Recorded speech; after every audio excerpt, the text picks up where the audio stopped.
Раздел 2. Глава 1. Анархія ў абшчыне Альяша панавала нядоўга. Нечаканым забойствам чалавека Альяш адразу прымусіў усіх падпарадкавацца. Бульбу ўжо выкапалі, павыбіралі і агародніну, бабы браліся трапаць лён, восень даўно ўжо згасіла зелень. Як звычайна ў гэтую пару заходнія вятры прыперлі з Атлантыкі масу вільгаці, заладзілі дажджы. На вёсцы наступіла мёртвая пара, калі па раскіслых дарогах ні праехаць, ні прайсці, а да калядных маразоў яшчэ надта ж далёка. Апусцелі, веялі сумам палі, прыціхлі вёскі, счарнелі і нібы яшчэ больш паўлазілі ў зямлю скасабочаныя халупкі з набрынялымі стрэхамі. Зямля і неба зліліся ў адзін шэры прасцяг, раздзелены толькі цямнейшай палоскай лесу. Вечары насталі доўгія і сумныя. У адзін такі вечар Грыбоўшчыну ахінула цемра. Акенцы хацін блішчалі цьмяным святлом, а на падлогах баковак і вялікіх хат покатам, як заўсёды, валяліся чужыя людзі. Святы ўзгорак пілігрымы наведалі яшчэ ўдзень, там яны наплакаліся і нажаліліся ў волю. Большасць не захацелі нават ужо чакаць і вячэры, а знямоглыя ляглі спаць. Тыя пілігрымы, хто паспеў заснуць, варочаліся, сіпелі прастуджанымі бронхамі, скавыталі скрозь сон, стагналі ды скрыгіталі зубамі, мо якраз адбіваліся ад чорта, які прыходзіў купляць іхнія душы. Некаторыя раптоўна прачыналіся, уставалі на калені, ды горача маліліся і маліліся да непрытомнасці, да слёз, да шаленства, з нявольнічай адданасцю ды пакорай, і ўсё прасілі Бога дараваць віны. А яе і было толькі якое-небудзь вострае слова нявестцы, непадпарадкаванне свёкру, альбо ад вялікага жадання купіць дзецям фунт цукру жанчына на рынку сунула пакупніку масла з бульбінай у сярэдзіне. О, што значылі дробныя грашкі іншай такой цёткі перад абліччам вялікага злачынства, зману, гвалту і нянавісці, якія па Божай волі царылі на свеце. Але ж гэтыя ахвяры, выгадаваныя ў пакорнасці і забабонах, лічылі грэхам вялікім нават сумнявацца. Адным словам, каб сны тых пілігрымаў можна было чуць, Грыбоўшчына, мабыць, задыхалася пад скавытання і енку. Але найгорш было самым цвярозым. Такія цяпер насцярожана прыслухоўваліся з трывогай да ночы і былі сам-насам з думкамі. За акном сумна цабаніў зацяжны дождж, цяўкалі перад вячэрай, напаміналі аб сабе гаспадарам галодныя сабакі, пад печчу завялі сваю манатонную песню цвыркуны. На кухнях, пры газовачках гаспадары шаткавалі капусту, і пілігрымам было чуваць, як малыя падшыванцы спрачаліся з-за качаноў і морквы, як хлюпала ў гаршках, перакіпала свіная бульба і пырскі шыпелі на пліце. Да раніцы можна было яшчэ выспацца на абодва бакі, і найболей цвярозыя заснуць не спяшаліся. Адно цяпер людзі спахапіліся, што зусім не падрыхтаваныя да зімы, а дома чакаюць не дачакаюцца такія ж самыя жэўжыкі са знямоглай бабкай і трывожна мычыць недагледжанае быдла. З астаткамі забабоннага страху, яшчэ не смеючы нічога кепскага нават падумаць аб прароку, людзі дзівіліся з сябе, як далёка забрылі, з жахам уяўлялі разлезлую дарогу з застылымі і гнілымі лужамі, якія ім зноў мясіць і мясіць па сталамі. Ногі аж гулі, Страх і падумаць, што заўтра трэба абкручваць іх тымі самымі мокрымі анучамі.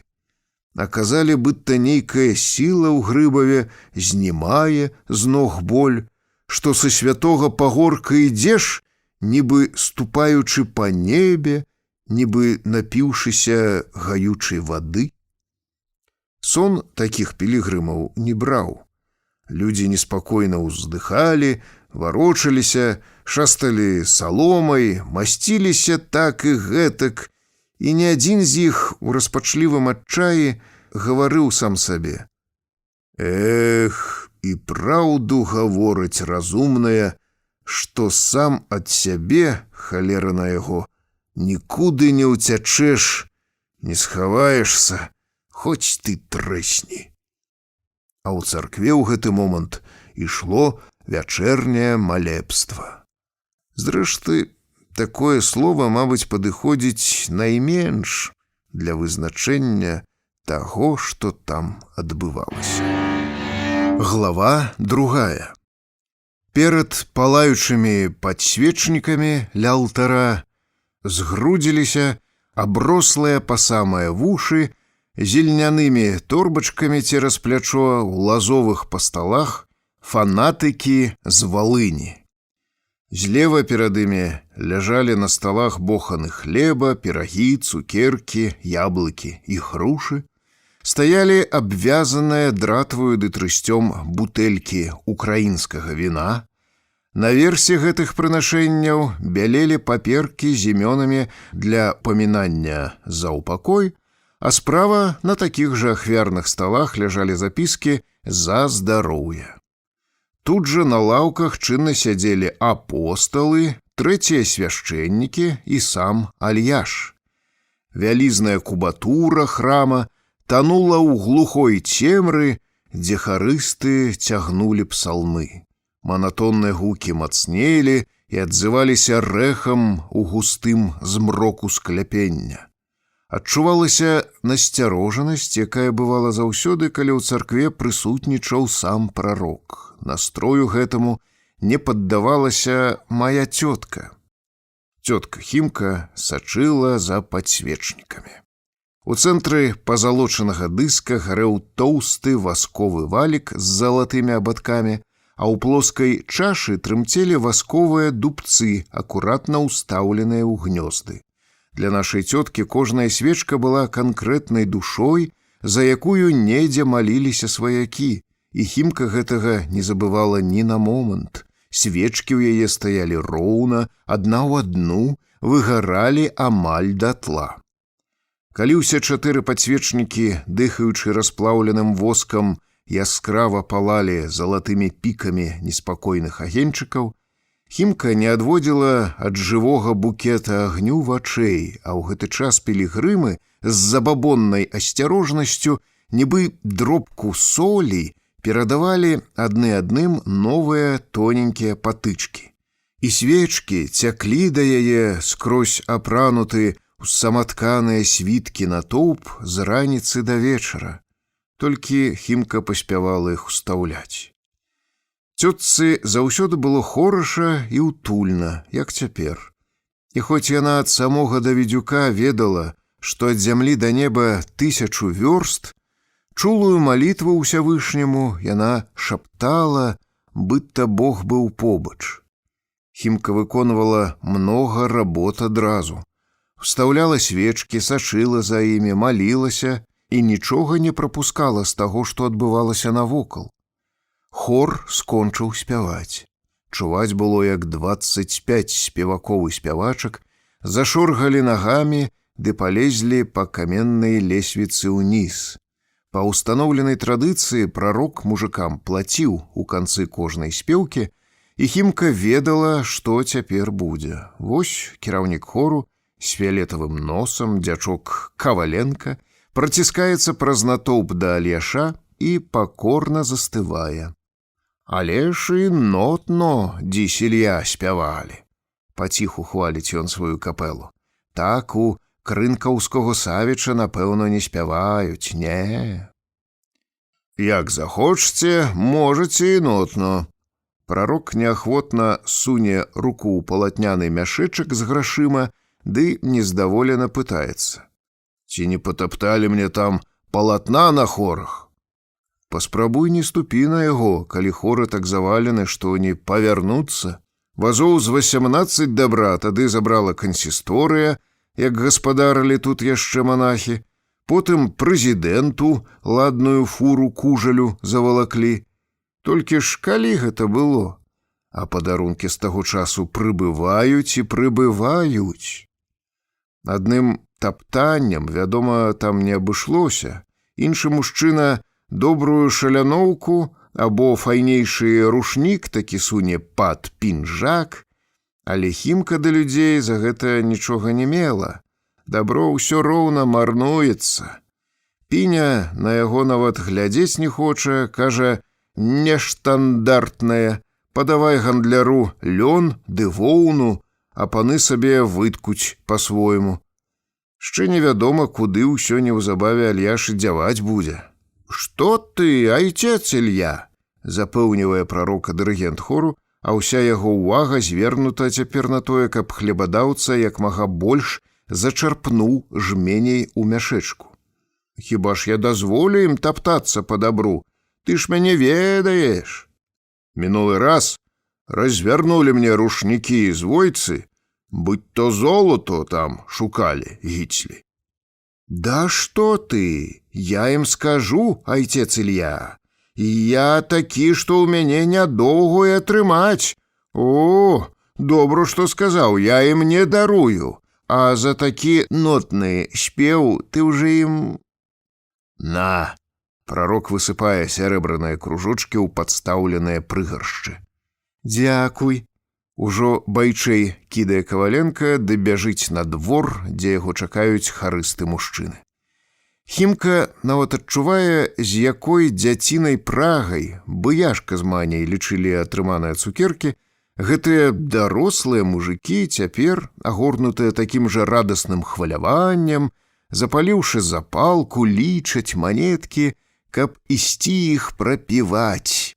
Аднак яна радуецца за людзей. Што зробіш, калі мужыку гэтая гарката быццам мёд? Ёй здаецца, што разам з харыстамі яе муж, Волесь, царства яму нябеснае, які гэтаксама любіў чарку. І Хімцы прыемна і цёпла робіцца на душы за гэтых людзей, нібы радасць прынесла ім сама. Давідзюк узышоў каля цёткі на прыступкі чытаць пропаведь. Прысутныя заварушыліся, згрудзіліся яшчэ цясней. Даўно такія пропаведзі сталі вылівацца ў свабодныя дыскусіі, і таму вячэрняе малебства ў царкве нагадвала хутчэй сходку якога-небудзь сялянскага гуртка па самаадукацыі ці спаборніцтва эрудытаў. «Дзісь, братчы і сёстры, пагаворым аб трэцім дні работы нашага Тварца». Паволі гартаючы вялізную, акаваную мудрагелістымі жалезнымі ўзорамі і клямрамі Біблію, падарунак пастаўскіх багамолаў, урачыста аб'явіў галоўны апостол. Прапаведнік знайшоў патрэбную закладку і адкрыў неабходную старонку. Зняўшы галаву, паўзіраўся ў залу праз акуляры, якія зіхацелі нібы празрыстыя льдзінкі, і спаткаўся з недаверлівымі позіркамі багамолаў з Валыні. «Прарока Ілью прыйшлі мы паслухаць!» – закрычалі ўкраінцы, а іхнія вочы нядобра заблішчалі. «Зноў яны сваё!» – абурылася Руселіха. «Рыхтык стадо быдла папрыходзіло, дальбо! Ілья, скажы ім ты!» Альяш павярнуўся на лаўцы і накрычаў на фанаткаў. «Калі вас сюды ўпусцілі, стойце ды маўчыце, бо не пагляджу, што здалёк, выганю!» У зале запанаваў спакой. «На трэці дзень, брацце і сёстры, — загаварыў Давідзюк, — Бог утварыў для вады ў мясцілішчы і ў некаторых месцах адкрыў твар зямны. Як гэта Гасподзь зрабіў і чаму? Ён падумаў, што для вады неабходны вялізныя і глыбокія лажбіны, бо ваду інакш не ўтрымаеш, разальецца. З дошак іх парабіць? Не, дарагія, столькі дошак не запасешся. І не вечныя яны, падказалі з лавак. Верно. І ў Господа было адно выйсце. Чашы такія вылепіць з зямлі, днішчы выслаць глінай, каб вада не перайшла ў землю, а па краях чашаў для трываласці паставіць горныя аграмадзіны. І парабіў ён зямныя чашы і ўзняў горы. Умясцілішчы, якія такім чынам атрымаліся, Гасподзь Бог напоўніў вадою. І нарычэ Бог тую сушу зямлёю, і сабранне вод нарычэ морам. Покуль Давідзюк клаў на падстаўку акаваную жалезам Біблію, покуль здымаў акуляры і праціраў іх кончыкам рукава кашулі, нейкі дзядзька уставіў смялей. О, горы е высокія! Мы, як былі ў бежанстве за армавірам, то наглядзеліся ўдосталь. Часамі, як глянеш у поле пры добрым надвор'і, вышэй аблокаў тырчаць, а пачнеш ісці, то будзеш дзень, два плясціся, а ніц не бліжэй да іх. Горы гэтак жа будуць маячыць перад табой і дражніцца. І стромыя, халера. Хімцы надта захацелася дабавіць пра тое, што яна чула ад цёткі Кірыліхі. Астрашаўскія бежанцы, якія лазілі на каўказскія вяршыні, надта дзівіліся, што там нічога няма, ні хат, ні кустоў, ні быдла нават. На кожнай гары на самым яе версе вісіць толькі іконка журовіцкай Божай маці на грушы або заблудаўскага дзіцяці, ды гарыць сабе лампада. Але ж нягожа ўвязвацца ў гутарку мужчын, ды і ў цёткі быў клопат свой. У жывым бы з расплаўленага золата густым частаколе свечак адзін тоненькі дубчык раптам пачаў чагосьці хіліцца, а пасярэдзіне ў яго выперла каленца. Господі, даруй мне разяве. Цётка палахліва выняла крывы дубчык сярэбранага патрончыка, каленца падставіла пад агонь, дубчык распалавініла і ўставіла ўжо два. Нейкі чалавек хацеў памянуць дзве душы, не хапіла яму, мабыць, грошай, і ўзяў свечку адну, толькі ўсявышні справядлівы, дзе ж ты яго ашукаеш? Дыхайце, квітнейце сабе, радуйцеся, прашаптала яна набожна. З жаласці да новых кволых агеньчыкаў, з замілаваннем да сябе, што яна гэткая чулая ды справядлівая і ўсё разумее, у цёткі выступілі слёзы. Праз некалькі секунд Хімка слухала апостала зноў. Такім чынам, калі суш паказалася, замацоўваў Давідзюк свой урок. Уже на трэці дзень! Разам з іншымі прашаптала і наша цётка. Правільно, падбадзёрыў прапаведнік. Шчэ ні ў паветры, ні ў вадзе не было жывых істот, а суш у гэты дзень пачала выдаваць сябе цуды. З грубай, шэрай, зярністай, як шрот зямлі, са звычайнага пяску, са жвіру і скал стала вылазіць дзіва расліны. З ілу з гліны пачало выпіраць, праз каменні сталі прабівацца на свет Божы далікатныя кветачкі. Сталі расці і буяць рознага сорту травы і збажына. Александр, Александр, ты ж не спяшы! Запыніў прапаведніка шчыра зацікаўлены ломнік. А праўду гавораць, што вады на зямлі болей. У зале закрычалі на ломніка з абурэннем, быта на хулігана, які сказаў глупства. Аднак галоўны апостал ад свайго не адступіў і вінавата пацвердзіў. Гэта праўда, брацце і сёстры. Вады 2/3, а сушы толькі 1. Стары майсак, Надта ўзрадаваўся, што надарыўся выпадак і яму ўставіць слова. «О, калісь мы з Аляксандрам ездзілі ў Канаду пілаваць лес, то цэлых 2 тыдні плылі караблём да той Амерыкі, памятаеш, Волесь? Вада ж абрыдла нам, і салёная, ў рот не ўзяць. Яе нават на кухню карабельную не бяруць, для ежы возяць з сабой у сталёвых засеках з сушы. Мутнаватая, жалезам смярдзіць, а што зробіш, марская яшчэ горш. А ў вайну з японцам нас пад Мукден перлі морам тыдняў з 5, закрычаў з цемры другі дзед. Уже і верыць перасталі, што да берага калі-небудзь прыб'емся. Толькі ляжалі ў трумах ды маліліся, пра вайну нават забылі думаць. Во-во, падхапіў Давідзюк. А чаму на зямлі так много вады? От тут, браты мае, і праяўляецца бязмерная мудрасць Творца. Акіяны і моры служаць жыллём для вялізнай колькасці вадзяных пачвар, розных кітоў, рыбаў, ракаў і русалак. Разам з гэтым служаць і запасовым вадасховішчам для палівання і арашэння зямлі. Ведаеце, як расліны любяць ваду, як многа ссуць яе сваімі карэнцамі. Быццо тую кроў па жылах гарачых ганяюць вадкасць па ўсяму ствалу, па галінках і лісточках і набіраюцца сілы.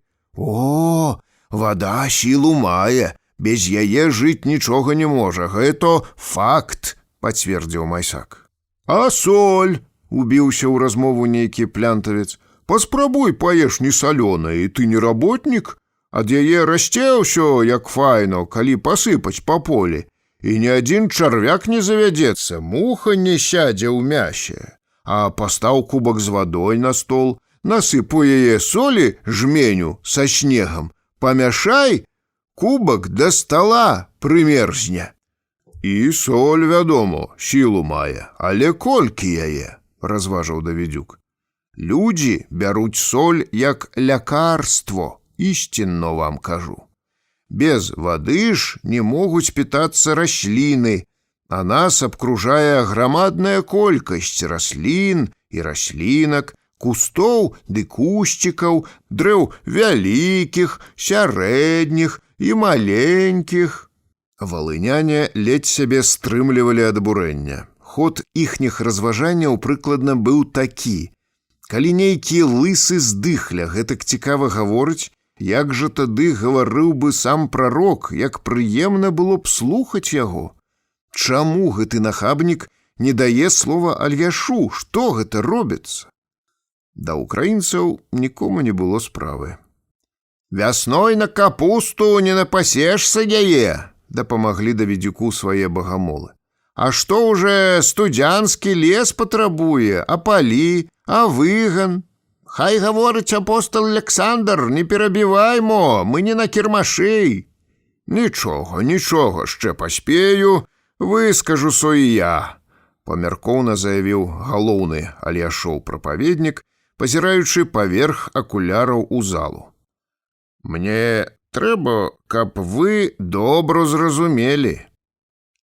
Бывалы дзядзька Аляксандр, які скалясіў паўсвета і так не змог вырвацца з рэлігійных догмаў і міфаў, всё больш даваў волі сваёй фантазіі. Уявіце сабе, брацце і сёстры, адкуль жа яе можна было бы ўзяць у такой колькасці нязмернай, калі б не было акіянаў, мораў, азёр ды рэчак.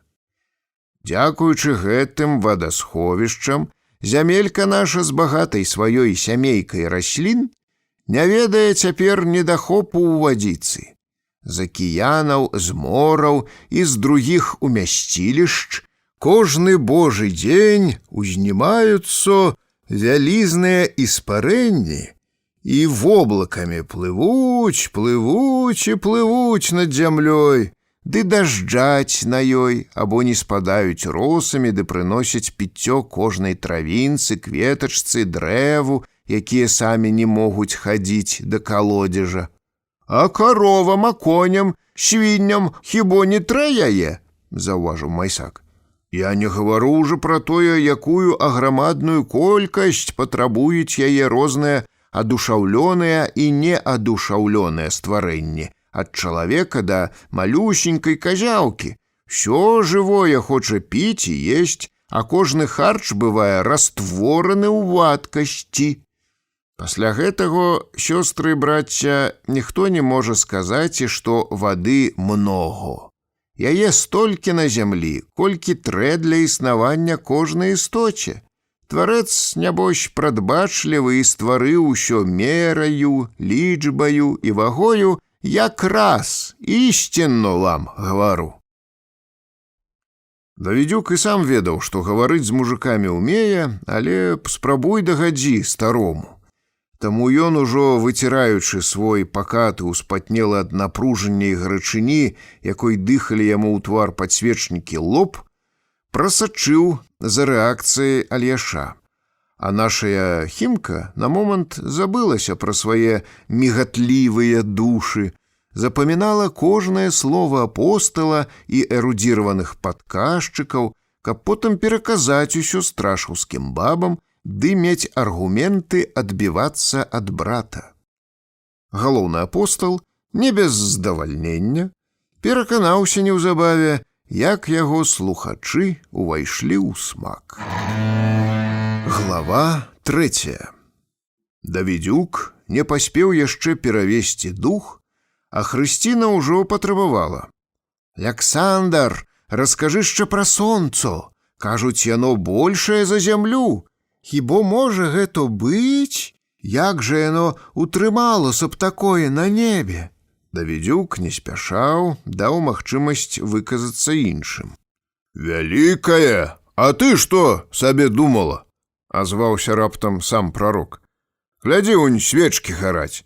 Аднясі іх у канец вёскі, і святло ў цемры будзе таяць». «Будзе таяць, Ілья Лаўрэнцьевіч», — ахвотна падхапіў яго падмогу Давідзюк. «Прарок Альяш!» — паправілі апостала абураныя ўкраінцы, а вочы іхнія зноў нядобра заблішчалі.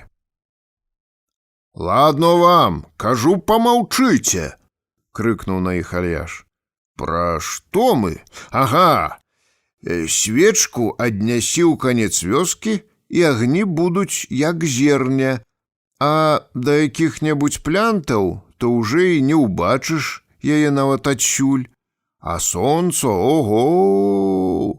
Заедзь у крынкі і гарадок нават, ці ў Кранштадт той, і ўсюду яно свеціць аднолькаво. І грэе так, хоць і там здаецца ўсё такім малым. Недарма людзі называюць яго Божым вокам». «Правільно, айцец Ілья гаворыць», — узрадаваўся Давідзюк. «Нават заедзь у Амерыку, і ў ёй гэтак жа грэе, а ўзнімеш галаву, такі ж маленькі кружочак быў у Грыбоўшчыне, і гэтак сам услепіць вочы, што трэ зажмурваць». Зала ажывілася, людзі пачалі прапаведніка дапаўняць, і ніхто не заўважыў, што адхіліліся ад тэмы. «А паглядзі, як летам прыпякае. О, толькі засні паспрабуй пасля сёмахі на сонцы, так і згарыш. Летам печ страшная. Нават конь, які ўжо вынослівы, і ён не вытрывае на спякоце, а прэцца ў які-небудзь куст». І ў царкве паміж людзьмі ўжо не стала насцярожанасці, хоць сярод слухачоў было многа чужых. Дзядзькі загаварылі, быў суседа на прызбе. «Прыдумано ўсё Богам рыхтык», — запэўніў ломнік. «Загаварылі пра коней. Глядзі, якое ў кабылы бывае негустое малако, бо жарабят яна прыводзіць моцнымі і дужымі, выжываюць і так. Але ты вазьмі свінню. Парасяты з'яўляюцца на свет хілымі ды голымі, бы мышанята.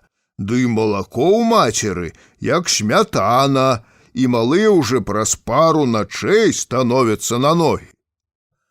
Яно, вядома, прыдумана ўсё вельмі файно. Вада, соль, расліны, сонцо, звёзды з месяцам, каб ноч свяцілі. усё карыснае, разважыў Майсак, гладзячы пальцамі бараду. Але скажы, Аляксандр, мне, нашто яшчэ і гэтая зараза маланка існуе на белым свеце? Як ты думаеш, га? Летам, як толькі грымне, так і выглядаеш, ці не курыць, дзе твой хлеў альбо абарог. От каб шчэ гэтай бяды мы не ведалі. Нядаўна ў плянтах, здаецца, і хмар не было, а смальнуло Косці Лавіцкаму ў гумно, падхапіў іншы дзядзька. Костя і да царквы рэгулярна хадзіў, і такі зважлівы. Дзіця табе не пакрыўдзіць, а сабака яго ўсю зіму ў хляве жыве. Давідзюк абвёў вачыма прысутных, пашукаў памочнікаў. Не, чакалі, што скажа ён. Бо ў Лавіцкіх ля хутара балота. У балотнай вадзе жалеза много. Калісь нават руду з яе варылі. У жалезе магніт, а магніт прыцягвае перуны. Мужыкі заклапочана маўчалі. Было відаць, што такое тлумачэнне іх не здавальняла. Аляксандр, то няхай білі б у вербы над рэчкай, а то ў будыніну на сушы, запярэчыў нейкі дзядзька ўслых.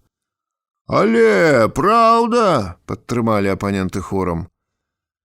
Дзело, гаворыць Аляксандр нам, зноў пачаў разважаць Альяш. Пярун той жа самы магніт. Плянты стаяць на поўнач ад балота, і стрэлка магніта цягне на поўнач, но...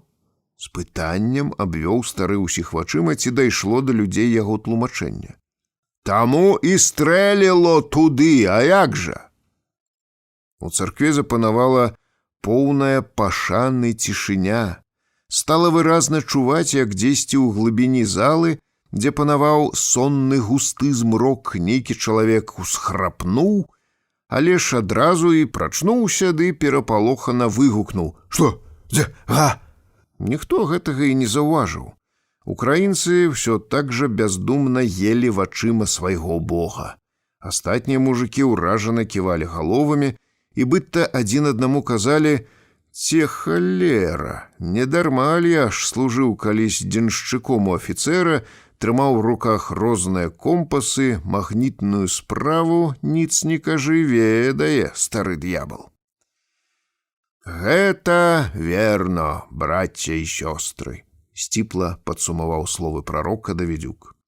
Адчуваючы, што трэба сказаць яшчэ нешта і сказаць надта важнае ды значнае, каб на гэтым скончыць сёння вечар, Альяш закрычаў: «Перуны! Знак гневу Божаго! У Грыбоўшчыне танцы кожную суботу завялі. Збяруцца і дзеўкі трасуць цыцкамі, а свістуны пабяруць папяросы ў зубы ды валэндаюцца па вуліцы, лынды б'юць. Яшчэ завялі сабе моду не святыя кніжкі чытаць, а пра любоў ды распусту ўсё, хто крыху вучаны. Хіба гэта да добра давядзе? Каго ты хочаш ашукаць, Бога? Унь! Як перад бурай баляць зубы ці галава, як у баку коле, а перад дажджом, як табе косці ломіць. А калі мокры снег пачне ляпіць, падзявацца няма куды. Святыя словы, кажа айцец Ілья, паспяшаўся яму дапамагчы Давідзюк. Прырода адзіная, і ў ёй усё адно з адным звязано, братці і сёстры. Дзякуй табе, Господі, за мудрасць твою безгранічную. Апостол памаліўся на ікону Спасителя. Айцец Ілья хацеў сказаць, што праз прыроду і мы цесна звязаны з Господам Богам, праз яе ўсявышні нас карае і мілуе. Ну і што, калі твой хлеў згарэў? Хоць і не ты, а я грашыў, якая розніца? Богаві няма калі разбірацца ў зямной драбязе, і ён не камендант крынкаўскага пастарунка клявітар, каб чуць, што біць вінаваўцу гумай па галаве. Мы Людзі, зярняткі з адной макаўкі, нязначныя і маленькія пясчынкі з адзінага вялікага чалавечага цела. Амін. Амін. Пачцівай з пашанай да мудрасці прапаведніка праказаў хор. Амант, сказала Хімка. А цяпер, браце і сёстры, давайце перад сном скажам па 3 разы «Ойче наш» і «Верую». Для чаго нам гэта трэба? Для таго, каб доўгай і шчырай малітвай разагрэць нашае халоднае, зачарсцвелае ў штодзённай суяце сэрцы, астылыя ў будзённай мітусні душы нашыя, інакш не змогуць пранікнуцца любоўю і цёплай верай у Господа Бога, у сне не знойдуць яго. Акрылены апостал упаў на калені ды пачаў чытаць малітву. Амін. Як заўсёды першым узняўся Альяш. Хадзем, бо царкву буду закрываць. Амін. Стаючы з каленяў, пачціва сказалі мужыкі хорам, і ад руху паветра неспакойна замільгацелі свечкі. Амант, апошні прашаптала Хімка. Перажагнаўшыся, цётка далікатна, як бы просячы прабачэнняў свечак, пачала іх фукаць і напаўняць царкву мёртвай цемрай і лёгкім чадам. Глава 4. А ў 2павярховай гасцініцы, дзіўнай для глухой мясціны будыніня, жыццё ў гэты час цякло па-свойму. Пакоі, ўсё памяшканне былі бітком набіты народам. Там, дзе пілі і елі, рабілі гэта па-біблійску, не сядзелі вакол стала, возле жалі. У калідорах час ад часу чулася бегатня, жаночы смех і хрыплы голас патэфона. Танго мілянго, танго мых мажень і снув. Тэклю, якая прыйшла ў гасцініцу прыбіраць пакоі, не ў кожныя дзверы пускалі. Адно прыроджаны такт, няпэўнае становішча ды неабходнасць жыць з усімі ў згодзе жанчыне дазвалялі гаварыць пра ўсё, што бачыла свайму Альяшу. Толькі на другім паверсе ў пакоі паэта панавала цішыня. Са столі ў цэнтр пакоя цягнуўся дроцік. Пачэпленая на ім 10лінейная лямпа асвятляла 3 мужчын.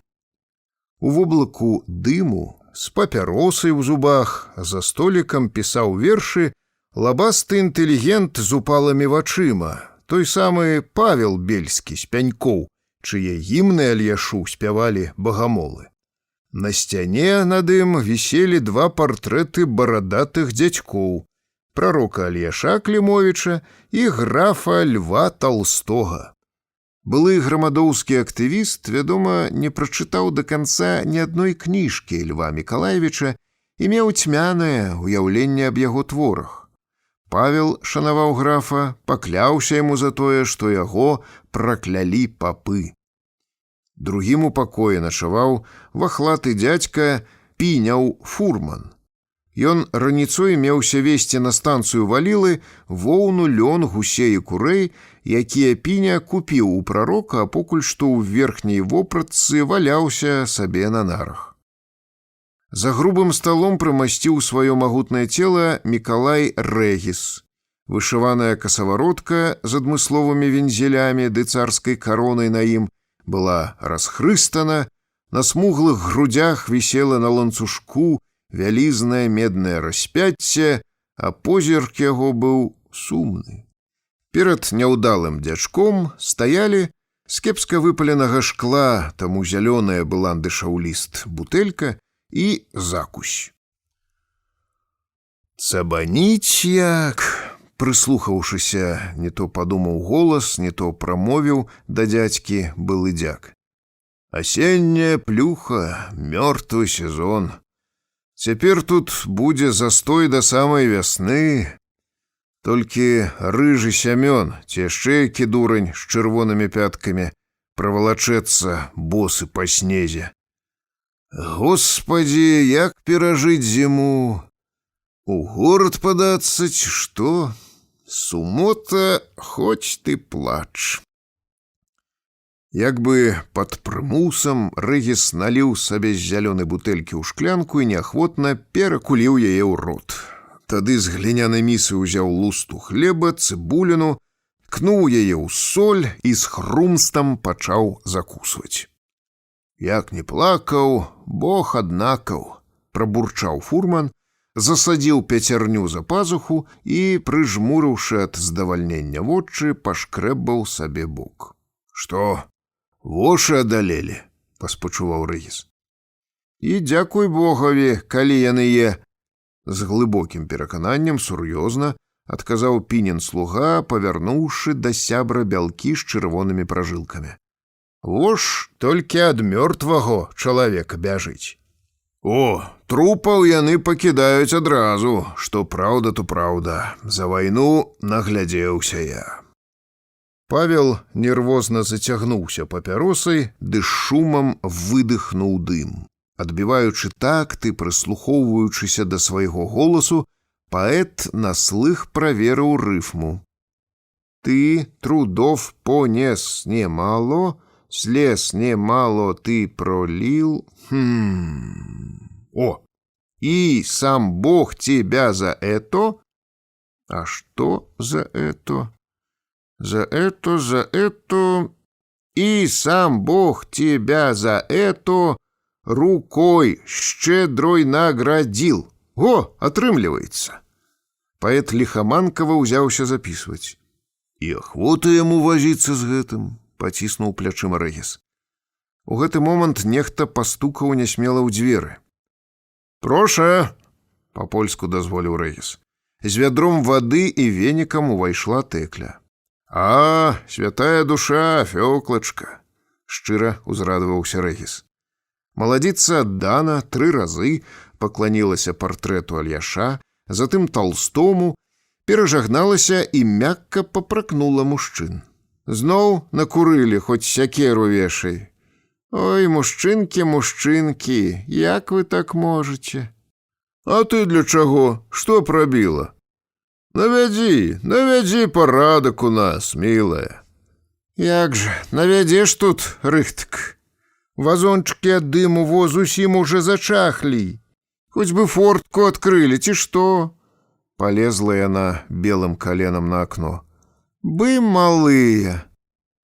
Покуль маладзіца мокрай анучай працірала падлогу, падбірала са стала акуркі, покуль яна любоўна раўняла саматканыя пасцілкі на нарах ды разгладжвала вытканыя ў шашачку дываны, якімі былі ўвешаны сцены, Рэгіс не спускаў ласых вачэй з пухлаватых яе пакатых плячэй і аголеных рук, якія па локаць яшчэ мелі выразныя сляды летняга загару.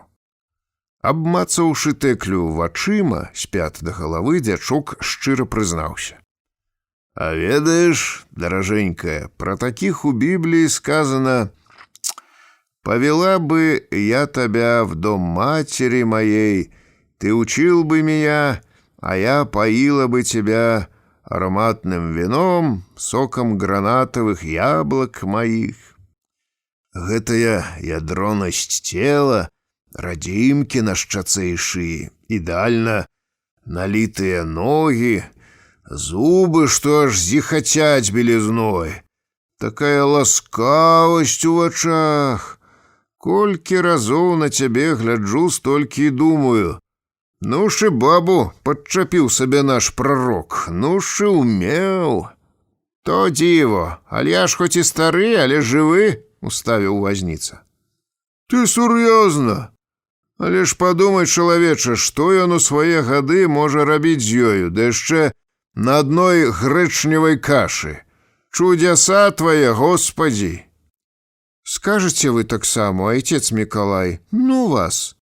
Крыху ненатуральна засаромілася Тэкля, наводзячы парадак ля печы з белай кафлі.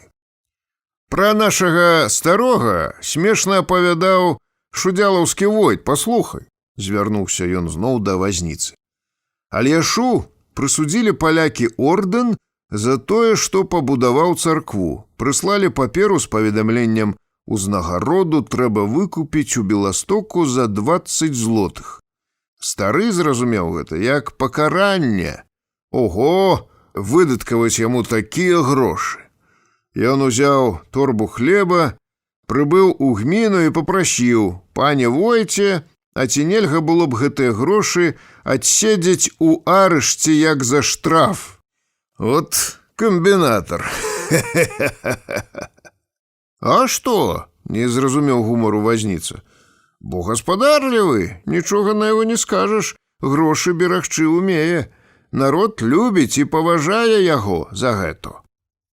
«Тьфу табе, пінкусаваму парабку, нічога не скажы, не датумкаеш». Тэкля мудра прамаўчала. Яна была з тых жанчын, которые за вонкавай наіўнай сціпласцю ведаюць, чаго хочуць. Жанчына разумела, Рэгіс гаворыць аб прароку так з зайздрасці. Гэткая размова нічога Альяшу не зашкодзіць і ад прарока не адыме. Страціўшы рана маці, 17гадовай дзяўчынай, Тэкля адправілася ў Гродна да багацеяў служыць, і там лёс яе кінуў у абдымкі прайдохі і распутніка. Яе потым спайвалі часамі, да таго, што на другі дзень Тэкля шукала на сметніку коркі ад бутэлек, ды з прагнасцю жавала. Нарэшце дайшла чутка пра яе паводзіны ў празнікі, і ў Гродна прыехаў Тэклін бацька. Стары сілай пасадзіў яе на фурманку ды прывёз дадому, дзе яна і жыла пару гадоў. У празнікаўскага кулака батрачыў сірата, гаваркі Юзік, якому трэба было даўно ўжо жаніцца. Стары прывадзіў яго да сябе чаркай і ўгаварыў прыстаць у прымы. Згулялі вяселля. Неўзабаве Юзік з жонкі пачаў здзеквацца, лупцаваць і нават выганяць з хаты. Тэкля пайшла аднойчы з бабамі ў Грыбоўшчыну, ды да мужа болей не вярнулася. Пражыла яна тут 4 гады, слала ложак асобна Альяшу, а сама масцілася на куфры. Тэкля звязала свой лёс з Альяшом з-за звычайнага бабскага захаплення упартай дзейнасцю і дасягненнямі мужика з характарам. Соладка было падпарадкоўвацца такому, верыць і служыць. Альяшовы поспехі яна інстынктыўна зрабіла сваімі, расквітнела нанова і ў 36 гадоў аж свяцілася ледзь не дзявочай прывабнасцю.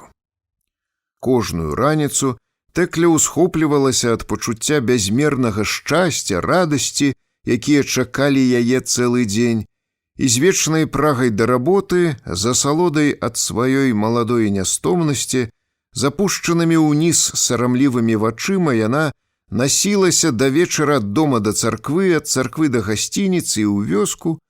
Да ўсяго, што зрабіў Альяш, адносілася з беражлівасцю руплівай і сумленнай гаспадыні.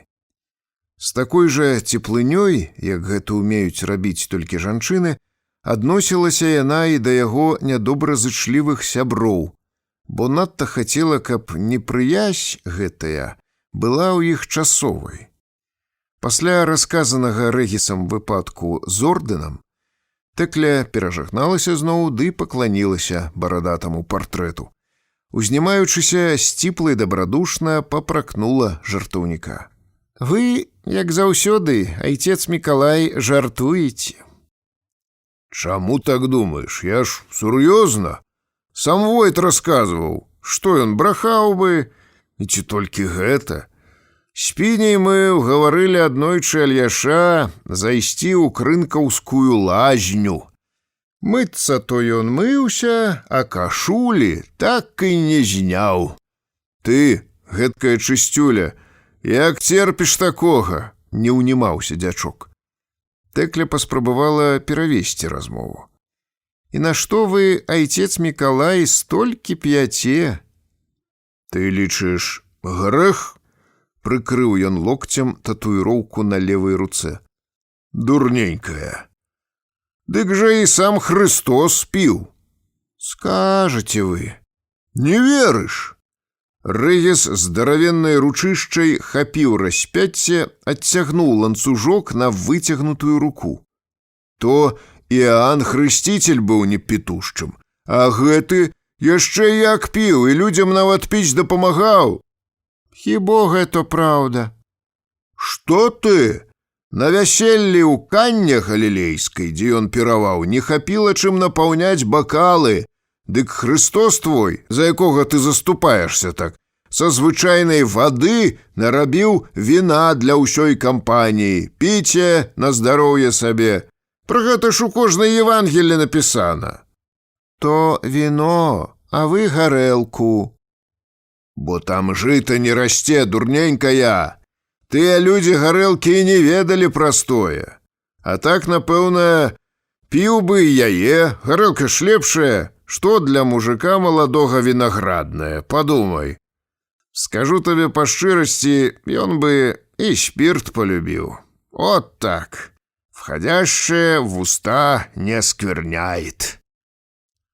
Хвіліну яны помаўчалі. Павел, зацягнуўшыся папяросай, прарыфмаваў услых зноў. Он верою и правдою мир просветит, познайте теперь и его всю семью. Добро, дальбо. Один куплет можно лічыць готовым. Перапішем цяпер яго начисто. Дзе ў мяне папера? Ага, тут. Познайте теперь и его всю семью. Гэта ён про цябе, Фяклуш, подміргнуў Рэгіс.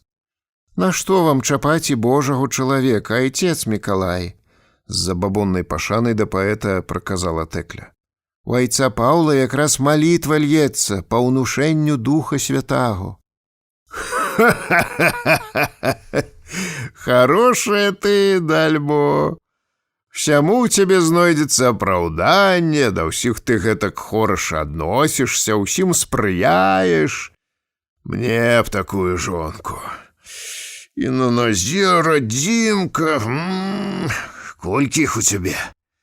Не ведаю, чаго ты да смарчка гэтага прыліпла. Што ты ў ім такога ўбачыла? Маладзіца паволі выцірала шыбу.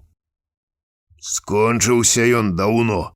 От пабудуе якую-небудзь няўклюду яшчэ ў Грыбоўшчыне, прадасць не 1000 гусей, курэй, не 1 тону льну, піне, каб растранжырыць грошы.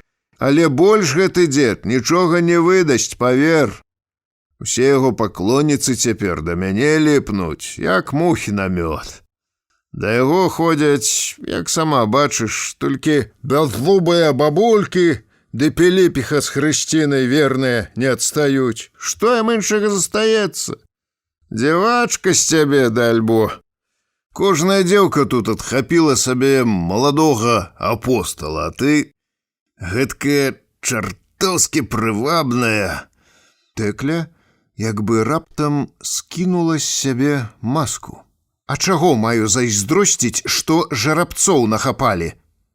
З бязлітаснай грубасцю збялелая маладзіца апякла Рэгіса агнём сваіх цёмных вачэй. Нахапалі і правантачваюць сваю жизню. Яна кіўнула галавой на сцяну, з-за якой далятаў гоман. Наглядзелася я на іх за свой век па горла. І радзімак яны ў мяне папалічылі, аж занадто хопіць. А самі якімі былі? Кожны дзень нават у ванне мыліся, зубы раны і вечарам чысцілі, духамі сябе душылі. Рэгіс сумеўся. Тэкля не адставала, са злосцю ўзмахнула рукой з мокраю анучаю. Што ўбачыла? Ён стары і дзівак, дальбо праўда. Затое ў яго Бог є, а ў вас за душой нічога няма. Які Бог? Ты пра што? Скажы, што ты маеш на ўвазе, Фёкла?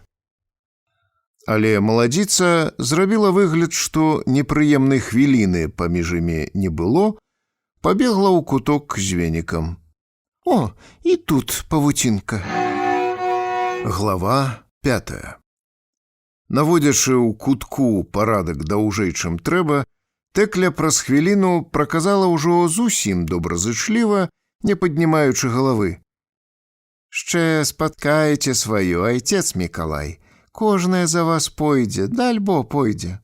Рэгіс паглядзеў на яе разгублена, аднак яна хавала вочы. «Дзякуй, што пацешыла. Аднак жа ты з характарам. Павер, я і не чакаў ад цябе такога». «Бо вы таксама скажаце часамі, айцец Мікалай, што і слухаць не хочацца». Стала не то апраўдвацца, не то папракаць яго Тэкля, а яе смаглы твар заліла ўжо тонкая вінаватая чырвань. «Знайшлі, каго ў прыклад прыводзіць, гунцвотаў і лайдакоў». Рэгіс усё яшчэ быў збіты з тропу. Ён хвіліну памаўчаў, тады глыбока ўздыхнуў. Я, по-твойму, нічога не варты? І ў мяне няма ў душы Бога, так? Няўжо гэтак нізка скаціўся я, скажы мне шчыра?» Дзячок азіраўся на яе, быдта шукаў ратунак. «Ведаеш, мілая Фяклуша, чаму ўсё ж такі я п'ю? Мне надта цяжка». «Праўда?» Тэкля добразычліва падтрымала яго хлусню. «Бо я ўсе вашыя грахі на сабе нашу. Усе людскія беды узваліў на сябе цяжкім бервяном. Успомні, колькі да мяне ходзіць, і прыкінь, што мне давялося наслухацца. І таму мне вельмі бывае трудна. А вып'ю і лягчэй адразу, разумееш? Не, ты хорошая, добрая, але жанчына, зразумець сваім бабскім розумам не здолееш. Лепш сядай і прычасціся, не саромейся толькі. Звычка прычасця пайшла таксама ад Ісуса Хрыста». Рэгіс па-панібрацку і з любоўю даў пстрычку распяццю, быдта з Хрыстом ён асушыў не адну бочку віна, ды ведае яго як скончанага забулдыгу. «Эх, і мужык быў, што трэба», — глядзеў ён на яе улажанымі і вінаватымі вачыма. «Ні Павел, ні гэты Пінкусаў балабол не п'юць, абодва святыя праведнікі, прысядзь». У голасе, у манерах гэтага шэльмы, сына жабінскага мужика, які цяпер аж у крынкі ездзіў кожны тыдзень да цырульніка стрыгчы ды пырскаць адэкалонам сваю чорную, як смала, бараду, які столькі жыў у Петербургу, была мужчынская прывабнасць. У Рэгіса закахалася нават памешчыца са Шчорсаў, ды паклікала дзячка ў прымы. Даведаўшыся, што ён праваслаўны, багатая прыгажуня пайшла ў манастыр. Добрай ад шчасця і сардэчнай Тэклі захацелася чалавека пашкадаваць. З выразам ласкавай добразычлівасці ва ўсёй сваёй фігуры яна пайшла да табурэткі. У гэты момант на першым паверсе пачулася ламанне ў дзверы. Спевы, крыкі і патэфон у гасцініцы сціхлі адразу. «Хто там?» — насцярожылася маладзіца. «Пачакайце, айцец Мікалай, толькі гляну, каго сюды позна так нясе. Свае проста заходзяць, чужы хтось там». Тэкля вылецела з пакоя, а за маладзіцай выйшаў і Рэгіс. З дзвярэй у калідор высунуліся цікавыя галовы і насцярожана прыслухоўваліся. Пастаяў, паслухаў і дзячок. «Ах, смуроддзе, ты зноў прыпёрся!» Кагосьці лаяла Тэкля. «Пачакай, пагаворым!» — прасіў мужчынскі голас. «Пра што гаварыць нам?» «Ладно, дарую табе ўсё». «А, даруеш!» — выбухнула Тэкля пасля мінутнага маўчання. «Але ці прасіла цябе гэтаго я?» «Перастань і паслухай!» — цвярдзіў мужчына сваё. «Хату будую ў Бераставіцы, ужо толькі печы за сталосу скласці. Хадзем, будзем жыць і разам, кафлі белай купім, А потым станеш зубы лічыць мне, як у праздніках. Хай рука адсохне, калі больш на цябе падніму. Ведаю цябе, толькі так цяпер гаворыш, бо цвярозы. А нап'ешся, кепскія людзі ўвядуць у вушы, што з прастытуткай жывеш і зноў жывёлінай станеш. Голас мужчыны стаў катэгарычным. Так, не? Не глухі. Жонка ты мне ці хто? А ну, збірайся, ідзі па манаткі, бо магу і ў паліцыю заявіць. Ах ты гніда, узарвалася Тэкля. Заяўляй хоць сабе самому пілсудскаму Варшаву, бяжы, а я ўсё роўна да цябе не вярнуся, бо не люблю, чуеш? Ха! Бегаў па вёсцы, бэсціў апошнімі словамі, выгражаўся, цяпер во, адумаўся. Жыць буду з тым, хто мне падабаецца, і там застануся, дзе сама выберу. Ну, памалу. І не палохай, не баюся, начальнік надо мной знайшоўся. Табе ўжо раз сказала, каб тваёй нагі тут не было болей, запамятай. А цяпер марш адгэтуль, уцякай хутка, бо скажу Ільі, то ён цябе раз-два адвадзіць ад Грыбава. Іх, знайшла кім палохаць. Рэгіс пачуў, як Тэкля бразнула дзвярыма і грымнула дручком, падпіраючы іх. Глава 6. Пакінуўшы гасцініцу, Юзік у Банадыка Чарнецкага выпіў і павыхваляўся. Пачуеце, цётка Банадычха, як ваш Альяш пішчаць будзе ў маіх руках. Чырвоная смала з носаў яго пацячэ. Сам у турму сяду, а ён папомніць мяне. Старога Чарнецкага якраз не было. Жанчына перапалохалася, што замнога прадала госцю гарэлкі. Ой, Ёзічак, золатцо, мо не варто збыткаваць так са старого чалавека. Лепш па-харошаму ты мо яго папрасі. Добром усё на свеце можна зрабіць. Што там на дварэ? Юзік выглянуў у акно. Халера цёмно як. Даць хто ў морду, і не будзеш ведаць, з кім сварыцца нават. Гэта добро. Не, цётка Банадычха, Тэклі мне ён так не аддасць. Ого, дурань такую аддаваць. Яна гаспадарлівая ў мяне, скупая на грошы, і работа ў яе руках аж гарыць. Але я яму па адной валасінцы бороду выскубаю, тады глянуць на маю бабу не пасыкнецца. Пачакайце адно, я ж яму старому лычу. Раз'юшыўшы сябе гэтак, саламяны ўдавец выйшаў на дождж ды стаіўся ў цемры каля дрэва. Прарок меў звычку хадзіць адзін. Юзік дачакаўся, калі Альяш вяртаўся з царквы і пазнаў яго па белай барадзе. Спачатку і праўда ён загаварыў да дзядзькі па-харошаму, папрасіў адпусціць Тэклю. Для старога спатканне было такім нечаканым, што ён не выдаў з сябе ні гуку. «Адпусці яе, кажу! Забяруся ў супрасыльскі манастыр і любую, якую хочаш ікону табе за Тэклю правалаку, чуеш?» Стары хацеў яго абмінуць, Юзік грудзьмі загарадзіў дарогу. «Або грошай збяру, колькі скажаш!» балбатаў спраўны на язык саламяны ўдавец. «Слухай, дзед, ты ж любіш іх. Кажуць, і па гумнах трымаеш, і ў сасонніку, і ля царквы закапваеш. Сколькі табе? Збанок, каструлю? Да альбо збяру, адно адпусці яе!» Ці з-за таго, што маладзіца была яму дарагой, ці з-за звычайнай упартасці, Альяш усё маўчаў. «Нашто табе, старому чалавеку маладая?» ціснуў яго да плота Юзік. «І слухай, калі ты верыш сапраўды ў Бога, то ён цябе на тым свеце па галоўцы не пагладзіць, будзь пэўны, гэта вядома кожнаму. На самае дно ў кацёл са смалой чэрці цябе запіхнуць».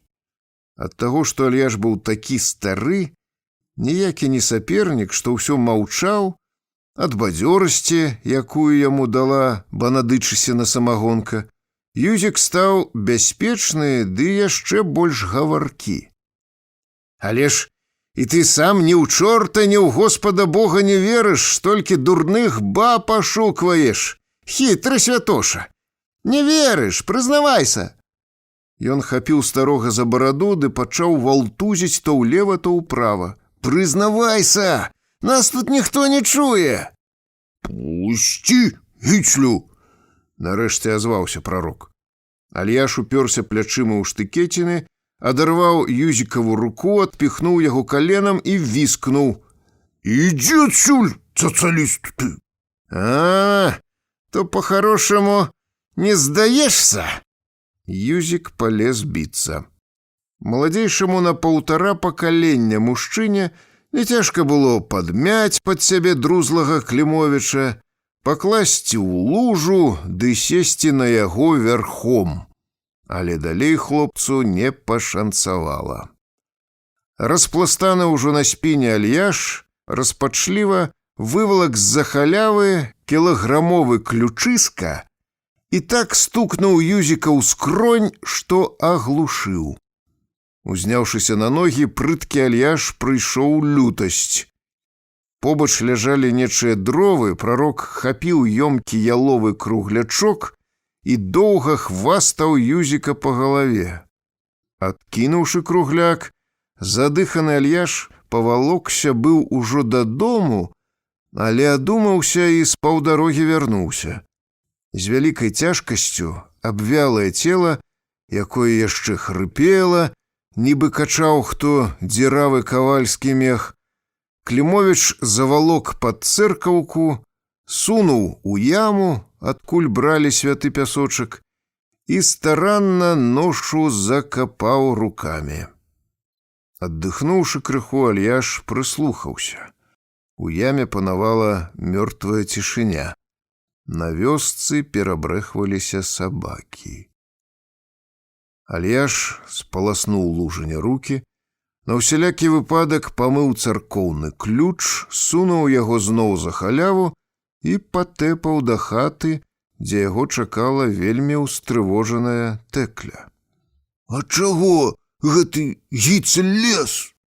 Плаксіва, быдта апраўдваючыся, быдта просячы ў Тэклі прабачэння, надломленым і глухім голасам азваўся стары першым. Тэклю кранула дрэннае прадчуванне. Не гэта. Не можа быць, Ілья Лаўрэнцевіч, прашаптала жанчына з жахам. Праз цябе, суку, такі грэх прымаю на душу. Пачуўшы яе уніжаны голас, выбухнуў ён і замітусіўся па хаце. Заб'ю, паскуда! На калені! Д'ябал паслаў цябе на маю галаву, паблытаў! Раптам стары абяссілена упаў на лаву і заплакаў. Глава 7. Альяш, хоць і выбіраў мясціну, але не прадбачыў, што святога месца не прызнавалі сабакі. Грыбоўшчынскія бобікі і рэксы за доўгую ноч Юзікава цела адкапалі. Людзі раніцой убачылі нежывога і ў паніцы пабеглі заяўляць Солтысу. Курза Сцяпан упаў вярхом на каня ды памчаў у гміну. К абеду прыехалі з Саколкі следчыя, а з крынак прымчалі на веласіпедах паліцыянты. Чыноўнікі адразу знайшлі яловы круглячок са слядамі засохлай крыві на сучках. Каровы, калі іх пастушкі выганялі на пашу, насцярожана цягнулі да яго пысы, прынюхваліся, трывожна мычалі, ледзьве хлопчыкі быдла адагналі. Неўзабаве знайшлася і цётка, якая падсказала, у каго Юзік выпіваў, і як хваліўся, што пойдзе вырываць бараду саперніку. Святыя дзявіцы расказалі следчым пра сварку паміж Тэкляй ды мужам. Праз пару гадзін следства знайшлі і сведкаў забойства. Прарок доўга не мог даць рады маладому целу і прамэнчыўся з ім, покуль завалок у яму. Адным словам, Альяша пад вечар арыштавалі і прывялі да Солтыса. Тоўсты камендант крынкаўскага пастарунка, сам пан Клявітар, паднёс да рук старога панікеліраваныя кайданы. Ён з прафесіянальным шыкам шчаўкнуў аўтаматычнымі зашчаўкамі, ды з усмешкай на пуцалаватым з ружовымі шчочкамі твары пераможна і з цынізмам у голасе прароку аб'явіў: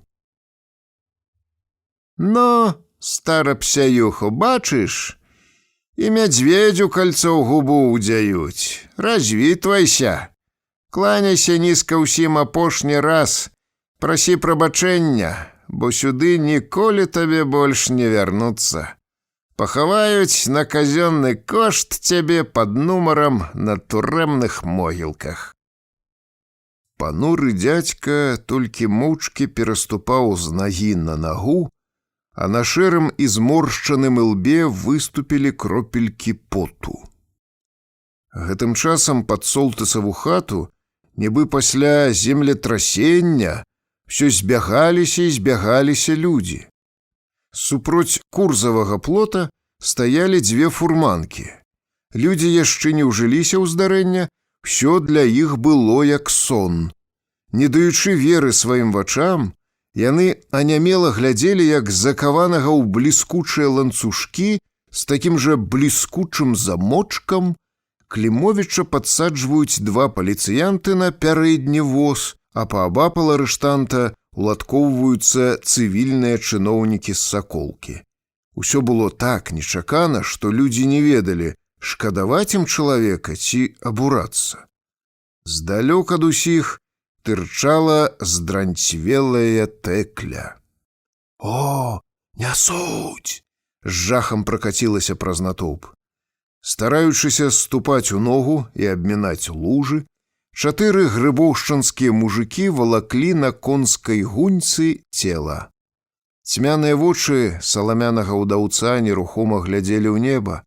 На мёртвым аскале маладых зубоў навекі застыла ўсмешка, быдта Юзік перад смерцю ўбачыў нешта вясёлае, ды з тым і заснуў навекі.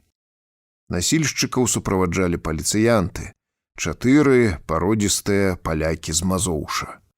Маладыя інтэлігентныя мужчыны твары мелі паголеныя да сінявы, на аколышах фуражак з вялізнымі туліямі чыстым серабром бялелі нумары і бляшкі, якімі былі акантаваны казыркі, а раменныя пасачкі паліцыянты мелі апушчаныя пад бараду. Падуладных нецярпліва чакаў камендант пастарунка. Мужыкі павалаклі ношу да фурманкі, коні пастрыглі вушамі, пахрапелі і насцярожаныя замерлі. «Кідай, эп!» — закамандаваў Солтыс.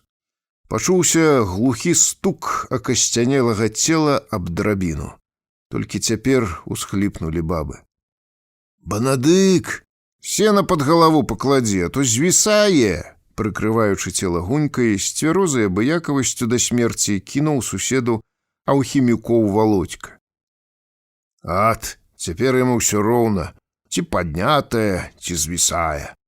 Буркнуў Чарнецкі, аднак прыпадняў за валасы Юзікаву галаву і жмут саломы падсунуў. «Шлюз! Панове, паехалі!» — загадаў Клявітар сваім паліцыянтам, закінуў карабін на плечы ды пакрочыў да веласіпеда. Гэтак жа закінулі сваю зброю яго падуладны і паслухмяна пайшлі разбіраць веласіпеды. Апосталы і трэція свяшчэннікі ад разгубленасці пахаваліся. Падводы на выгане за вёскай перапынілі валыняне ды мясцовыя багамолкі. Паліцыянты падскочылі выручаць сваіх фурманаў. «Прэч! Прэч!» З цярпялівай ветлівасцю на тварах адціскалі яны коламі машын людзей. «На! Бяры лепш мяне, сацыялісты!»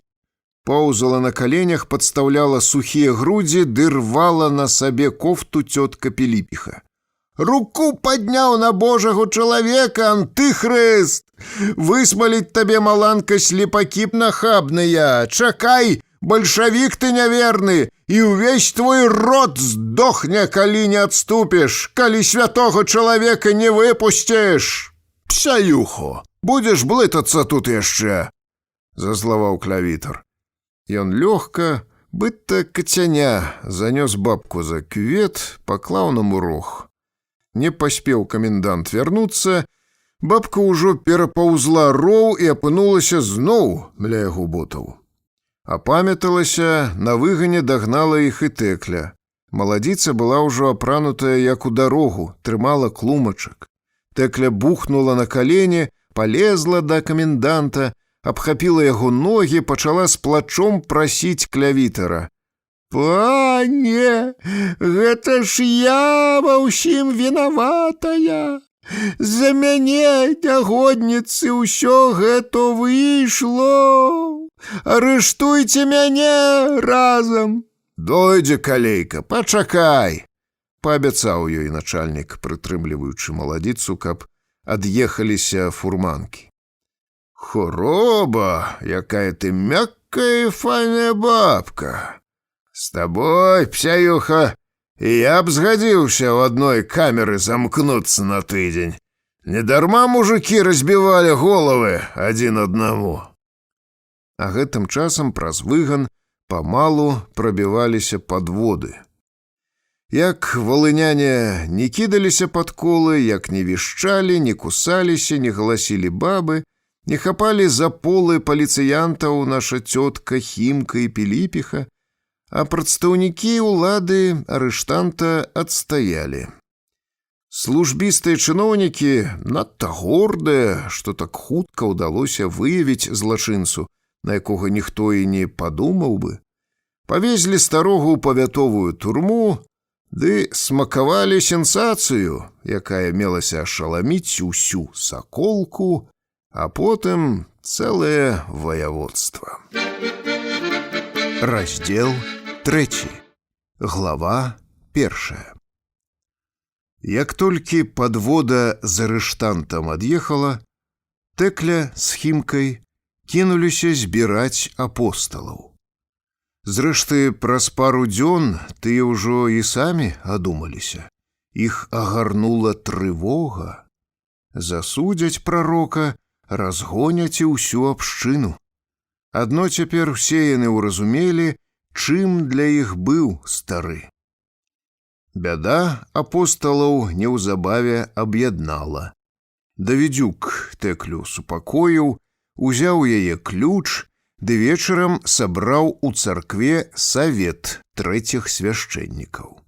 Гэтаксама арыштавалі некалі бесарабскага прарока айца Інакенція і пасадзілі ў мурамскі манастыр, трымаў прамову Павел Бельскі.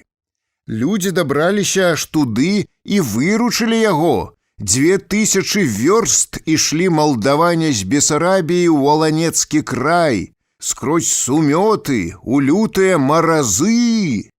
Нам жа да Саколкі смех, вёрст 30, і надвор'е стаіць цярпімае, толькі вады многа, тык жа мы не паны.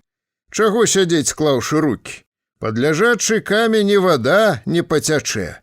Трэба даць кліч, адразу вёскі паднімуцца. Унь, камуністы арганізавалі паход сваіх на Васількоў і праперлі штрейк брэхераў. Хіба мы горшыя? Рабочыя гарадка хадзілі на пясчанікі цэлай кампаніяй, і ніхто не змог іх спыніць. А ў часы нашай грамады, якія мы паходы рабілі з Паўлам Волошыным. І таксама паліцыя не магла даць нам рады, падхапілі іншыя. Сякерамі нават туды хадзілі, паліцыянты з пастарункаў паўцякалі. І я памятаю, як усе смяяліся, што клявітар даваў драла праз акно без мундзіра, а потым загадаў слесарам дзверы абабіць жалезам і засовы паўстаўляць. Гуртам і бацьку біць добро. Ломнік, які дагэтуль маўчаў, астудзіў іхні запал. Перасаджалі потым і вашых валошаных, і гарадоцкіх герояў. Не тое правіш, брат Павел. Адумайся, на якое ліха ўвязвацца нам яшчэ ў бойкі з паліцыяй? Хіба мы падурэлі? Хай сацыялісты сабе грызуцца з ёю. Ім так чэшуцца рукі, а нам, мужикам, рабіць усё трэ з толкам. Што зробіш, часамі трэ і чорту лысаму кланіцца. У 13 раздзеле паслання апостала Паўла к рымлянам гаворыцца, што ўсякая душа няхай будзе пакорнай вышэйшай уладзе, азваўся і Давідзюк. Бо няма ўлады не ад Бога, ісцінно вам кажу. Начальнікі страшныя не для добрых спраў, а для кепскіх. Рабі дабро і атрымаеш пахвалу ад іх. От чаму наш айцец і прарок Ілья атрымаў ад Пілсудскага залаты медаль. Супроць уласці не папрэш, халера, ён мае рэхт, згадзіўся міхалоўскі багамол. Уласці заўсёды нас падтрымлівалі, трэ нам гэтым даражыць. На чым возіку ездзіш, таму і песні спявай. А пакорная цялятка 2 маткі сасе, так ще наши прадзеды любілі гаварыць. Я добра памятаю той паход бесарабаў, брат Павел. Ну і што, калі падняліся і пайшлі, а колькі малдаван памерло ад тыфуса, акалела на марозе, колькі іх перасаджалі ў турмы. Не, гэта не ратунак, мужыкі. А што, калі сакольскаму старосце падсунуць узятку? Падаў ідэю ломнік. А возьме? Насцярожыўся Майсак. Усе паны на грошы ласыя. Ім трэ то на курорты, то на шампанскае, то на паненак ці гульні розныя. Сотня, вядома, яго не купіш, не стане з-за яе пэцкацца. Трэ такую, мужыкі, суму яму даць, каб не адмовіўся. А хіба ж зрабіць гэтаго мы не можам? Падарунак возьме, ще й Альяша не выпусціць. Часамі чорт сумлення мае. А чым мы рызыкуем? Якімі-небудзь пару тысячамі? Грошы е! Пасля кароткіх дэбатаў апосталы сышліся на суме ў гадавы аклад павятовага начальніка і на вока яго ацанілі памерам у 12 000 злотых. Да гэтай лічбы вырашылі дабавіць яшчэ 8 000, выканаць далікатную місію, даручылі асцярожнаму дыпламату і бываламу чалавеку апосталу Давідзюку. Галоўны Альяшоў апостал раніцой запрог буланчыка, ні жывая, ні мёртвая Тэкля вынесла яму тую самую конскую торбу, нашпігаваную асцём, аддзельна вывалакла грошы, загорнутыя ў суровую палатніну. Апостал анучку вярнуў, сунуў тоўстую пачку купюр у торбу, скочыў на вазок і паехаў з падворка. Тэкля толькі цяпер успомніла пра вузялок з ежай для Альяша, ды кінулася ў хату. Калі маладзіца з перадачай выбегла на вуліцу, Давідзюк быў яшчэ недалёка, бо перад канём подбегам ішла рыжая карова са збітым рогам, ды ніяк не здагадвалася сысці з дарогі. З-за платоў сачылі насцярожаныя грыбоўшчынцы. Крыкнуць апостолу Тэкля не адважвалася. Ужо маладзіца даганяла фурманку, але раззлаваны Давідзюк рагулю аб'ехаў і папёр буланчыка наўскач. Яна ціха заплакала ды паплялася дамоў. Глава 2. Атрымаўшы падрабязныя рэляцыі ад епіскапаў і ксяндзоў пра тое, якія страсці разгарэліся па беларускіх вёсках, кардынал Польшчы, ксёндз доктар Аўгуст Хлёнд, даўно зразумеў, што настае момант, калі сам Усявышні падае яму магчымасць узяць рэванш. Цяпер гэтае самае ненавіснае праваслаўе ён без вялікіх намаганняў аслабляў іншым спосабам. Павятоваму і ваяводскаму начальніку кардынал строга загадаў не спускаць вока з абшчыны і трымаць яго ў курсе грыбоўшчынскіх падзей. Выязджаючы ў Грыбоўшчыну па сігналу з гміны, сакольскія следчыя чамусьці старосці нічога не сказалі. Даведаўся павятовы начальнік, што завязень сядзіць у яго турме, і перапалохаўся.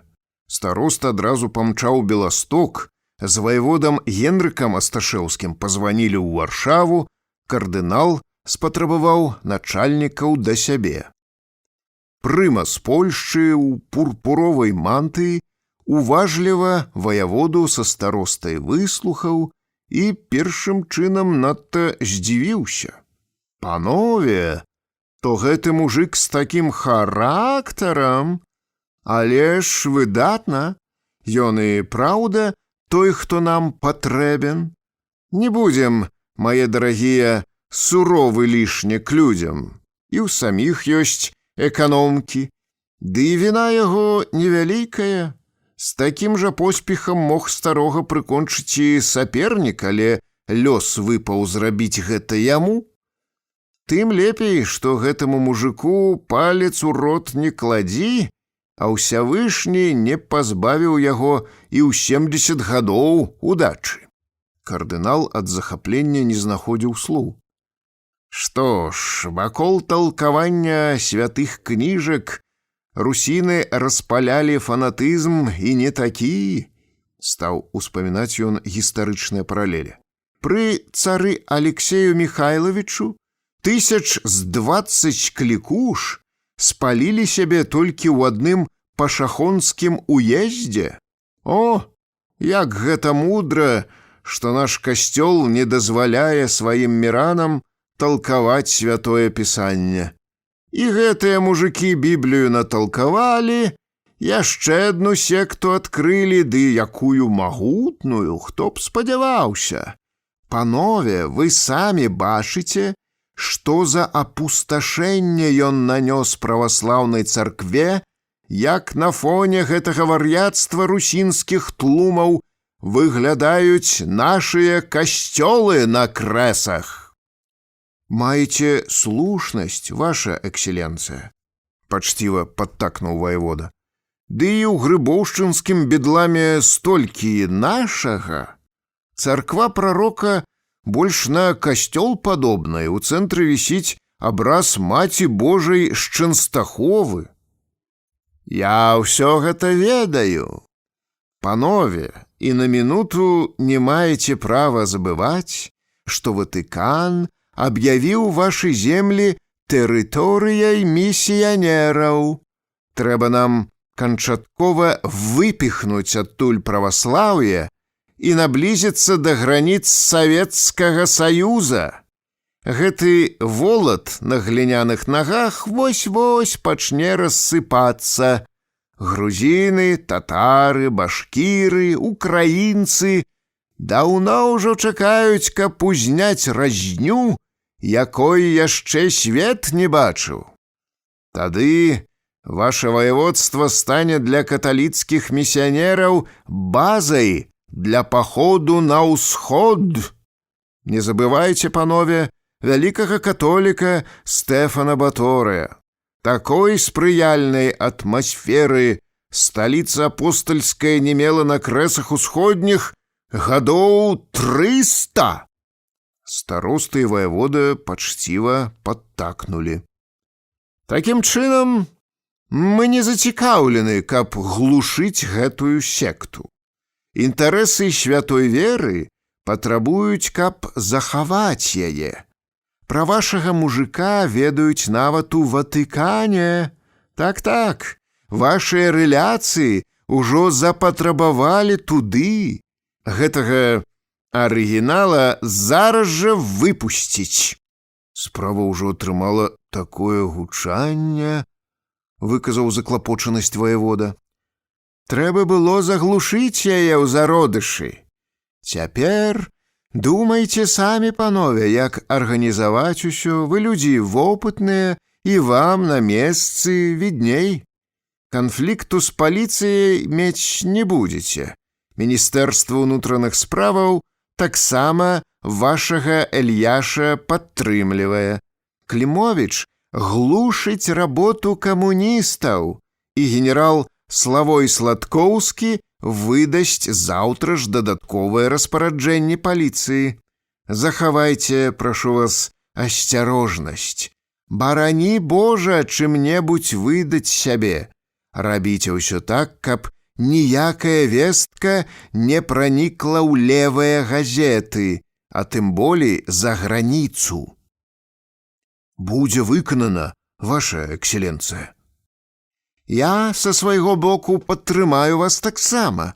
Папрашу прэзідэнта, каб узнагародзіў гэтага хлопа яшчэ раз. Епіскап Ялбжыхоўскі ў тыя вёскі, дзе праваслаўе найбольш пахіснулася, пашле жывыя ружанцы. Гэтых гарачых сэрцаў у нас дзесяткі тысяч, і ўсе яны прагныя да дзеяння во славу Хрыста. Духоўныя па прыходах атрымаюць інструкцыі, як тлумачыць замбона грыбоўшчынскае цячэнне. Больш ласкі гэтаму мужику. Запрасіце яго, пане староста, на імяніны жонкі ці дачкі, а то проста на абед. Так ест, ваша экселенцыя. Але ж і характар. Самародак. Не перашкаджаць гэтаму дзікаму зубру, панове, даць яму развярнуцца. Калі б такога прарока на крэсах усходніх не было, яго варта было б выдумаць нам з вамі. Няхай бушуе, няхай робіць, што хоча. А цяпер з Богам. Глава 3. Ваявода са старостам, кажуць, проста са сталіцы прыкацілі ў Саколку ды ўзяліся дзейнічаць. Неўзабаве да трупярні заехала вайсковая машына. Захутанае ў мешкавіну цела беднага Юзіка сышчыкі з тайнай паліцыі заладавалі ў зялёны кузаў ды некуды павезлі. Абодва следчыя, якія вялі справу, атрымалі накіраванне на работу ў іншыя паветы. Перавялі ў Ялоўку і начальніка крынкаўскага пастарунка тоўстага пана Клявітара. Паліцыя атрымала загад арыштоўваць тых, хто хоць словам абразіць Альяша, і панскія служкі прыступілі да справы. На ўсялякі выпадак ваявода са старостам адправіліся яшчэ да Солтыса ў Грыбоўшчыну, каб прыгледзецца на месцы, ці не можна дапамагчы прароку чым-небудзь яшчэ.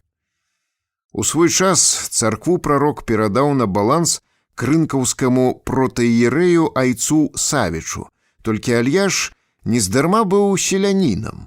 З-за горкага вопыту многіх пакаленняў і ў ім сядзеў адвечны мужыцкі страх перад кожным падпісаным дакументам. А ўжо тая папера, па якой ён перад пастрыжэннем у манахі непрадбачліва надрапаў сваё прозвішча і ўручыў бацюшку Савічу, не давала яму спакою. Калі ў нядзелю яго вартаўнік дакладваў, што едзе нейкі свяшчэннік служыць літургію, Клімовіч насцярожана пытаўся у свайго Фелюся Станкевіча: «А з якога боку?» «З вострава, айцец Альяш». Прарок адразу рабіўся адважным. «О, якаў падлізвацца прэцца! Зноў жарабца гэтага прысюды. Пакажы яму фігу, самі службу адправім. На святыя мігды, скажы яму, што бываюць нігды, купіць мо мяне». Затое, калі бацюшка ехаў з крынак, Альяш ключ пакорна з халявы вымаў. «На, адкрывай. Савіч хай покуль што служыць. Мо дакумент выдзераў яго як-небудзь. Не трэ клявіць гэтага кудлатого. Калі папера будзе ў мяне, хай пацалуе тады дзесь». Вярнуўшыся з Саколкі, начальнікі зараз жа выклікалі павятовага суддзю. акт перадачы Грыбоўшынскай царквы ліквідаваць, паперку Клімовічу вярнуць. На якой падставе маю гэта зрабіць, пане ваявода, пане староста? Узмаліўся абаронца Феміды. Знайсці закон і зрабіць усё на працягу 2 дзён, справа дзяржаўнай важнасці. Так есть, пане ваявода, будзе выканана. І перадаць пракурору для успакаення грамадскасці завесці ў галоўную справу на Чарнецкую за самагон. Яна галоўны вінавайца гэтага забойства, падбухторшчыца. Так есть. Глава 4. Забіраць Альяша з турмы пайшоў былы легіянер Пілсудскага, сам староста Вайцяховіч. 2-метровага росту, энергічны пан гэты ледзь з прыкрытай гідлівасцю і затоенай цікавасцю павёў старога са скудлачанай барадой абедаць. Па саколцы нібы хто мільгануў вялізным люстэркам, і з-за алавяных хмар на секунду выглянула сонца, заблішчалі шматлікія лужыны, але стары нічога не заўважаў. Цягнучы знямоглымі нагамі пудовыя боты з камякамі мокрай гразі, дядька Альяш не выбіраў дарогі, пакорна плёўся побач са старостам у панскі дом. З далікатным профілем і загадкавай усмешкай, надушаная і напудраная, ды з прычоскай а-ля Грэта Гарбо, пані старосціха чакала іх з хваляваннем. Прыслугу сваю яна ледзь не заганяла, бо славутага госця збіралася частаваць па ўсіх правілах свецкага этыкету, таму выставіла на стол усе свае тонкія сервізы, хрусталь, ды расклала серабро. Яна нават новага гродзенскага архірэя так не спатыкала. «Пані Леакадія», — прадставіў старосціху Вайцяховіч, «знаёмцеся, а от то наш герой, пачцівы пан Альяш». «Вельмі мне прыемна», — з мілай прыхільнасцю заявіла гаспадыня. Вясковы дзед на свецкую львіцу нават не падняў галавы. У прыхожай віселі галовы ласёў з разлапістымі рагамі і кабаноў з ікламі. Пад сцяной кленчылі ды з забабонным страхам білі госцю паклоны 2 беларускія дзеўкі. Маленькая балоначка з сярэбраным аброшкам какетліва цяўкнула 2 разы, ды белым клубочкам пакацілася Альяшу пад ногі. Дядька Клімовіч служанкам пакланіўся таксама, нават дазволіў ім пацалаваць руку, а любіміцу пані Леакадіі стукнуў ботам, і белая сучка ўцякла на кухню. Пасля кароткага замяшання староста паказаў, куды ісці. «Прошы, пані Клімовіч, прошы бардзо». Дзед прагрукатаў у гасціную, прысеў на ўскрай абабітага квяцістым шоўкам крэсла. Апусціўся ён з такой насцярожанасцю, нібы баяўся забрудзіцца, быдта шоўк заражаны быў каростай, і стаў азірацца, куды прымасціць шапку. Дядька Альяш намерыўся пакласці яе на паркет, але перадумаў і апусціў сабе на калені. Пані Леакадія хрумснула суставамі пальцаў. На кухні не сціхала з прытворнай крыўдай скавытаць забытая балонка. Як на сонца зачараванымі вачыма праз дзверы глядзелі на прарока служанкі. Само сабой выйшла, што ў пакоі ўсё было лішняе. І элегантная з тонкім профілем ды цудоўнай прычоскай пані гаспадыня, і залатыя запанкі на беласнежных манжэтах яе мужа, і саксонскі фарфор, і бутэлькі з замежнымі стракатымі этыкеткамі, і бліскучая піяніна, і ўвесь шык кватэры з багатай мэбляй, што адсвечвала ў навашчанай падлозе. Нічога іншага не прыдумаўшы, Вайцяховіч мусіў разыграць шчодрага гаспадара далей. Ён сеў насупраць старога і шырокім жэстам ды з напускным хлебасольствам праказаў з усмешкай: «Ну, ойцец Альяш, што-небудзь перакусіць? Пан прагаладаўся за 3 дні, праўда? Прашу прабачыць, што так выйшла. Паліцыя, следчыя без майго ведама заварылі ўсю справу. Нічога, цяпер справа ойца ўладкавана. Можаце так лічыць, больш ніхто не адважыцца і пальцам крануць». Паляпаў ён дзеда па плячы.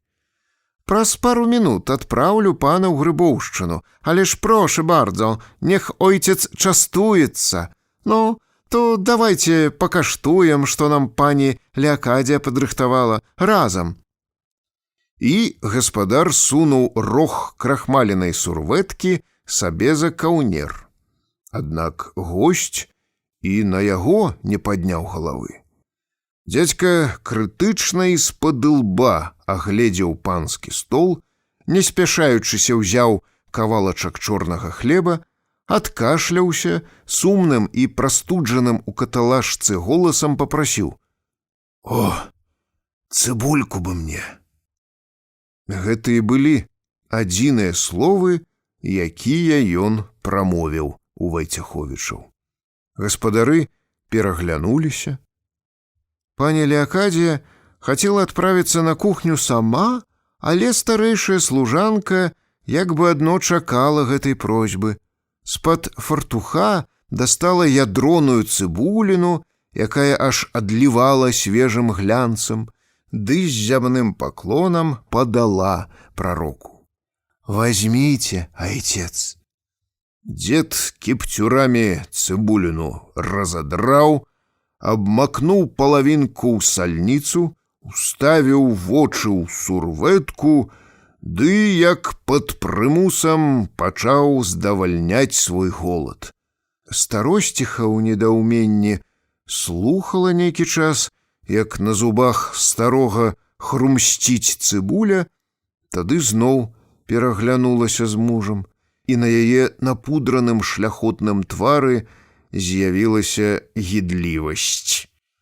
Неўзабаве здаволены Вайцяховіч без ранейшай ужо цікавасці да старога бесцырымонна ўпіхнуў дзеда ў свой лімузін ды загадаў здзіўленаму шафёру даставіць прарока ў Грыбоўшчыну. «Прызнавайся, Янек, такога пасажыра яшчэ не вазіў?» — рассмяяўся ён. «Яму толькі ездзіць фурманкай, што гной вазіць». У тон начальніку пакпіў бязвусы юнак, насмешліва азіраючы госця. «Ладна, мо вытрымае машына і яго. Толькі потым бензінам трэба будзе яе адсіраць паўгадзіны». Юнак паставіў умову: «Стары, не выхіляцца мне з машыны, разумееш? Гэта табе не на печы». «Ха-ха-ха-ха-ха!» заліўся смехам староста, якому сцэнка надта ж здалася пацешнай. Машына ад'ехала. Вайцяховічу было чаго радавацца. Уладкаваўшы дзедаву справу, ён адчуў, што адкрывае новы раздзел службовай кар'еры. Сэрца старосты поўнілася вялікай радасцю. Вярнуўшыся ў кабінет, Вайцяховіч ніяк не мог прымусіць сябе, каб заняцца службовымі справамі. Здаволены сам сабой, ён агледзеў кабінет. На стале сіметрычна ўкладзеныя альбомы, варшаўскія і замежныя часопісы, мармуровы чарнільны прыбор. За спіной бялеў і кантрасна выдзяляўся на квадраце чырвонага атласа сілуэт арла. З хрустальным пералівам люстра, прывезеная жонкай аж з Чэхаславакіі, ах, які ў яе густ, напаўняла пакой радасцю і далікатным ззяннем.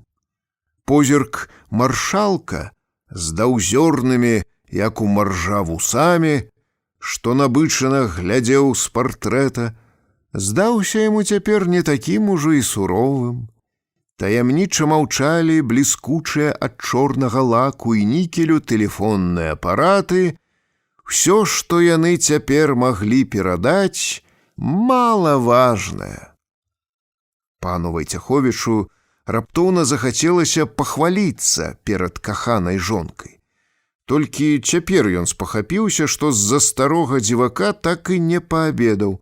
Яшчэ ўспомніў, як яго жонка часта хрумсцела суставамі пальцаў, а гэта была ў яе першая адзнака раздражнення. «Нічога, дзяўчынка мая, мы цябе зараз супакоім», чула прамовіў ён да фатаграфіі жонкі ў рамцы, якая стаяла каля чарнільнага прыбора, і ўзняўся. Начальнік павета, насвістваючы бравурны марш, накіраваўся дамоў. Усе вокны сваёй вілы Вайцяховіч застаў адчыненымі насцеж. Служанкі, на чале з расстроенай і поўнай гідлівасці да ўласнай кватэры паняй Леакадіяй, канчалі выціраць гарачай вадой з содай квяцісты шоўк крэслаў, паркет і браліся церці стол, быдта туды узабралася і наслядзіла балонка. Глава 5. Давідзюк застаў Вайцяховіча не ў настроі. «Што ж, дзякуй», — амаль абыякава заявіў староста, беручы пакет з грашыма. «Падарунак ад вас ахвотна прымаю і перадаю на будаўніцтва шпіталя святога Роха ў Беластоку». Яшчэ большым для апостала было дзівам, што гэты цар і бог цэлага павета загаварыў устрывожана. «А вы яго нідзе не спаткалі? То ж пана Ільяша я адпусціў гадзіны паўтары таму назад. Самому не было часу і паслаў яго з шафёрам. Выехала машына за Саколку, ды пан Элеш загадаў яе спыніць. Выбраўся на дарогу і аб'явіў, што пойдзе пехатою. Як яго мой Янек не ўпрошваў, не затрымліваў, пан Элеш не паслухаўся. Што за арыгінал ваш стары?» Па тым, як староста трывожыцца і вінавата апраўдваецца, Давідзюк адно цяпер убачыў, пад якой апекай яго шэф, і да таго смялеў, што нават перастаў калечыць польскую мову, загаварыў па-беларуску. «На машыне, пане старосту, айцец Ілья не паедзе». Апостол ужо надта шкадаваў дарэмна патрачаных грошай. Паводле вучэння Ільі, ездзіць ён толькі можа на фурманцы, у якой няма ні кавалка жалеза. Выдатна зразумеўшы на гэты раз галоўнага апостала і бесь перакладчыка, староста перад селянінам падзяліўся сваімі заўвагамі як з роўным. «Калі прыводзіў на абед яго я, служанкі нас папярэджвалі, што скаромнага стары ў рот не бярэ, але я таксама не паверыў, такі аўтарытэт і не захоча смачна з'есці ды выпіць чарку. Ажно выйшла не па-мойму, псякрэў. Першы раз у жыцці бачу штосьці такое. О, ён на ежу ўпарты. Езус Марыя, шапку здымаю перад такім фанатызмам. Не дзіўлюся ўжо, што так ляцяць да яго багамолкі. Пане Давідзюк, усе сакольскія служанкі цяпер зайздросцяць маім дзеўкам, прыслужвалі іхняму богу. Холера ясна, пан Элеш слабы чалавек, яшчэ што-небудзь здарыцца ў дарозе. Янка я адразу папёр назад, але ж я з шафёра спушчу скуру, калі не знойдзе, няхай толькі вернецца з нічым. Але аж ад машыны схаваецца. Пан так думае? Устрывожыўся ён не на жарты. Тады прашу, едь пан зараз жа сам, мо яшчэ дагоніць пан старога дзе-небудзь. Не хвалюйцеся, пане старосту, нічога не выдарыцца. Дажджу ўжо няма, Пясок, хоць і мокры, але стужэў, ісці добра яму. Мы, мужыкі, пане, народ вынослівы, а прарок яшчэ і пад апекай Божай. Так то яно так, але я пана вельмі прашу не затрымлівацца ў саколцы. А ну ж, відэлец, як мы палякі гаворым. Свайго шэфа Давідзюк дагнаў аж у Трасцяной. Александр стрымаў буланчыка, злез з воза, застыў. «Дзень добры, Ілья!» Альяш прамаўчаў, але гэта апостала не ўразіла. «Ну, як паны, не замэншылі цябе там вельмі, не замардавалі?» Са скупой мужчынскай цеплынёй спытаўся апостал, аддана заглядваючы прароку ў вочы. Прарок быў не ў гуморы і адказаў пытаннем на пытанне. «Пыцель у вятрак піня прывёз?» «Прывёз, а як жа, шчэ пазаўчора», — запэўніў яго Александр. «А крупарушку?» «Устанавливаюць якраз майстры». «Не параскрадалі?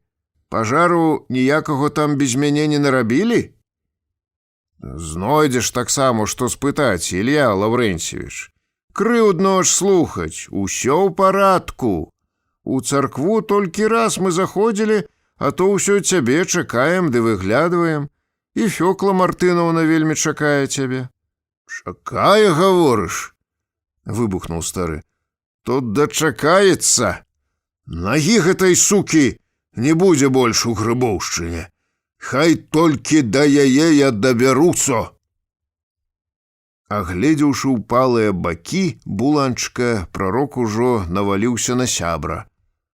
«Ты што так коня змардаваў? Нашто гнаць трэба было гэтак? Пакінь вас адно на пару дзён, усё на ніц звядзеце адразу. Нават не мог яму хвост падвязаць. Цяжка табе было закілзаць. О, вандзідла паржавелі нават». Сунуўшы каню ў зубы цуглі, зрабіўшы з хваста фарсісты вузел, Альяш нарэшце забраў у Давідзюка вяровачныя лейцы і палез у свой вазок. «Ну, чаго стаў як слуп? Пайшоў!» Крануў лейчынай прарок каня, не надта клапоцячыся, паспеў Давідзюк узабрацца ў вазок ці не. Даехалі яны да Грыбоўшчыны, не прамовіўшы адзін да аднаго больш ні слова. Не азваўся Альяш ні да каго і ў вёсцы. Маўчаў гэтак цэлы месяц. Дзядзька сам на сябе наклаў пакаранне. 4 тыдні вымальваў цяжкія грахі перад абразамі, а ў гэты час Тэкля каля яго хадзіла на пальчыках ды не дыхала. Глава 6. Толькі і апошняе здарэнне зноў нічому не навучыла. Дзіва, да чаго дасягае захаплення цёмнага натоўпу ўяўнымі аўтарытэтамі.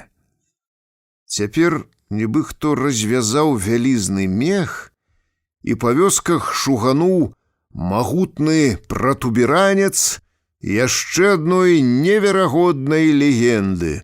Цяпер ужо пра тое, як папы, архірэі ды іншыя ворагі новага вучэння захацелі зжыць са свету прарока. Легенда даляцела і да маёй вёсачкі. «Падумаць толькі, да чаго дайшлі Альяшовы ворагі!» з абурэннем гаварылі нашы цёткі. «Так усё падстроіць! Гэта ж выкапілі на могілках якогось пакойніка, разулі і раздзелі дагала, ды падкінулі цела Ільі пад самюткі парог. Выходзіць ён рана на двор, чалавек якісь ляжыць нежывы.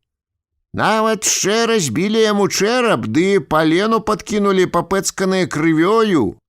Курыцу Солтэс зарэзаў і папэцкаў, бо злы на яго быў, што Альяш грошай не дае. Знайшліся і сведкі, бо заплацілі ім добру архірэй з папамі. Грошы ў іх без ліку, А є такія людзі, што нават на роднага бацьку табе набрэшуць, толькі заплаці.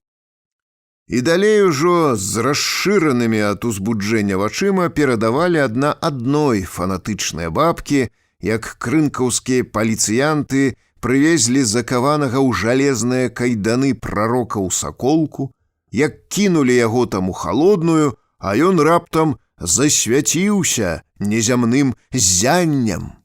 Альяш скінуў свае кайданы, ды быццам праз павуцінку прайшоў праз жалезныя краты і цэментовыя муры, малявала цётка Кірыліха. А паліцыянты, што яго вартавалі, убачылі цуд і аслеплі, добавила Клемусова нявестка, і цяпер лепшыя дахтары іх ужо не могуць выратаваць. Проці нябеснай сілы не папрэш, згадзіўся і яе мужык Сцяпан. Пераязджаючы на хутар, Клемусаў сын прадаў хату і пасяліўся ў зямлянцы. «Нічого, збяремся сіламі, то ще хату пабудуем прускім мурам», – цешыў ён сваіх. Ішлі гады, нараджаліся і раслі, хварэлі і паміралі, ды зноў нараджаліся яго дзеці, а лесу Сцяпан не прыдбаў.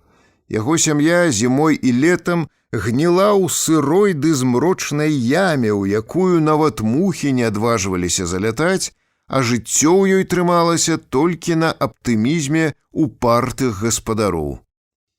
Мне вельмі непрыемна, што кніжка такая змрочная. Я б з большай ахвотай стварыў іншую. Вясёлых намаляваць куды лягчэй, чым людзей з трагічнымі лёсамі. У старажытнай Грэцыі ўсе скульптуры усміхаюцца. Увесь сэнс у тым, што задума аповесці зарадзілася ў маіх землякоў. Часамі ў пісьменніка абуджаецца кліч продкаў, і ён тады становіцца летапісцам свайго часу. І ў мяне перад вачыма стаяць тая счарнелая зямлянка Сцяпана, таленавітая аптымістка Кірыліха і нешчаслівая Хімка, а ў патайных кутках душы, дзе, мабыць, хаваецца ды пераходзіць скрозь ланцужок пакалення ў памяць роду, загаварылі няздзейсненае імкненне дзядоў і прадзедаў, і я, прамы іхні нашчадак, толькі спрабую выліць на паперу сілу духа, цярпення і боль землякоў. Клемусаў сын і нявестка цяпер захацелі яшчэ раз упэўніцца, што ўсё ж такі існуюць запаветны эталон праўды, вышэйшая воля, магутны ўсяленскі суддзя і тыя самыя таямнічыя справядлівыя сілы. Суддзя гэты Нёману можа загадаць цячы ад Балтыкі да Святой гары, слабога зробіць волатам, беднага багатым, старога маладым, нешчаслівага шчаслівым, толькі ты не падай духам і вер, вер, вер. Кірылішын Володька 3 год сядзеў у турме, і маці часамі мяне клікала завесці ходзікі. «Ты паглядзі заадно, ці правільна ідзе яго каляндар?» – прасіла пры гэтым. «Забыла сачысто, адарвала яму я ўсе дні на мінулым тыдні, ці не?» Час для бабак вымяраўся ад касьбы да жніва, ад жніва да пасеваў, хваробы, смерці знаёмых ці хрэсьбін. Календарамі ці гадзіннікамі карыстацца яны не ўмелі. Аднак старая купіла і павесіла сама ўжо 3 каляндар. Для яе важна было, што ён гэтак жа ішоў пры Володьку. Я адрываў лішнія лісткі, падцягваў гіры ходзікаў, аднак сына замяніць не мог і толькі дражніў. Гэтаксама перапоўненая прагай да жыцця, наладаваная да краёў жаданнем асіліць несправядлівую, раўнадушную рэчаіснасць, аднак заслабая, каб вырвацца з рамак, якія ёй надало выхаванне, з безгранічнай верою тыя самыя сілы, якім нават зоры на небе пераставіць дзіцячая гульня, Тетка Кирылиха натхненно расписывала падзеі за Сцяпанам. А каменданту крынкаўскай паліцыі ды акаянным тым следчым скруціло рукі, ногі, і палякі паўміралі ў страшных мэнках. І так усе прасіліся перад смерцю, так прасіліся: «Дабіце нас, дабіце!» Але нават апошняй просьбы ніхто не споўніў. І на іхніх дзяцей хваробы напалі, усе падчыстую вымерлі і яны. А хто сведчыў на Ілью, той вярнуўся з саколкі, а дзеці іхнія ўсе як адно нямкі. Яны палезлі ў кішэні за грашыма, каб з'ездзіць да доктара ў Беласток, цап сябе за кішэнь, а там замест грошай асінавыя лісты ляжаць. Знаходзіліся нават такія, што адправіліся ў крынкі, каб на свае ўласныя вочы паўзірацца на новага пана каменданта пастарунка паліцыі. «О, гэты будзе цяпер здалёк абыходзіць Ілью!» Цешыліся мужыкі, быдта камендант меўся збаяцца зараз іх саміх. Іншыя не ленаваліся з'ездзіць у Саколку і схадзіць да староства, паўзірацца на новых следчых. Гэтым часам у грыбоўшчынскай абшчыне раскольнікі прыціхлі. Альяша ўсе сталі баяцца, і прарок над апосталамі займеў бязмежную уладу.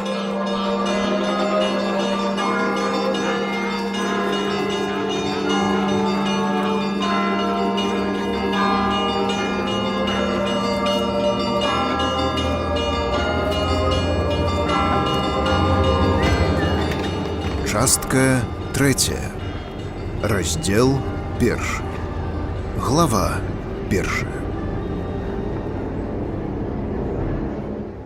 Поўны якойсьці супярэчлівасці, рэдкім дзіваком быў дзядзька Клімовіч. Ніяк не зразумець, чаму так бяздумна вызначыў дзень Х, пра што будзе мова.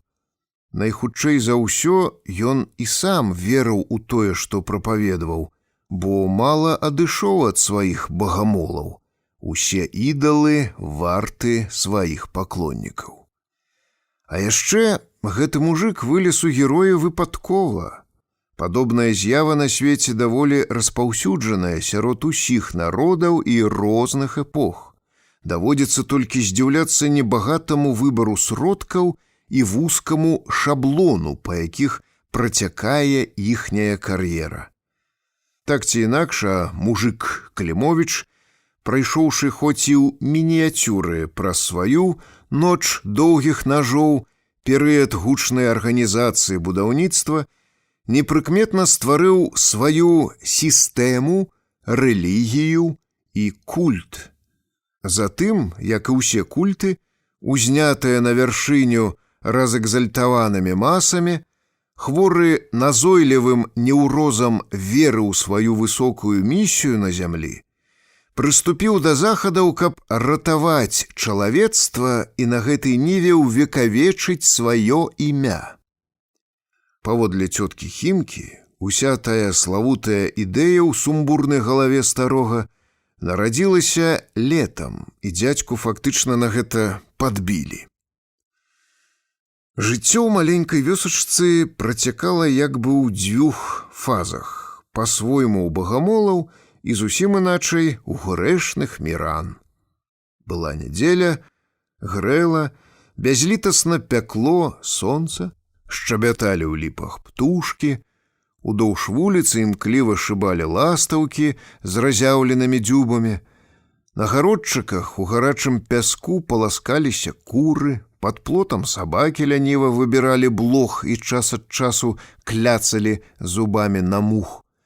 Лазілі парасяты, заклапочаныя пеўні, а малыя, з парэпанымі нагамі, панадзяваўшы адно аднаму вяровачкі на плечы, лёталі ды галасілі: «Но, Кося!» Пад бэзам на каменнях гутарылі бабы, Іхнія мужыкі з бутэлькамі нафты, селядцом, скрыначкай запалак ці кавалачкам мыла неўзабаве вернуцца п'янаватыя скрынак, бераставіцы ці гарадка. Покуль рыхтаваць вячэру, жанчыны за асалодай здаровых сялянак убіралі ў сябе чароўнасць летняга дня ды нетаропка перабіралі жыццё.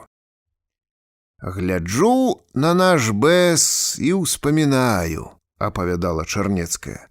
«Раней, калі яшчэ жыла ў мамы ў плянтах, то з Геляй Матрунішынай адправіліся мы раз у крынкі на фэст. Царквы нашай яшчэ не было, толькі сцены жаўцелі на пагорку. У Грыбоўшчыне падыходзім да гэтага куста, а ён так файно пахне. Сталі мы ламаць. Станкевіч якраз араў на агародах. Чалавек убачыў нас і давай бегчы да дарогі. Уцякаць брыдко. Ніц не зробіш, кажу, Геля, стойма ўжо, што будзе. А ён падлятае ды крычыць: «Мае шчасце, што знаёмая, а то на суд падаў бы, або зубы панесла б у жмені». А нядаўна заходзіць да майго закурыць, і я ўсё ж такі не выцерпела. «Фелік», — напомніла яму, — «каб ты здох, з адной лапкі бэзу брыдзецца гэтак.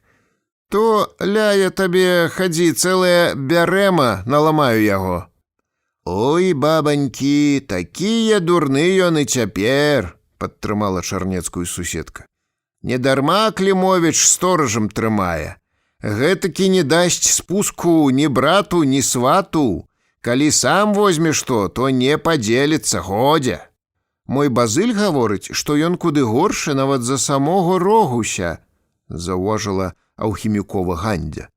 «А сам Клімовіч хіба не ўрэдны?» — азвалася Чарнецкая. «Убачыць на вуліцы сваю родную унучку і не гляне табе на яе нават. Мой Банадык кажа, як спаткаю Альяша, то заўсёды хочацца кінуць добры вечар, бо кожны раз у вачах цямнее», — загаварыла 80-гадовая Галамбоўская. «Бо жизнь меў такую. Хіба ён добрае, што бачыў? Адкуль можа быць добрым? Усім дзецям калісь спуску не давалі, а ўжо самалюбівая Лаўрэнава Юзефіна, не дай Бог, у якой суровасці трымала сваіх хлопцаў. Каб яна казачку якую свайму дзіцяці расказала, ці пра птушачак якіх або хоць прыласкала каторага, дзе вы бачылі? Толькі пра веру, святых ды чорта», — згадзілася Гандзя і напомніла выпадак з прычасцем, калі малы Максім праліў цела і кроў Хрыста, а маці ніяк не магла дараваць дзіцяці прамашкі. То і павырасталі чэрствыя ды бяздушныя. Максім, калі быў жандарам, не ведаў жаласці, паплакалі ад яго людзі, і гэты. Зрэшты, успомніце, бабы, як усіх нас гадавалі, якімі мы былі запалоханымі дзяўчынкамі, бы мышаняты. Аднойчы пайшлі ўся з вёскі на пакос, а мы лётаем сабе во гэтак па вуліцы. Раптам бачым на пагорку штось блішчыць. Мужчыны пакінулі плуг, і адпаліраваны лемех гарэў на сонцы. То дзісейшае дзіця яшчэ табе пабегла б паглядзець, што такое зяе там. А мы, напалоханыя то ведзьмамі, то цыганамі, то чортам, пазабіваліся ў хату і прасядзелі, покуль не вярнуліся з балота бацькі. Дзіця бы мокрая гліна. Чалавека трэ мясіць з малого, бо табе засохне і потым капут. Раптоўна ўстаючы, Гандзіна нявестка спахапілася. Цяпер, цётку Гандзя, яны ўжо лішне смелыя. Ой, дзе ж мае абарванцы падзяваліся? Ці не падглядваюць зноў за гэтым распутнікам? Цяпер смелыя аж бяда. Надзяры вушы майму, калі ўбачыш там, кінула другая маладзіца наўздагон сяброўцы. Жанчына ўжо бегла ў вішні, дзе Мікалай Рэгіс выставіў шацёр са стракатых дываноў, а большыя падчыванцы з нездаровай цікавасцю стараліся падслухаць ды падгледзець з кустоў, што ў тым будане адбываецца. Былы дзячок у шатры лячыў у гэты час дурніцу. Збедаваныя бацькі аб'ездзілі ўжо Гродно і Варшаву, Журовіцы ды Пачаева, пачулі яшчэ аб адной методзе лячэння вар'ятаў – цяжарнасцю. Мікалай за прыём браў залатымі рублямі і сваю методу лячэння называў выбіваннем клінам кліна. Між іншым, калі Рэгіс яшчэ зімой адпусціў гэтак першую пацыентку, грыбоўшчынцы спахапіліся, што і паўтарак, мабыць, на свет Божы прыйшоў такім жа чынам. Толькі нямой прыпадачнай нічога роды не дапамаглі. На цвінтары ў гэты момант на вынесеных Станкевічам расхістаных венскіх крэслах рассядаў у цянёчку вакол стала увесь Альяшоў сінедрыён. Да святога ўзгорка людскія патокі плылі нерэгулярна, амплітуда іхняй пульсацыі залежала ад стыхіі сялянскіх настрояў. Толькі на аналіз гэтай з'явы трэція свяшчэннікі здольнымі не былі. Альяшоўцы спалохаліся, што гэтае лета чамусьці зусім мала пілігрымаў. Пра мінулы залаты час ім напаміналі адрацянелыя дубцы, якімі былі ўсланы цвінтар, поле ды выган. Зялёнымі галінкамі людзі калісьці ратаваліся ад спякоты і аваднёў, а ў дождж падкладвалі іх пад сябе жабракі. Адкрываць у Грыбоўшчыне сталовую, для якой ужо завёў быў нават катлы і посуд, Піня раздумаў. Паразбіралі свае буданы крамнікі, параспаўзаліся жабракі. Трэція свяшчэннікі цяпер мелі шмат вольнага часу. Распешчаных неабыякім поспехам апосталаў тачыла трывога. А што, калі так будзе цяпер заўсёды? Вінаваўцаў яны гатовы былі шукаць усюды. Паліцыянты людзей перапыняюць, разважаў услых за доўгім зробленым з негабляваных грубых дошак сталом майсак. Затрымаюць фурманку на дарозе і чаму таблічкі з прозвішчам на ёй няма, чаму конь нячышчаны, плаці, дзядзько, штраф. Вядома, каму ахвота плаціць. А ў Беластоку цэрквы, кажуць, пазакрывалі, уставіла Руселіха. Крынкаўскія паліцыянты хваліліся. Хай ваш прарок паставіць свечку вялікую Мікалаю Угодніку, што ўдалося яму якошча пабудаваць, бо цяпер нікому не дазваляем, на веру вашу забарон у Варшаве выйшаў. І забароняць паны, а што ім? Заўважыў Давідзюк. Запалохаць нашых людзей, што раз плюнуць. Толькі як жыць без веры будзем? Пад Краковам мужыкі баставалі, і паліцыя іх расстраляла з кулямётаў, як на вайне, прынёс навіну з горада Павел Бельскі. А прэм'ер Складкоўскі ў сейме яшчэ і заявіў: паліцыя наша страляла і страляць будзе. Свет ускалыхвалі ўжо грозныя падзеі. Памалу яны даходзілі і ў вёску. А ў Гешпаніі вайна? Пасля хвіліны маўчання выкладваў навіны Бельскі. Самі на сваіх пайшлі. Брат ваюе з братам, сын на бацьку ідзе, як было ў Расеі ў 17-м. Там цяперака такая разня, што па гарадах крывавыя рэчкі цякуць. Уже немец туды сваіх салдат папёр, самалёты направіў, а саветы караблі з танкамі накіравалі. У тую бойню таўклі адны адных тут, а цяпер водзе шчапіліся, — паківаў галавой ломнік.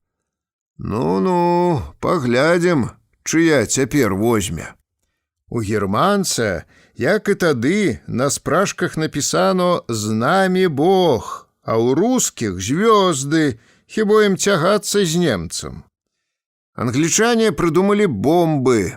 Як кіне з цепеліна такую, як узарвецца яна, так да самай вады дастане. Пасля маўчання зноў падсыпаў Бельскі.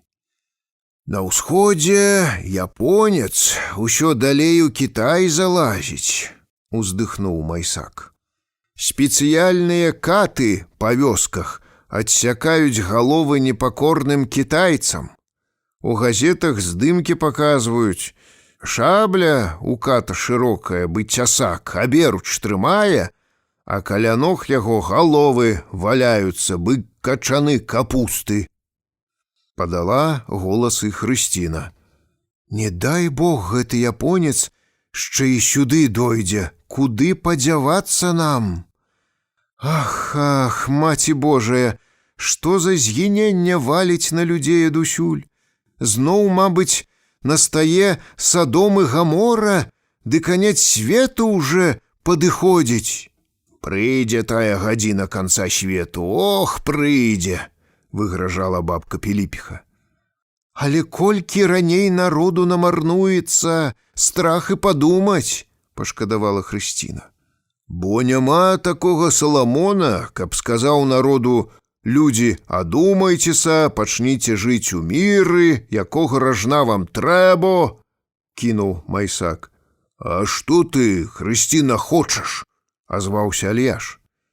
«Хто ў тым павінен, што канец усяму ідзе?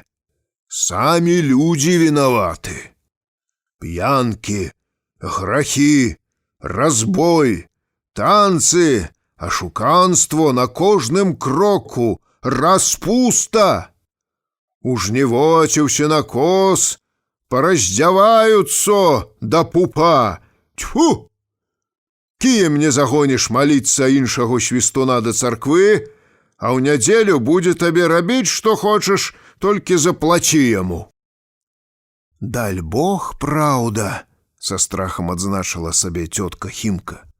«Аж жаласць бярэ, калі паглядзіш, як тыя пчолкі мэнчацца, з кветачак воск збіраюць, каб святы лікам асвятліць, а такому гіцлю ніц не значыць падысці да свечкі ды прыкурыць. Не, яшка мой не такі, хай Бог крые, ратуе. Хоць у тых саветах верыць у Бога забараняюць, але яшка зважлівым быў яшчэ малым, а ўжо цяпер. Ён жа не вінаваты, што да цэрквы іх там не пускаюць». Гэтым часам Альяш разыходзіўся ўсё больш. Нават крынкаўскія яўрэі перасталі хадзіць у свае сінагогі.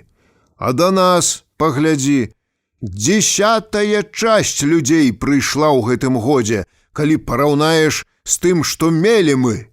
А што робіцца ў другіх царквах? Усе бацюшкі, гэтыя духоўныя дзікуны, залатыя зубы сабе паўстаўлялі, радзівы нават пакуплялі і слухаюць тое, што Богаве адно рабіць дазволено. «Шчэ не хапало, каб пасталі гаварыць з небам», — прабурчала Хрысціна. «Знойдуцца такія рызыканты, што і гэта рабіць паспрабуюць. Думаеш, не?» — згадзіўся прарок. «У Бібліі сказано: перад канцом свету наступіць такі час, калі людзі зробяцца гордымі, бацькам непакорныя ды няўдзячныя. Забудуць храмы, фігляваць пачнуць на рабоце, распустай зоймуцца і з небам спрачацца стануць. Брат пойдзе на брата, дачка проці мацеры. О, тады жоўтая чума свет залье, зямля разверзнецца, і на тым месцы застануцца толькі чорная ноч і 7 слупоў дыму». «А мы можам зараз пачытаць», — з гатоўнасцю пагартаў Давідзюк і паспешліва павадзіў пальцамі. Коли ласка, слухайте. Ибо восстанет народ на народ и царство на царство, и будут глады и землетрясения по местам, все это начало болезней. И тогда будет великая скорбь, какой не было от начала мира до ныне. Ибо где будет труп, там соберутся орлы, и после скорби дней тех люди будут воздыхать от страха и ожидания бедствий, грядущих на вселенную. И море восшумит и возмутится, солнце померкнет, и луна не даст света своего, и звезды спадут с неба, и силы небесные поколеблются». «Амант!» — тихо прошептала тетка Химка, ды набожно пережагналася. «И поколеблются, а что ты думаешь?» — разважыў Майсак, ды пагладзіў раскладистую бороду. «У календары было написано про затьменне месяца, и я подумал, дай проверу. Прыйшоў вызначаны дзень, точно. Таксама і ў Біблію ведалі, што ўпісваць». «Як ты, Пятрук, можаш спакойна шчэ і гаварыць аб гэтым? Канец жа свету ідзе!» — выбухнула Хрысціна. «Альяш кажа пра залатыя зубы ў бацюшак. Гэта што? Па поўнай белыя пальчаткі панадзявалі, капелюшы і так пруцца ў гэтым адзенні да царквы.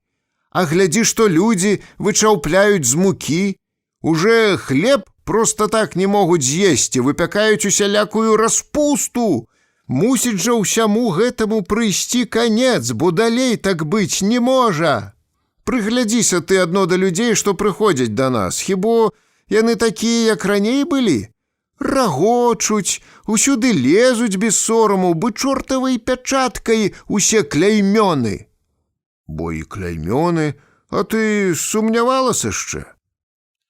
«Я уже казаў, меў виденне калісь», — загаварыў Альяш зноў.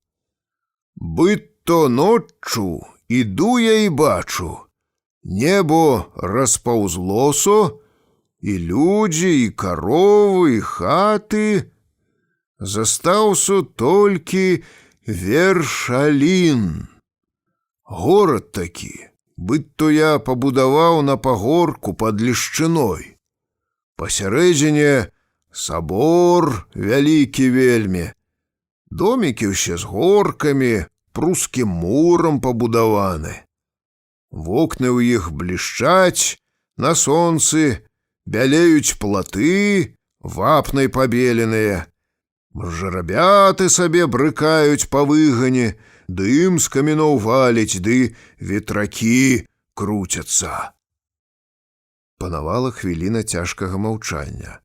На прыступках царквы Чарнецкі са Станкевічам гулялі ў шахматы. Пачуўся дыалог. «От жа напалоха, ух, я ж баюся», — кпіў з сябра Фэлюсь. «А гэта што?» — пахадзіў ён выразаным з дзерава канём. Важнасць мне вялікая», — у тон яму адказаў Банадык. «Сяго кавалачак палена. І хоць ты стораж царкоўны, шышка важная, а мы твайму конніку зробім сякір башку, глядзі».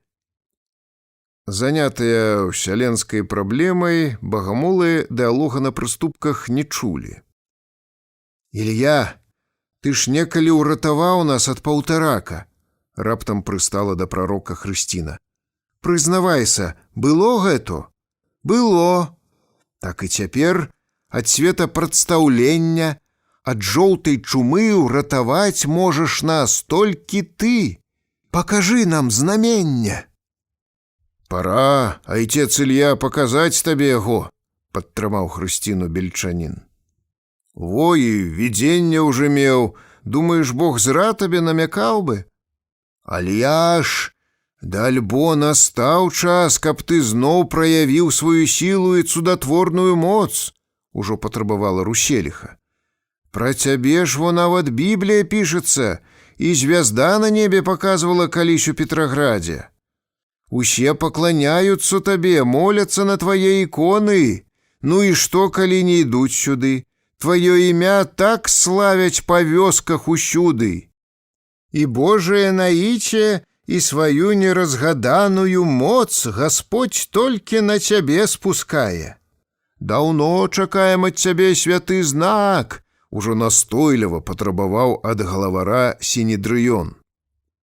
Праз нейкі час дзядзька цяжка ўздыхнуў. Сам чую гэту. І Альяш загаварыў, як бы пад прымусам, як бы ад таго, што надта ж стаміўся народу супярэчыць і вымушаны ўрэшце падпарадкавацца. Намякало даўно, і не раз намякало ноччу, а цяпер, калі стало людзей тут мало бываць, пачало мне намякаць уже вельмі часто. То чаго чакаеш, покуль д'ябальская сіла пачне вамі правіць, і не думай больш цягнуць, толькі страшнае знаменне, Ілья, пакажы. Глава 2. Вярнуўшыся дамоў, Альяш узяў пяро, абмакнуў у чарніліцу з дохлымі мухамі і старэчым крывым почеркам пачаў выводзіць загагуліны. Прарок пісаў «Зварот да народа», які потым выклікаў новыя страсці і столькі прынёс людзям бяды ды расчаравання. «Возвещаем вам, народы, второе пришествие Господа нашего Иисуса Христа на землю. Объявляю я всему миру весть, наидрожайшую, то есть наидрожшую весть. Дрожшей вести за сию весть нет во всем мире». І далей гэткімі ж перлымі граматкі і арфаграфіі ён апавясціў, што кончылася нарэшце боскае цярпенне. Пасля таго, як на зямлю другі раз зайдзе Сын Божы, наступіць канец свету.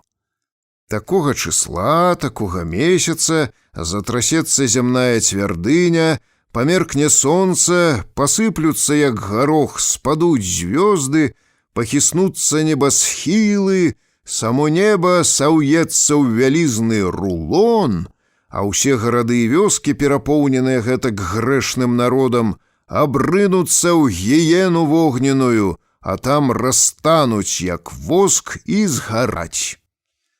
Альяш яшчэ аб'явіў, што ва ўсім свеце застанецца толькі адзіная жывая мясціна – горад Вершалін, які Бог яму даручае пабудаваць для сваіх аднадумцаў.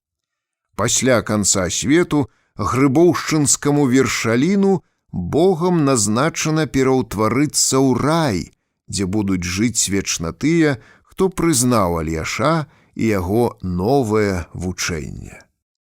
Благими намерениями вымощенная дорога в ад. Волосы дыбом становятся на голове. Як падумаеш, да чаго прыводзіць цемрашальства, калі адно даць яму волю. Увайшоўшы ў сілу, яно адразу спрабуе ашчаслівіць чалавецтва. Звычайна за такую справу бярэцца той, хто ніколі не любіў ні аднаго бліжняга. Абстрактная любоў да людзей, мацёры эгаізм і блеф. Увесь свой аграмадны капітал, які Альяш паспеў накапіць к таму часу, прарок вырашыў пусціць на пабудаванне славутага Вершаліна і за справу ўзяўся дзед з размахам. У бліжэйшай вёсачцы ў Лешчыной Альяш закупіў 40 гектараў зямлі. На гэтым абшары дзядзька пачаў разбіваць садок. З супрасельскай школы ральнічай ён стаў завозіць сотні сажанцаў, разбіваць загоны трускавак. Зараз такім абшарам садавіны ці агародніны не здзівіш ні адзін калгас, але ў тыя часы 40-гектарны садок мог сабе завесці не кожны і абшарнік, таму слава аб ім адразу ўскружыла галовы сялянам-багамолам. Было куплена ім 600 кубаметраў лесу, 200 000 цаглін, жалеза і шкла. Яшчэ Альяш загадаў запрудзіць крыніцы, выкапаць сажалкі. Ветраку, які пачаў будаваць ля Грыбоўшчыны, адвёў месца за лагчынай на ўзгорку. Затым у глухую вёсачку, якую цяпер знойдзеш хіба толькі на вайсковай карце кіламетроўцы, сярод пясчаных і камяністых узгоркаў ды хмызнякоў пацягнуліся сотні фурманак з лесам, цэглай, кафляй, валунамі, шклом ды вапнай. Яго цыркаўка атрымалася няўклюднай, цяпер Альяш улічыў і гэта, наняў самых лепшых майстроў. І вось зацюкалі тапары, зашоргалі пілы, застукалі жалезныя молаты па клінках, якімі калолі граніт на фундамент, і пранізліва зазвэнгала жалеза, з якога на самай макаўцы ўзгорка скляпалі каркас пад ветраны млын. Мабыць, даўно на Прынёманшчыне ў вёсках не будавалі нічога ў такім тэмпе і не раслі будынкі, не з'яўляліся калодзежы з такім размахам, не цікавіліся будоўляй гэтак масы народу, не транжырылі попусту сілы, матэрыял ды свой талент слонімскія пільшчыкі, беластоцкія цесляры, ваўкавыскія бляхары ды каменшчыкі са старажытнага крэва. Глава 3. Дзень за днём рос новы пасёлак. Мужчыны з навакольных вёсак тлумам сыходзіліся глядзець на работы іншых майстроў, бы на якое дзіва. Прыбег аднаго разу ў Грыбоўшчыну падзівіцца і я з братам. Страшаўцы, з якімі мы прыбеглі на пагорак, ужо быдта забыліся, для чаго ўсё гэта будзе служыць. Іх захапляла майстэрства ды пафас будаўніцтва. Дзядзькі прыглядаліся, разглядвалі лішту з узорамі, якой цеслі ашалёўвалі вуглы, і аканіцы ды ганачкі, ківалі галовамі, цокалі языкамі ды хвалілі. Цюк-цюк, і гатово. От халера! Не кожная табе баба вышчыкне такі ўзор з паперы і ножніцамі, як яны, ліху на іх, выцяшуць сакерай. А кавалівунь там паглядзі, голку табе выстукае молатам па накавальні. Фаховец! Пайшлі, прускі мур паглядзім. Пазбаўленая натуральных перашкод, адкрытая і даступная для ўсіх плоская раўніна, Прынёманшчына, каго толькі не перацярпела. За адно 14 стагоддзе крыжаносцы палілі ваўкавыск 8 разоў, за кожным разам дачыста забіралі ў навакольных вёсках быдла, коней, а мужчын вывозілі ў Прусію. Людзі ўцякалі потым з няволі, прыносілі новыя словы, звычкі. Такім самым шляхам пранік да нас нямецкі стыль будаўніцтва, і цяпер я да яго меў магчымасць прыгледзецца зблізку. На фундамент мацавалі крыж-накрыж, а тады папярок сасновыя бэлькі, ды закладвалі між імі на вапне цэглу. Прускім мурам я быў нават расчараваны, бы воск у пчалінай рамцы, тырчала цэгла ў ім. Здавалася, штурхні добра кулаком у такую сцяну і выдавіш яе. Найбольш выстойвалі нашы мужчыны ля крэўскіх каменячосаў. Славутую на ўсю Еўропу крэпасць у свой час будавала не адно пакаленне беларусаў. Ад яе, недзе там, на далёкай Смаргоншчыне, засталася толькі замшэлая, вышчарбленая каменная сцяна, а па вёсках Прынёманшчыны праклён, каб цябе павялі ў крэва камні біць. І вось перад страшаўцамі два нашчадкі тых катаржнікаў, аднак на заморкаў яны зусім не выглядалі. Хлопцы толькі што развалілі 100-пудовы валун на 2 палавінкі. Яны, не без здавальнення, правялі рукой па яго шарахаватых, з агністымі іскрынкамі кварца шнітах, ды толькі тады сталі са страшаўцамі закурваць. Здаровыя маладыя хлопцы загарэлымі па локці прыпудранымі каменнай мукой рукамі круцілі з газеты цыгаркі, а вачыма ўжо выбіралі валун другі. Па ўсім было відаць, ім прыемна адчуваць сваю сілу, яны аж гараць да сваёй работы, якая пружыніць цела ды прыносіць такую ап'яняючую мускульную радасць, што прымушае забываць аб усім на свеце. Салвесь дапытваўся ў дзецюка: «Гэта ж граніт? Ён цвёрды, як жалезны, а ў цябе, халера, трэснуў бы асінавае палено. Агнём накаляеш, каб трэснуў?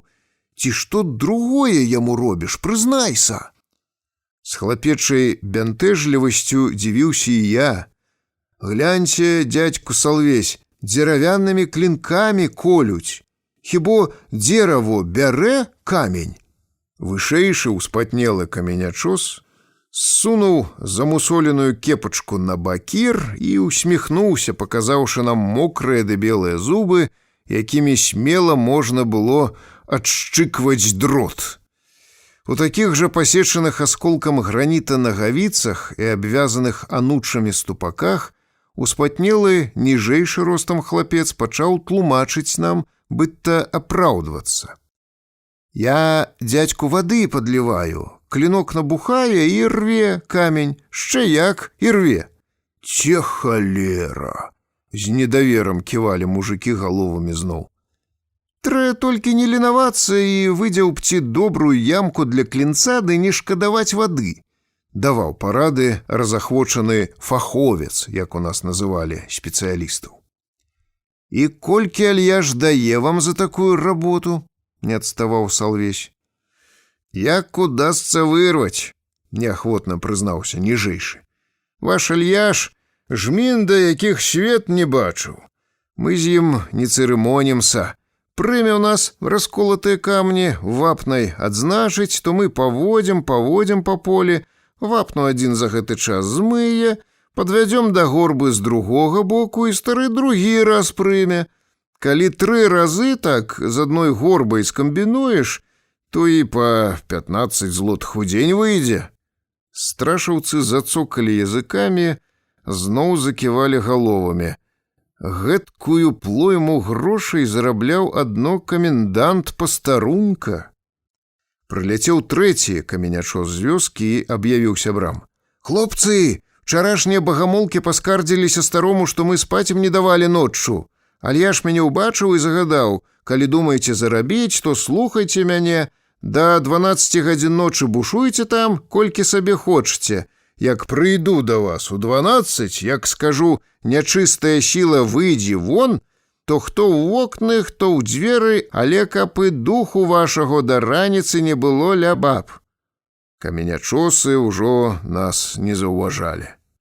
«Трэ будзе падпарадкавацца, ліха яго бяры, не губляць жа з-за гэтага заробак», — уздыхнуў засмучаны хлапец. «А што зробіш?» — казаў заклапочаны сябар. «Стары врэдны, не дай бог». Глава 4. Нарэшце будаўніцтва дзіўнага вершаліна з дамамі, крытымі маркоўнага колеру дахоўкай, з вялізнымі, як у горадзе, вокнамі, было скончана. За пару тыдняў зрабілі печы, пабялілі сцены, зашклілі рамы, паставілі габляваныя платы. У першых дамах будучага раю размясціўся сам прарок з Тэкляй і святой сядміцай. Апосталы пасяліліся са святымі дзявіцамі і засталіся без пары хіба толькі міхалоўскі ломнік з надта заклапочаным нябеснымі справамі Давідзюком. Нават стары майсак не ўстаяў, паддаўся меляшкоўскай маладзіцы. Тым часам няўмольна блізіўся вызначаны прарокам жудасны дзень канца свету. Аднак веруючыя з яшчэ большым хваляваннем чакалі Ісуса Хрыста, які вось-вось меўся аб'явіцца на зямлі. І дзядзьку Альяшу трэба было паклапаціцца, каб яго прароцтва споўнілася. Неабходна было неадкладна знайсці адпаведную жанчыну, якая магла б нарадзіць сына Божага. Стаць ёй напрошваліся многія актывісткі, што атакавалі саборы ў вялікіх гарадах, ды святая рада іх забракавала. Новая Дева Марыя мусіла быць непарочнай. Апосталы аблазілі заходнюю Беларусь, дайшлі нават да Валыні, і ўсё ім не трапляўся чалавек паводле густу. Выручыла абшчыну цётка Хімка. Бацькава сястра угаварыла стаць другой Мацер Божай, сінявокую і дзябёлую дзеўку забагоннікаў, што ткала ў нас дываны. Святая рада Нюрку агледзела, ды згоду на гэты раз дала. Цяпер узнікла праблема святога зачацця. Бацькам быць Альяшу? Усе прыйшлі к вываду, што пра гэта нават не можа быць і мовы. Стары прарок для далікатнай місіі не падыходзіў. Рада ухваліла к маладзіцы дапусціць самага здаровага маладога апостала Каменячоса Крэва, які прыняў новае вучэнне ды застаўся ў Грыбоўшчыне, прысвоіўшы сабе дзіўную біблійскую мянушку архіпатрыцый. І вось на цвінтары ў Грыбоўшчыне наступіла адказная часіна. З самай раніцы сталі сцякацца агорнутыя нейкім ашалелым пад'ёмам багамолкі. Бабы згрудзіліся вакол асобнага доміка, дзе мелася адбыцца святое таінства, пасталі на колени, затягнули новый вершалинский гимн. «Это место есть святое, оно влечет нас всех сюда, собирает воедино крепко сила Господа. Наша церковь неземная, здесь управляет Херувим. Эта церковь золотая, это наш Иерусалим». Павел Бельскі меў звычай оды пісаць даўзёрныя, бы алегшцкая грэбля, як людзі жартавалі, але маладзейшыя бабы вымаўлялі ўжо і новую оду без запінкі, шчэ і быццам адна перад адной выхваляючыся.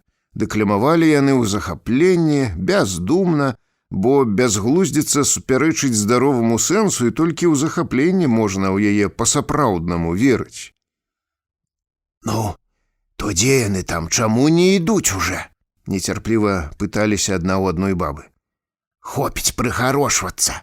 Няхай, няхай, калі прыйшлі, то пачакаем», — супакойвалі іх старэйшыя. А ў гэты час наша Хімка рыхтавала да сустрэчы з архіпатрыцыям забагонніцкую Нюрку. У балейцы пад сцяной стыла вада з мыльнай пенай, а на лаве і табурэтцы валялася Нюрчына вопратка. Дзеўка нацягвала шаўковую крэмавую кашулю з мярэшкамі. Багаты ўбор піня ім прывёз спецыяльна, і Хімка выменіла яго на царкоўную воўну. «Ой, і слізкая вужака якая, а халодная, бы бляшаная!» З трывожнай радасцю спрабавала песціцца Божая нявеста. «Як дурныя жанкі тых паноў бялізну такую і носяць!» «І я кажу, няма лепшай сарочкі за льняную», — згадзілася Хімка, падаючы ёй масіўную сукенку з малінавага аксаміту. «Зімой лепш грэе, а летам не парыць гэтак».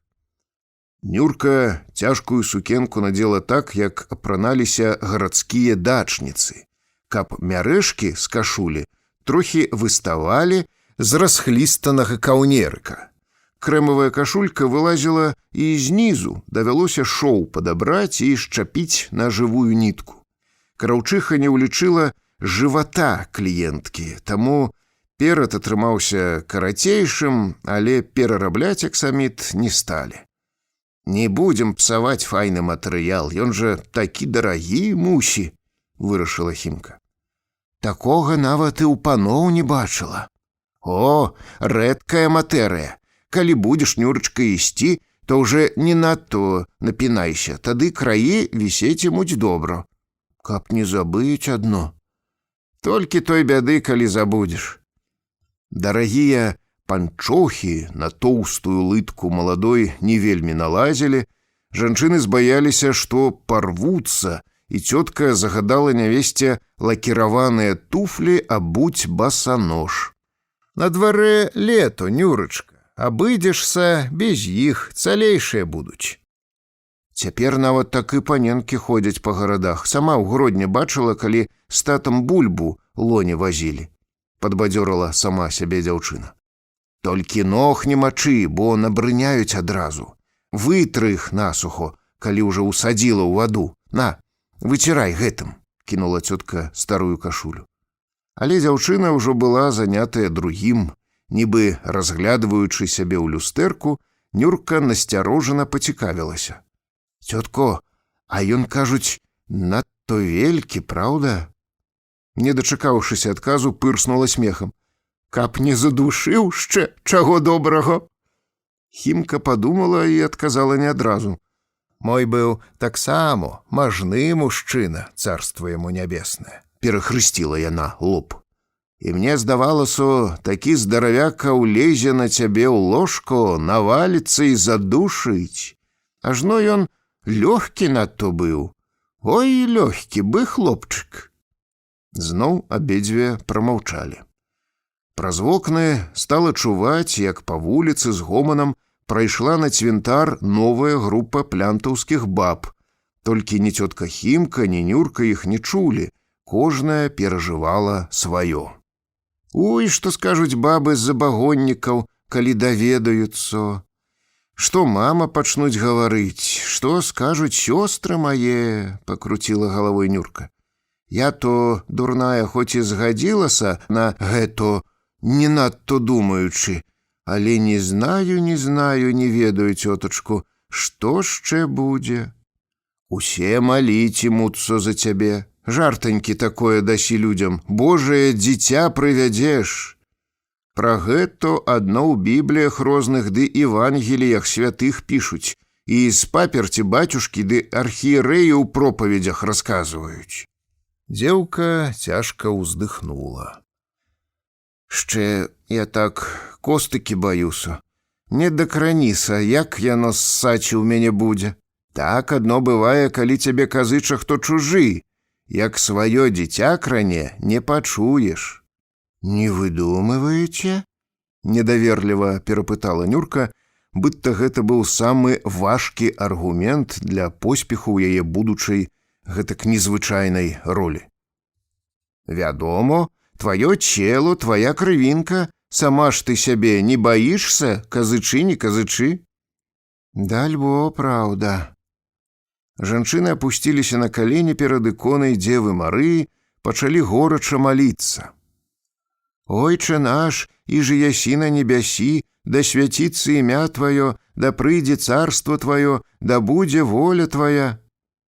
«Амант». Хімка ўстала першай і паглядзела на Нюрку. «Ну, пойдземо. Як уже яно там будзе. Чакаюць мы ўсе яны за Ільяшом там уже». Дзяўчыну раптам агарнуў панічны страх. Яна залямантавала не сваім голасам. Ой, што ж гэта я нарабіла, дурная! Не пайду, цётачко, хіба я здурэла?» «Ну, будзе табе, Нюрка, вытрысана хутчэй, нас там чакаюць». «Я баюся вельмі, я ж грэшная, хіба я раджу Божага сына? Куды мне, цётачка, учыніць такое недастойнай? Мамо, скажыце вы мне!» Глава 5. Неўзабаве Хімка ўжо вяла будучую Мацер Божую у асобны домік ля царквы. У той жа сукенцы з малінавага бархату ў цесных чорных лакіроўках на босую нагу Нюрка ішла бы па дроце і сарамліва апускала вочы. Натоўп жанчын расступіўся перад ёй неахвотна, зайздросныя бабы бесцырымонна разглядалі яе ўбор, стараліся да чаго-небудзь прычапіцца і зусім не зважалі на тое, што Нюрка бачыць ды чуе. Ці не замаладая надто? З помслівым абурэннем абменьваліся заўвагамі. 22 ёй, не болей. І я кажу, Дзева Марыя павінна быць ужо файная баба ды высокая, а гэта бы пянёк сасновы. У самы раз, стрымлівала іх Хрысціна. Кажуць, ніхто не згаджаўся. Няпраўда, бабы, было ахвотніц многа, Альяшоў крыж на гэту паказаў. Азначана Святым Духам. І пасцілася кожны раз, і моліцца як трэ, і бацькі яе таксама бедныя. Але гляньце, сукенка як тапырцца. І лякеркі абула бы на які вялікдзень. Ще ніткі тырчаць якісь. Руселіха прызвала да парадку. Ай, не чапляймуся, бабы, ёй і так страшно. Бач, спацела, як бедная. А ты не баялася б, думаеш? Не барані, Хрысціна, ведала, на што ішла. Каб толькі ўсё было добро. Дзе той хлапец, чаму не ідзе ўжо? Унь, а малыя, платы як абляпілі. Дзеці, марш да хаты. Ну, каму сказала? Ага, так яны цябе і паслухаюцца. Не тыя цяпер дзеці, сабак каб нацкаваў хібо. Гэтым часам Хімка з Нюркай зніклі ў доміку, і напружанасць адразу спала. На цвінтары жанчыны паспелі зацягнуць ужо новы гімн, але нарэшце з'явіўся прарок, і цёткі раптоўна прыціхлі. Побач з Альяшом, не то з цынічнай, не то з легкадумнай усмешкай на скуластым твары добра харчаванага малатабойца вясковай кузні, з запраўленымі ў высокія халявы нагавіцамі клёш замест ірвання, з кепкай на бакір, пружыністай хадой крочыў архіпатрыцый, рослы крэўскі каменячос. Ён хвацка перакатваў між вуснаў цыгарку. Па натоўпе зноў пракацілася іскра ажыўлення. Унь, вядуць! Вядуць такі! Дачакаліся! Жанчын быдта хто раптам падмяніў. Якіясьці прысмірнелыя, з набожным жахам ці захапленнем, а іншыя са звычайнай бабскай цікавасцю шапталі: Гэты? Гэны! Мой мужик ще учора мне яго на вёсцы паказваў, цяпер я адразу пазнала. Народ пачціва расступіўся. Ладнаго падабралі. Бачы, папяросы курыць. Казалі ўсе, што файны, аж ён такі є. Ах, як у яго валасы кучаравяцца. Альяш правёў малайца да калідора, утворанага бабамі, затым мужчыны павярнулі ў запаветны домік, куды толькі што зайшла Хімка з Нюркай. З узвар'яцелымі вачыма ад раптоўнага прыступу ўзбуджанасці, з енкам некалькі бабак рынуліся да божага жаніха. Ой, пусцець мяне гэтыя святыя ножанькі пацалаваці! Хапілі яны хлапца за боты. Дайце мне гэтыя святыя ручанькі! Каменячос выплюнуў на баб цыгарку, усміхнуўся быдта ад козыткі, ды, паказаўшы вішнёвыя дзёсны і моцныя зубы, агрызнуўся. На, дурная, цалуй, думаеш, шкада мне. Жанчын адвалаклі, Хрысціна іх сурова аблаяла. Не выцерпяць уже, бы маленькія, дальбо. Гэтым можна сапсаваць усенько. Хоць ты, дальбо, сосачку уткні некатораму зубы, дапамаглі іншыя. Сорам! Калі ўсе мы так пачнем вычаўпляць бабы, то ніц не будзе, кляйміла іх Хрысціна. Гуляць і сюды папрыходзілі. Можна было і не ісці таму. Жанчыны спаважнелі. Зніклі тым часам за дзвярыма і Альяш з архіпатрыцыем. Павернутая да дзвярэй гурба баб застыла ў напружаным чаканні. Званары наматалі на рукі вяроўкі, ды пільна цікавалі ўніз. Моляцца яны там дзесь само. Праказала сваю здагадку ўслых Піліпіха, упала на калені і пачала маліцца. Жанчыны спаважнелі яшчэ больш. Праз мінуту да народу выйшаў Альяш з Хімкай, і яны спыніліся на ганачку.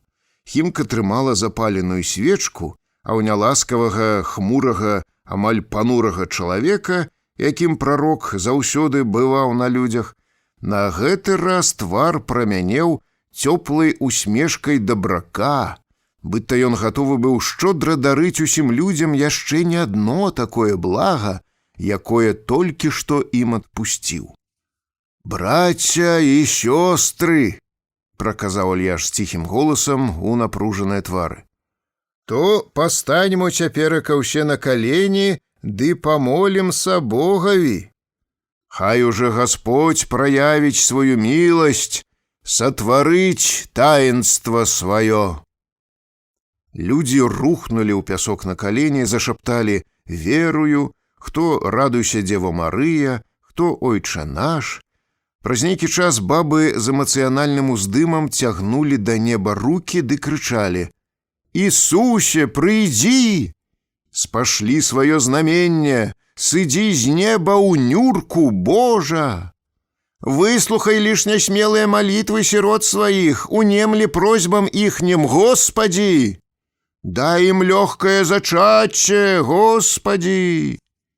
Благослови святое чрэва, у якім будзе другі сын твой расці!» заглушала ўсіх сваім дыскантам Хрысціна. «Благослови сасцы даражэнькія, якія стануць яго карміць! Благослови вусны анёльскія, што будуць яго мілаваць! Благослови рукі, якія насіць яго будуць! Благослови голас ей чысты, што лашчыць дзіця будзе! Благослови рабыню Божую, Нюрку Сабысюк забагоннікаў!»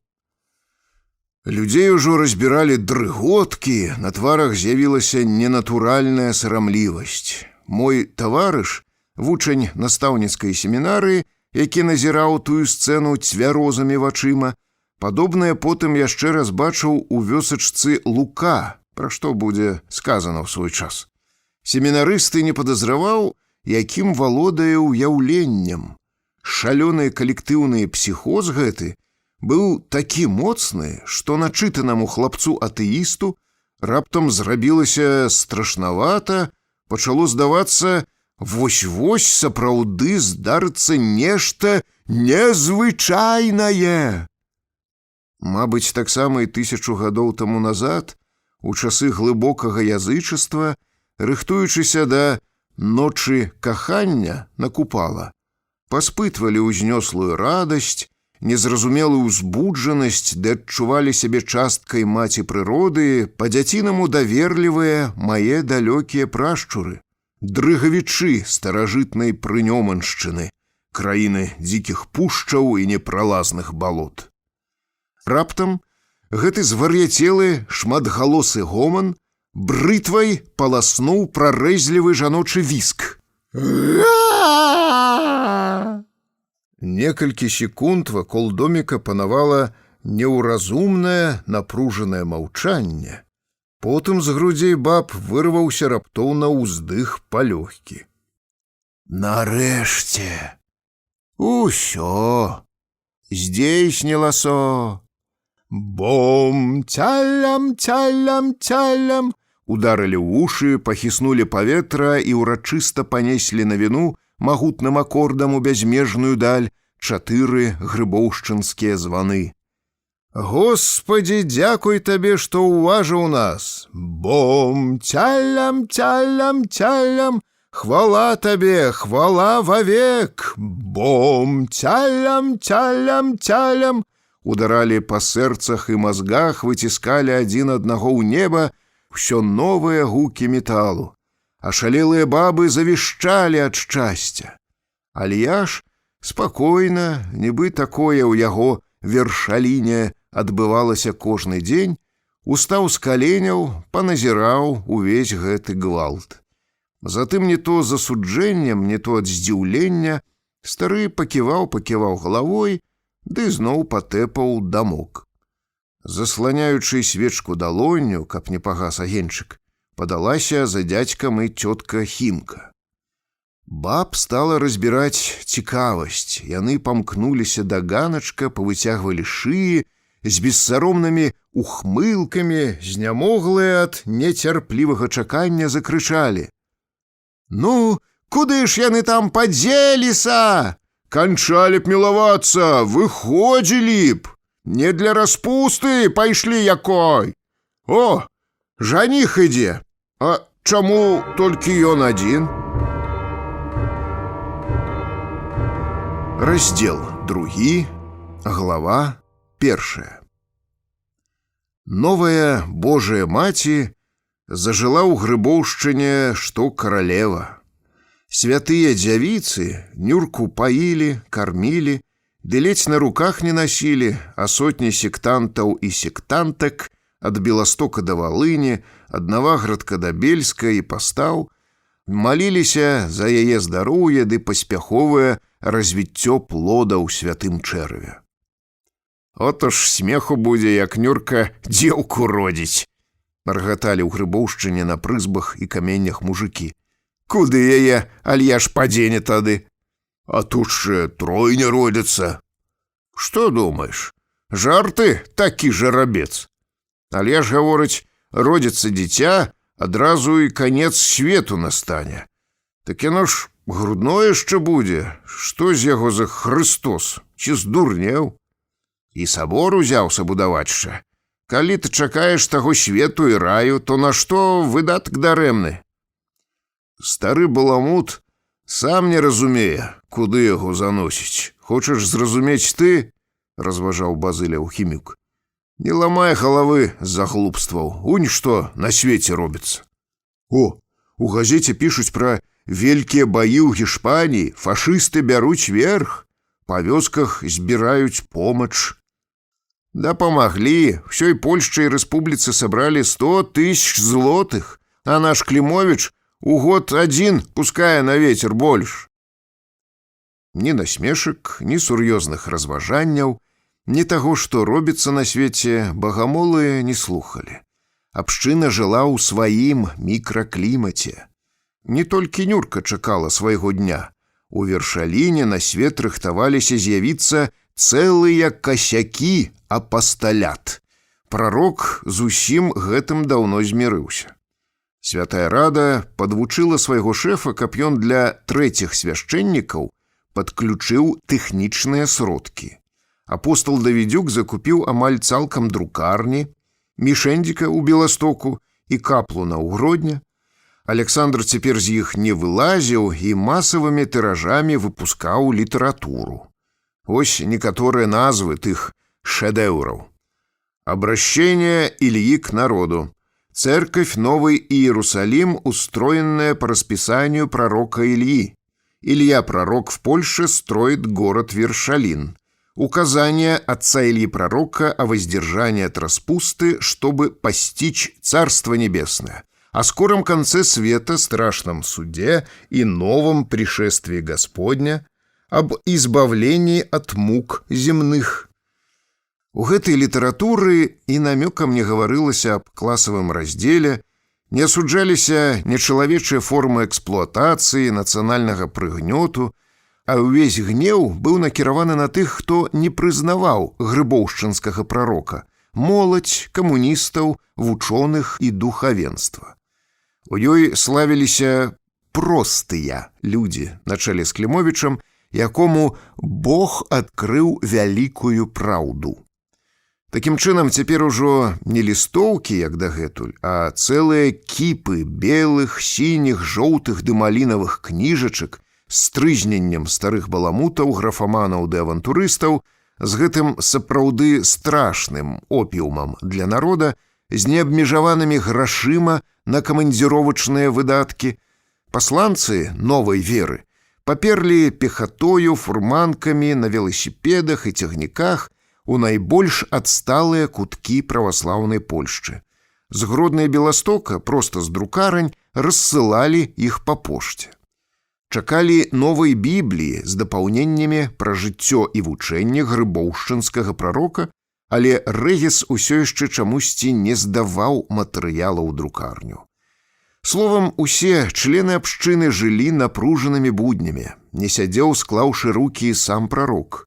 Ужо зусім мала часу аддзяляла Альяша ад той хвіліны, калі людзі спілуюць дуб, каб прыбіваць свайго ідала да дзерава жалезнымі цвікамі, але дзядзька Альяш яшчэ не адчуваў ніякай пагрозы. Папярэднія поспехі настроілі прарока на дабрадушны лад, зрабілі яго бяспечным ды ўпэўненым. Усё ў яго ладзілася, усе падпарадкоўваліся, баяліся і ладна. Альяш амаль не заглядваў у царкву, бо вечна быў у руху, а розных хадакоў не падпускаў да сябе і блізка. Менавіта цяпер сталі шукаць з ім сяброўства.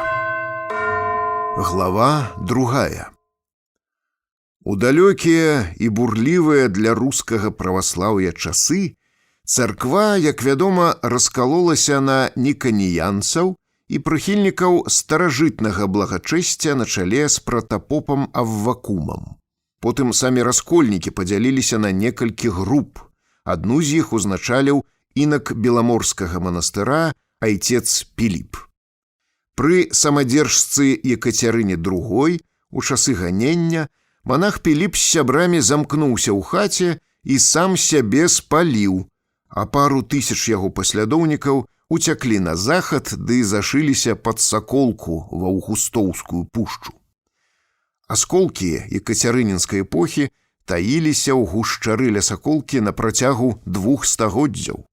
У трывожным чаканні прышэсця антыхрыста скрупулёзна вытрымлівалі кожны пост, часта маліліся, вучылі дзяцей па стараславянскіх кніжках і легендах пра Пугачова, пры ўсіх уладах ухітраліся пазбягаць вайсковай павіннасці, перпісаў і амаль не спатыкалі людзей іншай веры.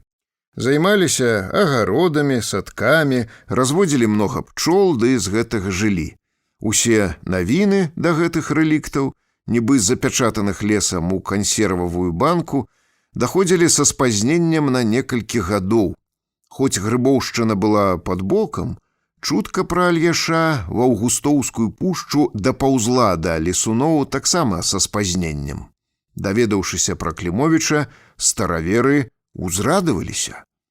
Нарэшце дэлегацыя белабародых і самавітых старых выйшла з Аўгустоўскага лесу ды завітала да прарока.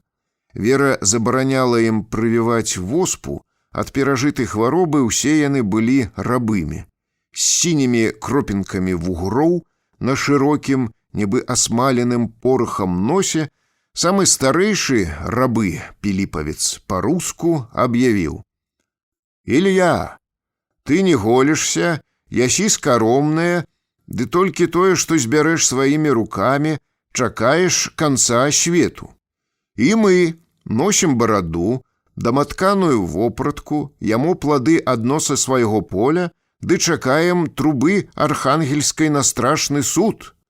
Ты паўстаеш супроць адступнікаў, архірэяў, папоў, гэтак жа паўстаем супроць іх і мы. Давай, брат, аб'яднаемся. Разам будзе нам куды лягчэй ісці супроць гэтага яўрэйскага сінедрыёна». «Згаджайся, брат, паслухай нас, мы делу гаворым», — пакланіліся яму ў пояс астатнія. Стары паважна працягваў далей.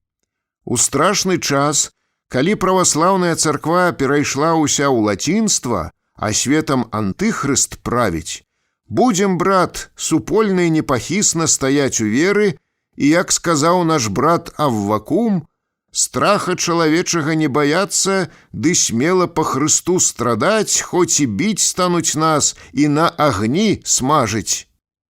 Стараверы мелі нейкі свой план, аднак Альяш іх абарваў. «Адыдзі, сатана!» — напаў ён на гасцей. «Бог рускім даў веру праваслаўную мову сваю. І жыдам, і палякам, і татарам, і цыганам. Усім ён даў сваю лірыгію і мову. А вам? Лірыгія-то ў вас є? Раскольніцкая быць-то? А дзе ваша мова?» «Няма, па-руску гаворыце», — пераможна аб'явіў стары. «Бо не можа чалавек з адной веры перайсці ў другую, як з каня зрабіцца карова. Вам толькі д'ябал прыдумаў стараверскую лірыгію, і хочаце, каб з вамі я, сатанінскія дзеці, спулкаваў? Не такі дурань, мне і так добра. Ідзеце сабе, адкуль прыйшлі. Часу няма д'ябальскімі фіглямі мне тут займацца, палітыкаваць з вамі». Пра размах альяшовага будаўніцтва даведаўся неяк і Мурашка. К таму часу ён купіў панскі маёнтак ды залажыў ім свой новы Іерусалім. Многія сяляне папрадавалі гаспадаркі, ды з 500 мужикоў, баб ды іхніх дзяцей запоўнілі панскі хлеў пад сарнамі, парабілі даўзёрныя нары ды ўладкаваліся чакаць канца свету. Мурашка купіў аж 500 гектараў зямлі. Спрасаваных бы селяцы ў бочцы сіяністаў апанавала кароста, інфекцыйныя хваробы, але фанатыкі ўспрынялі гэта як божы дар. Калі ж у хляве пачалі мерці малыя, абшчына ўзняла бунт. Галоўны сіяніст адправіўся аж пад Гродна, каб падзівіцца на Альяшовы дасягненне ды пераняць вопыт. Прыбыўшы ў Грыбоўшчыну, Іван уважліва абыходзіў царкву, таўсцёрныя сцены сабора, вершалінскі пасёлак, садок. Ён шморгаў лісты яблынь, правяраў, ці няма вусеня, шчупаў сцены даўзёрнай на 100 коней стайні, пабудаванай прускім мурам. Мурашка падышоў нават да ветрака, задраў галаву, падзівіўся на размашыстыя на ўсё неба дзіравыя крылы, а тады палез яшчэ па лесвіцы наверх, прыслухаўся да раўнамернага гудзення трыбы ды каменняў. Даставаў дна, тычкай пароў сажалкі, кідаў карпам крошкі хлеба, заглядваў сцюдзёную бездань калодзежаў ды з зайздрасцю цокаў языком. Ти бачиш, як він поробився? Оце гарно обставився. Тє-тє-тє. Якраз у той момент, калі прарок нарыхтаваўся ў дарогу, багамолкі яго ўзнялі паніку. «Алияш, куды ты сабраўся?» Подляцела ни живая, ни мертвая тетка Пилипиха. «Сам Иисус Христос тамунь ходзіць па полі нашым. Пастухі бачылі, як раненько опускаўся з хмары на землю». Перапалохаўся не на жарты і прарок. З разгубленай заклапочанасцю дядька абвёў вачыма прысутных у пакоі. «Хто табе казаў?» «Сама бачыла. Думаю, хто там так плаўна ідзе на пагорку, кланяецца жытам і бласлаўляе ўсенько. Ажно прылятаюць яны ад кароў і мне гавораць: «Цёцю, ён!» Пільшчык з Пружан назваў прозвішча незнаёмага. «Той сіяніст прывалоксо», адразу адлягло ад сэрца Альяшу. «Якая нагла сектанта гэтага прыперла сюды!» «Ён, айцец Ілья, яго ведаю як аблупленаго», запэўніў майстар. «Разам жа фарты надбудоўвалі за цара ў Брэсце. Каб яго ды не пазнаў». «А чаго трэ той мурашцы?» расхрабрыўся ўжо стары. «Мабыць, і гэты аб'яднацца хоча», выказаў здагадку апостол Давідзюк.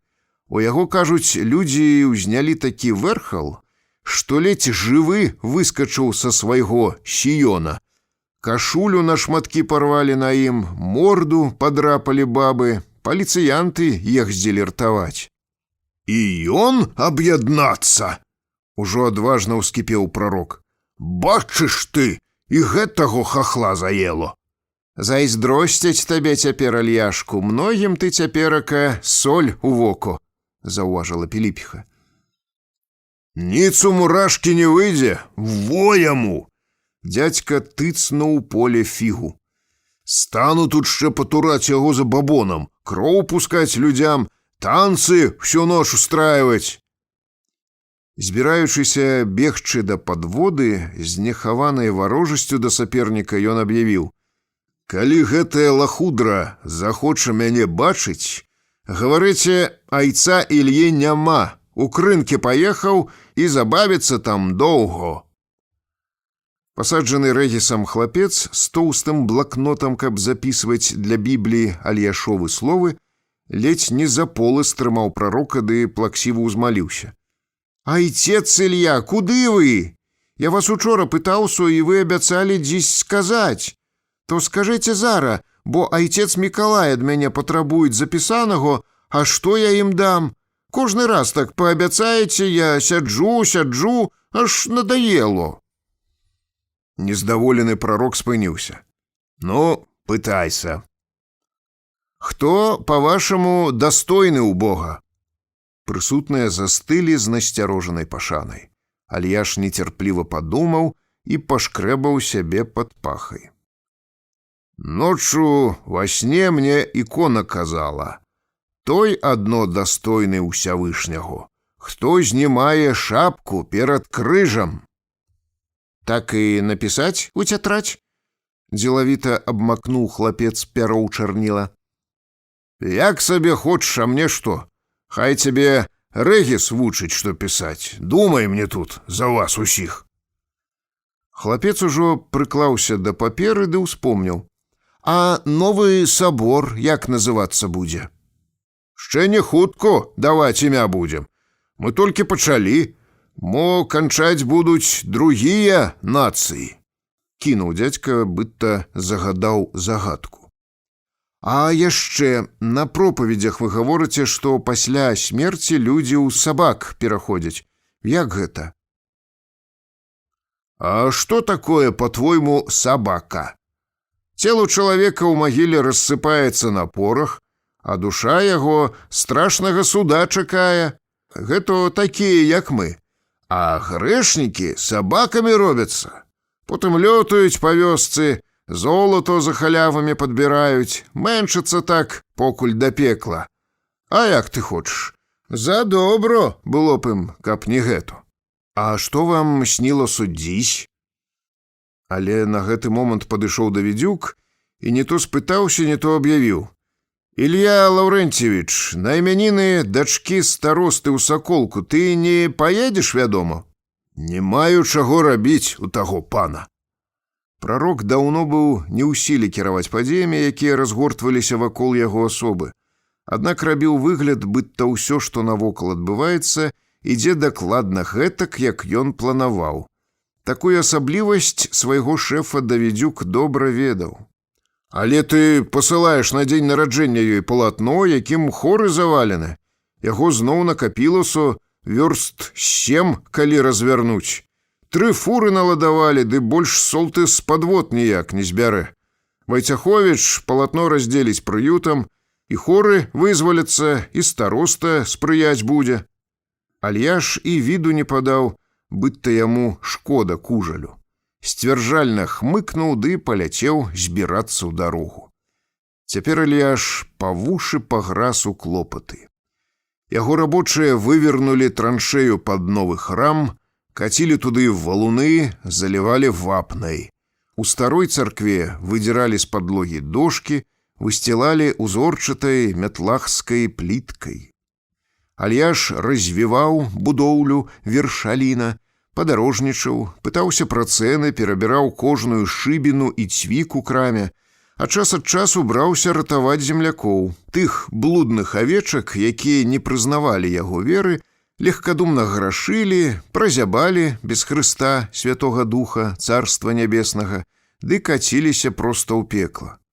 Паводле новай навукі толькі той удастойваўся збавення і трапляў у Царства Нябеснае, хто стрымліваў сябе ад роскашы і распусты.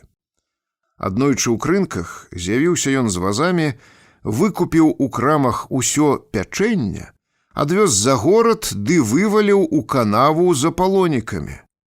«Капелюшы!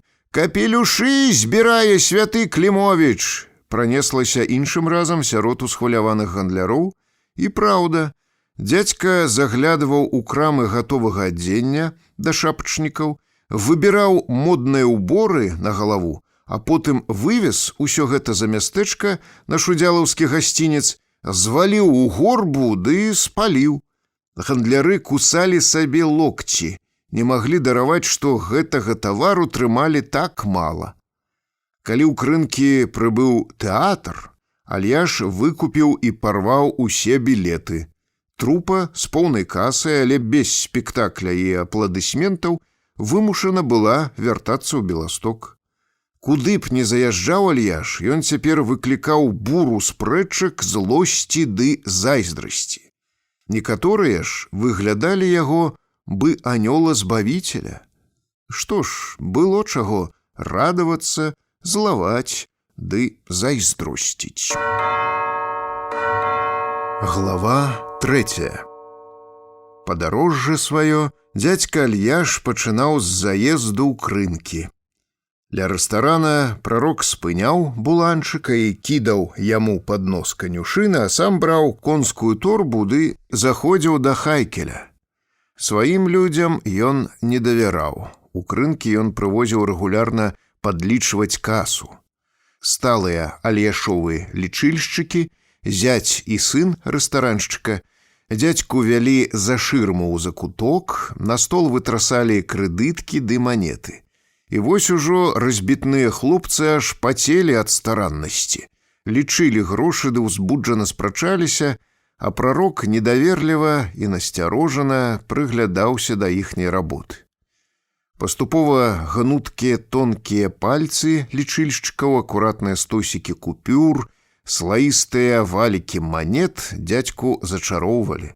Бо калі якасць дрэва, моц складзенай сцяны, пабелку, масляную фарбу Альяш вызначаў на вока або шчупаючы пальцамі, то розныя рахункі, далей лічбы 20 цяпер не выходзілі ў дзядзькі ніяк. Таму на работу сваіх памочнікаў Альяш праз хвіліну глядзеў ужо загіпнатызавана, з прыадчыненым ротам, быў не ў стане заўважаць, як два гарадскія жулікі з лоўкасцю цыркавых фокуснікаў запіхвалі сабе банкноты ў рукавы. Ён захапляўся. Як у банку і ў паперкі загортваюць і пішуць, колькі ў якім є, і ў пакеты заклеіваюць. От добро вучаным людзям.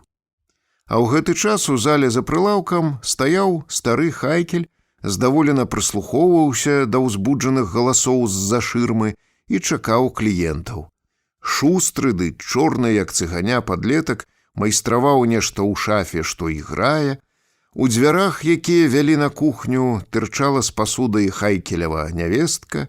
Распараная маладзіца павольнымі рухамі выцірала талеркі ды слухала ўзбуджаныя галасы за шырмай з такой насцярожанай надзеяй, быццам там вырашалася, жыць ёй далей ці не жыць. У рэстаран уваліўся вялізны ў даўзёрным кажуху і стаўбунястай капузе поп з вострава айцец Якаў. Хайкель паляцеў госцю насустрач, гасцінна падставіў крэсла, а сівая галава яўрэя ў чорнай ярмолцы схілілася да пояса. «Дзень добры, пане батюшка», – праказаў стары з пашанай. «Проше, проше. О, даўно пана батюшкі не было ў нас. Нарэшце зайшлі». З казлінай бародкай, з грубымі рысамі твару, яшчэ не стары айцец Якаў нядбайна паціснуў рэстараншчыку руку ды густым басам паскардзіўся. «Ад раніцы пякотка мучыць, ратунку няма. 2 піва, калі ласка». «Сей мінют». Гаспадар патрусіў за прылавак ды залямантаваў на нявестку, быццам тая немаведама як правінілася. «Голда, 2 піва дарагому госцю, чаго стаіш бы слуп солі? Яна не чуе, добры інтэрас». Батюшка толькі паспеў апусціцца на крэсла, пакласці капузу на падаконнік і расшпіліць кажух, а Хайкель паставіў ужо перад ім заказ. «Піце на здароўе, пане батюшка, проше». Змахнуўшы фартухом са стала, ён з пашанай застыў ля кліента. Айцец Якаў узяўся за куфаль.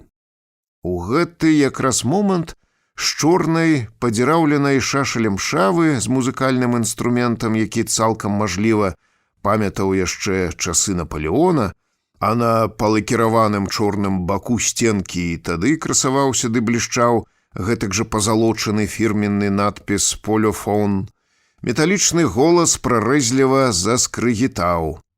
«Очі чорныя, очі жгучие, очі страстные і прекрасные». Поп адхлябнуў піва і нездаволена паківаў галавой. «Ну і музыка». «Ну і музыка!» Адразу адрэагаваў, на ноту вушэй закрычаў Хайкель ды патрос цыгана за вуха. «Мішугінак, выключ, госцю непрыемна, ну і музыка!» Малы нездаволена бліснуў смоллю вачэй, але паслухаўся.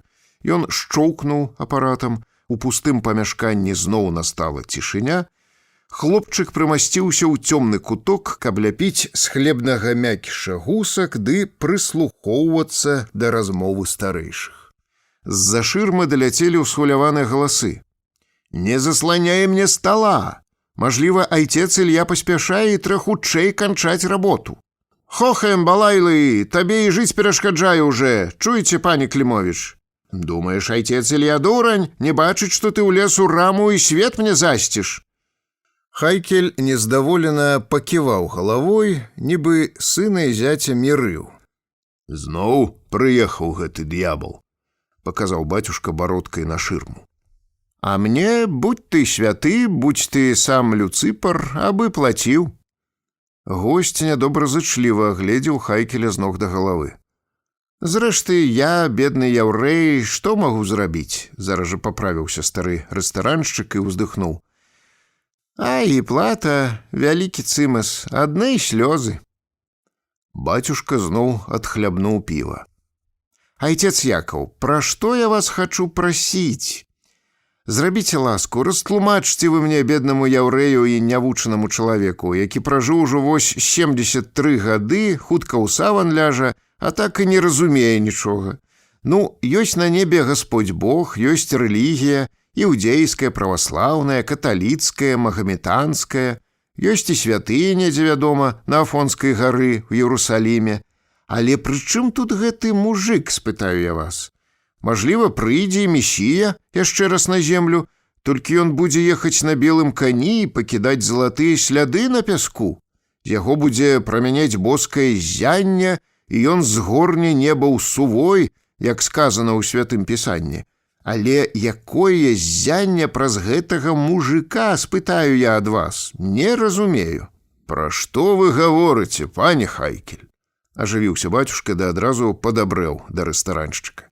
«Месія ўжо аднойчы прыходзіў і болей не з'явіцца да самага страшнага суда, а ўсё гэта ашуканства і ерась». «І я тое ж хачу сказаць», — узрадаваўся стары.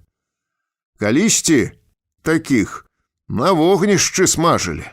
Бацюшка з нянавісцю кіўнуў на шырму. Свяшчэннік некалі марыў усё жыццё правесці на вёсцы, каб аддаць усяго сябе служэнню Богу і людзям, намерваўся перавярнуць свет, а скончылася тым, што не мог нават уталкаваць мужыкам пра грыбоўшчынскае цемрашальства. Людзі адвярнуліся, а ўсявышні ўпарта не заўважаў яго ахвярнасці. Ад суму в апошні час айцец Якаў прыдумаў сабе забаўку – паляванне на зайцоў у вастрынскім беразнячку. На браканьера нехта данёс, і бацюшку сёння выклікалі ў пастарунак. Айцец Якаў спадзяваўся на арышт. Каб не акалець у халоднай, ён апрануў усё зімняе. На цэментавую падлогу было б якраз. Але паліцыя з-за яго сана на першы раз браканьерства папу даравала. Пан камендант бацюшку адпусціў з высакамернай великадушнасцю нават без штрафа. Але гэта айца Якава укалола найбольш. Падумайце толькі, нейкі палячок, які яшчэ 15 гадоў таму назад не адважваўся і пікнуць, цяпер рабіў яму ласку. З гора айцец Якаў заглянуў да Хайкеля, дзе яму і надарыўся аб'ект, каб сагнаць злосць. Зрэшты, з Ільяшом у папа незведзены парахункі былі даўно. Перакуліўшы кубак у бяздонны правал рота, айцец Якаў выцерся рукавом ды загаварыў да Хайкеля з затоенай крыўдай. Калі Спаситель рабіў свае цуды ў Галілеі, і то не было тады такога стовпатварэння, як у гэтай задрыпанай грыбоўшчыне. І не ў дакор вам будзе сказана, пане Хайкель, калі вашы суайчыннікі распіналі нашага Господа на крыжы. Я заўсёды абураўся жорсткасцю гэтага ўчынку. Пакараць можна таксама іншым спосабам. Але калі я бачу такое безабразіе, я гатоў сам гэтага д'ябла распяць на крыжы, даруй мне, Господи, калі няправільна падумаў, перахрысціўся бацюшка. Я б уласнымі рукамі цвікі яму забіваў у голае цела. Яшчэ раз даруй, Божа. Ой, што вы гаворыце, айцец Якаў? Які б ні быў ён, але ж хіба можна заганяць цвікі ў жывога чалавека? Сатана, нячысты, антыхрыстаў пасынак толькі воблік чалавека мае. Вы адно так гаворыце. Ведаю праз сябе, каб дайшло да справы, не хапіла б смеласці.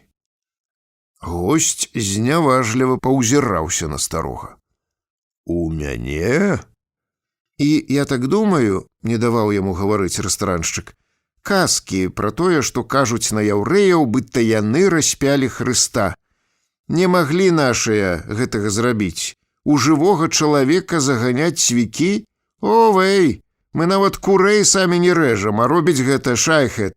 У паласатым халаце шайхет іх рэжа, а равін над ім чытае Талмуд. Зрэшты, каб быць зусім дакладным, яўрэі і не распіналі, разважыў свяшчэннік. Яны толькі крычалі: «Распні, распні яго!» Распіналі рымскія салдаты. І ўсё гэта было ад Господа, бо ні адна пылінка, ні валасінка не ўпадзе без волі яго. Таму і рымскіх легіянераў Гасподзь паслаў. Не маглі нашыя гэтага зрабіць, запэўніў рэстараншчык, ды раптам уражаны спахапіўся. Як вы сказалі? То вы, айцец Якаў, сказалі, што рымскія салдаты распялі яго? Але бацюшка перажываў сваё, ён ускінуў магутныя ручышчы к небу і бліснуў здаровымі бялкамі вачэй. «Божа ўсяміласны, даруй мне грэшнаму, што зневаджу цябе з вышыні тваёй велічнай усемагутнасці. Няхай твая боская аснова не ўбачыць у гэтым абразу, што так уніжаю тваё імя да смярдзючага халопа. Я малю цябе пакорна, пашлі сваіх легіянераў, няхай яны сваімі свяшчэннымі мячамі, агністымі маланкамі пакладуць нарэшце канец агіднаму паскудству, што разводзіць грыбоўшчынскі хітры д'ябал і сектант. Святы Божа, абразум гэтыя тысячы аслепленых няшчасных, якія знаходзяць сабе ўцяшэнне у фальшывай грыбоўшчынскай юдалі». Расхінулася шырма. З-за кутка у зашмальцаванай світачцы і ў заскарузлых ботах выйшаў Альяш. Ні на каго не пазіраючы, не прамовіўшы ні слова, дзядзька палажыў перад Хайкелем 5 злотых манеткай ды павалок торбу на вуліцу. Спрачаючыся і махаючы рукамі, выскачылі з-за шырмы Хайкеляў сын і зяць. Хайкель на хвіліну забыўся пра бацюшку. З нехаванай зайздрасцю і захапленнем стары яўрэй сцебануў хлопцаў фартухом. «Ай, мішугіне коп, не вы бачылі такіх? Ідзіце ўжо абедаць, а марш!» Калі за маладым зачыніліся дзверы, бацюшка выбухнуў яшчэ мацней. «Зноў гэтая лахудра паперла міласціну і слёзы веруючых, поўную торбу. І пайдзі зразумей, што гэты д'ябал у чалавечым вобліку будзе цяпер з грашыма рабіць. Закупляць цукар з прылаўкаў і высыпаць у пясок? Абліваць нафтай шакалад? Выбіраць дарагі матэрыял па крамах ды нішчыць? Бандыць з вялікай дарогі, якому ўсё дазволена. Все цэрквы абабраў і нічога. Чытаў, пане Хайкель, у газеце? Зноў гэтага нячыстага ўрад узнагародзіў ордэнам. Другім ужо. Начальству відней, мы людзі маленькія, ухіліўся рэстараншчык ад небяспечнай тэмы. Стары ўсё натужліва стараўся ўспомніць пра тое, што ж яго нядаўна так уразіла. І пісалі настаўнікі, фельчары, ветэрынары, пісалі нават леснікі, спецыялісты пра бармота самому прэзідэнту, а ніякага толку. Бацюшка перадыхнуў, і гэта скарыстаў Хайкель. «А, успомніў, рымскія легіянеры. Так вы скажыце мне, пане свяшчэннік, чаму тады ўсе гавораць, што яго распялі яўрэі? Чаму ж тады на італьянцаў не кажуць? З іх нават рымскіх папежаў яшчэ выбіраюць. Добры інтэрс. Айцец Якаў якраз пазіраў праз акно. На вуліцы ля фурманкі з дзеравянымі восямі тоўпіўся народ.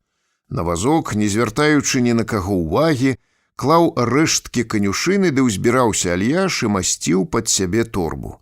Два паліцыянты з пасачкамі пад барадой адціскалі ад прарока жанчын, ды ўважліва сачылі, каб гарадскія хуліганы не пакрыўдзілі старога абразлівым словам, не пацягнулі чаго-небудзь з воза, каб багамолкі не павалілі дзеда на брук. Бацюшку аж разрывала. «Божа правы! Що ты гэта бачыш? Дакуль будзеш цярпець? Дакуль дазваляць будзеш, каб тваю законную веру тапталі розныя абармоты?» Яўрэі ж толькі крычалі, як вы самі кажаце, айцец Якаў, праўда? Шукаў справядлівасці ў свяшчэнніка, цвярдзіў сваё рэстараншчык. А моі не крычалі? Кажуць, распялі, а не распіналі. Гавораць, крычалі, то, мо, калі разабрацца, і не крычалі. Мажліва, легіянеры самі крычалі: «Распні яго, распні». Італьянцы са сваім папежам усё гэта ўчынілі і, як заўсёды бывае, звалілі на бедных яўрэяў і яны. Добры інтэрас. Рымскага папы тады яшчэ не было. Як бы апрытомніў поп, ды адным глытком асушыў другі куфаль. Не было? Усё роўна нехта падстроіў і зваліў на нас, я вам кажу. Сумна паківаў галавой рэстараншчык, задумана пашчыпваючы сваю рыжавата-шэрую бародку. Кожны раз вінаваты яўрэі. Як вам гэта падабаецца? Добры інтэрас.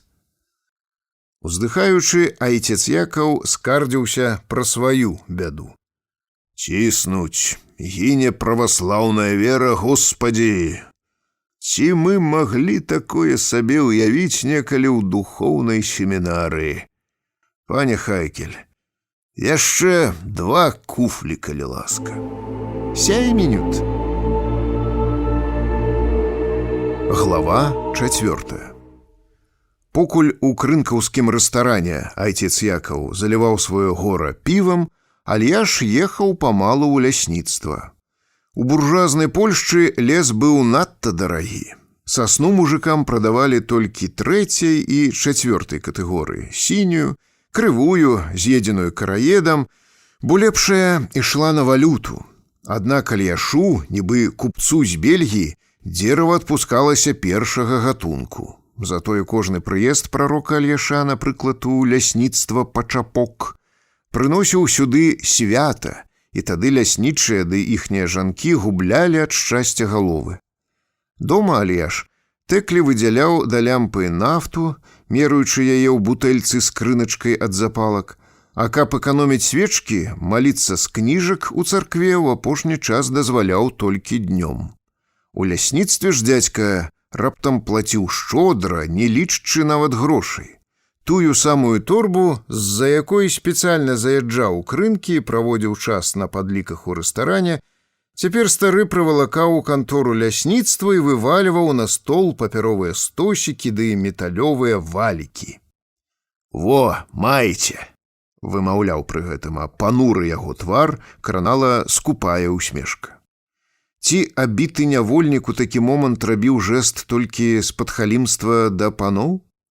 Ці самастойнаму мужику было надта прыемна паздзеквацца ў душы, назіраючы, як тыя самыя мажныя паны, якія дагэтуль не захацелі б нават з ім, ні з яго бацькам ехаць у адным возе, за кошык ягад ганяліся за яго маці па лесе з дубальтоўкамі, быццам за небяспечным злачынцам, цяпер гатовы былі лізаць яму зад?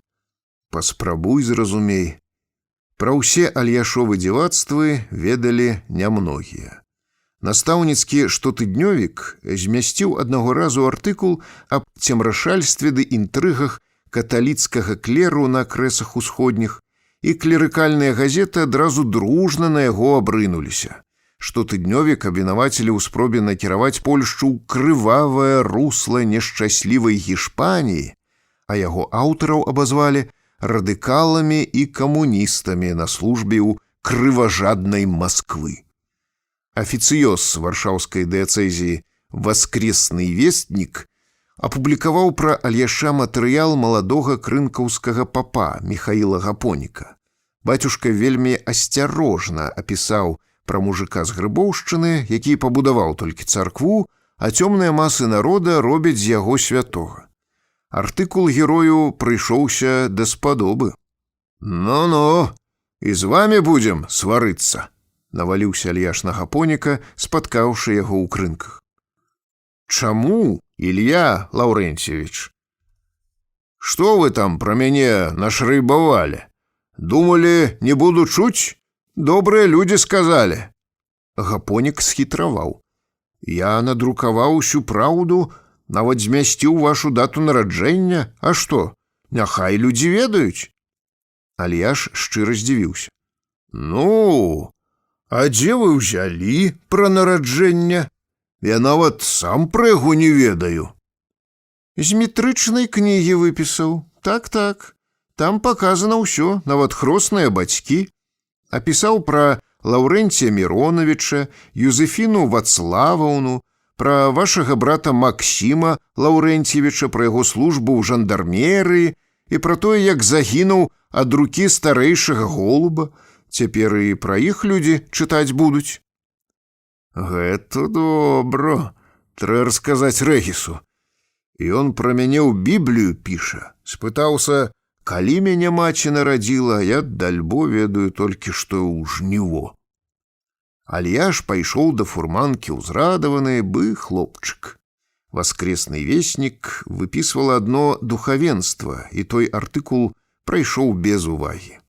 Свецкія газеты і далей размалёўвалі нават такія важныя падзеі, як жаніцьбу князя Люксембургскага на князёўня Манака, адказ англійскага караля Эдварда VII ад кароны з-за пані Уольс Сімпсон. Гэтаму здарэнню прысвячалі ўжо цэлыя старонкі. Газеты апісвалі пра банкеты і раўты сталіцы, змяшчалі рэпартажы з палявання міністраў, каралёў ды прынцаў у Белавежы, а пра Вершалін і прарока маўчалі.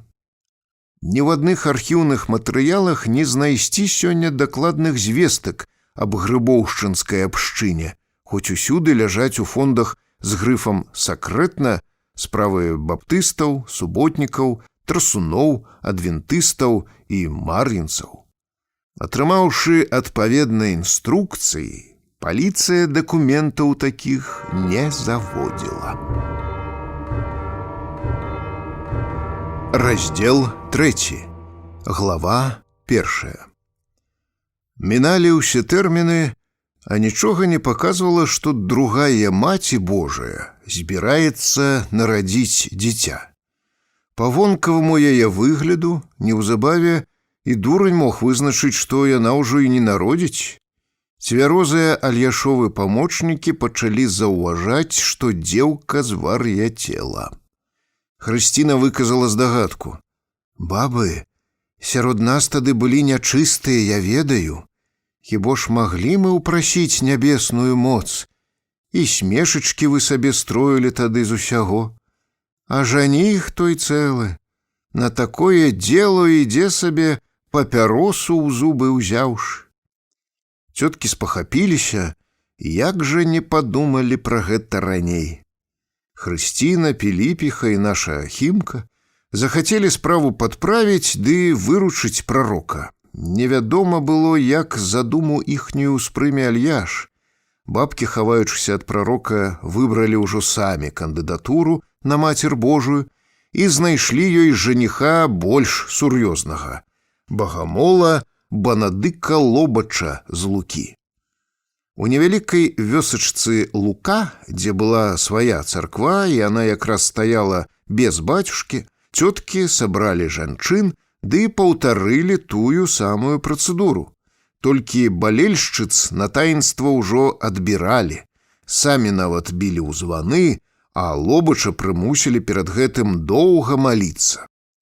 Праз месяц на цвінтары ля Альяшовага храма і новая кандыдатка прызналася, што нічога не адчувае.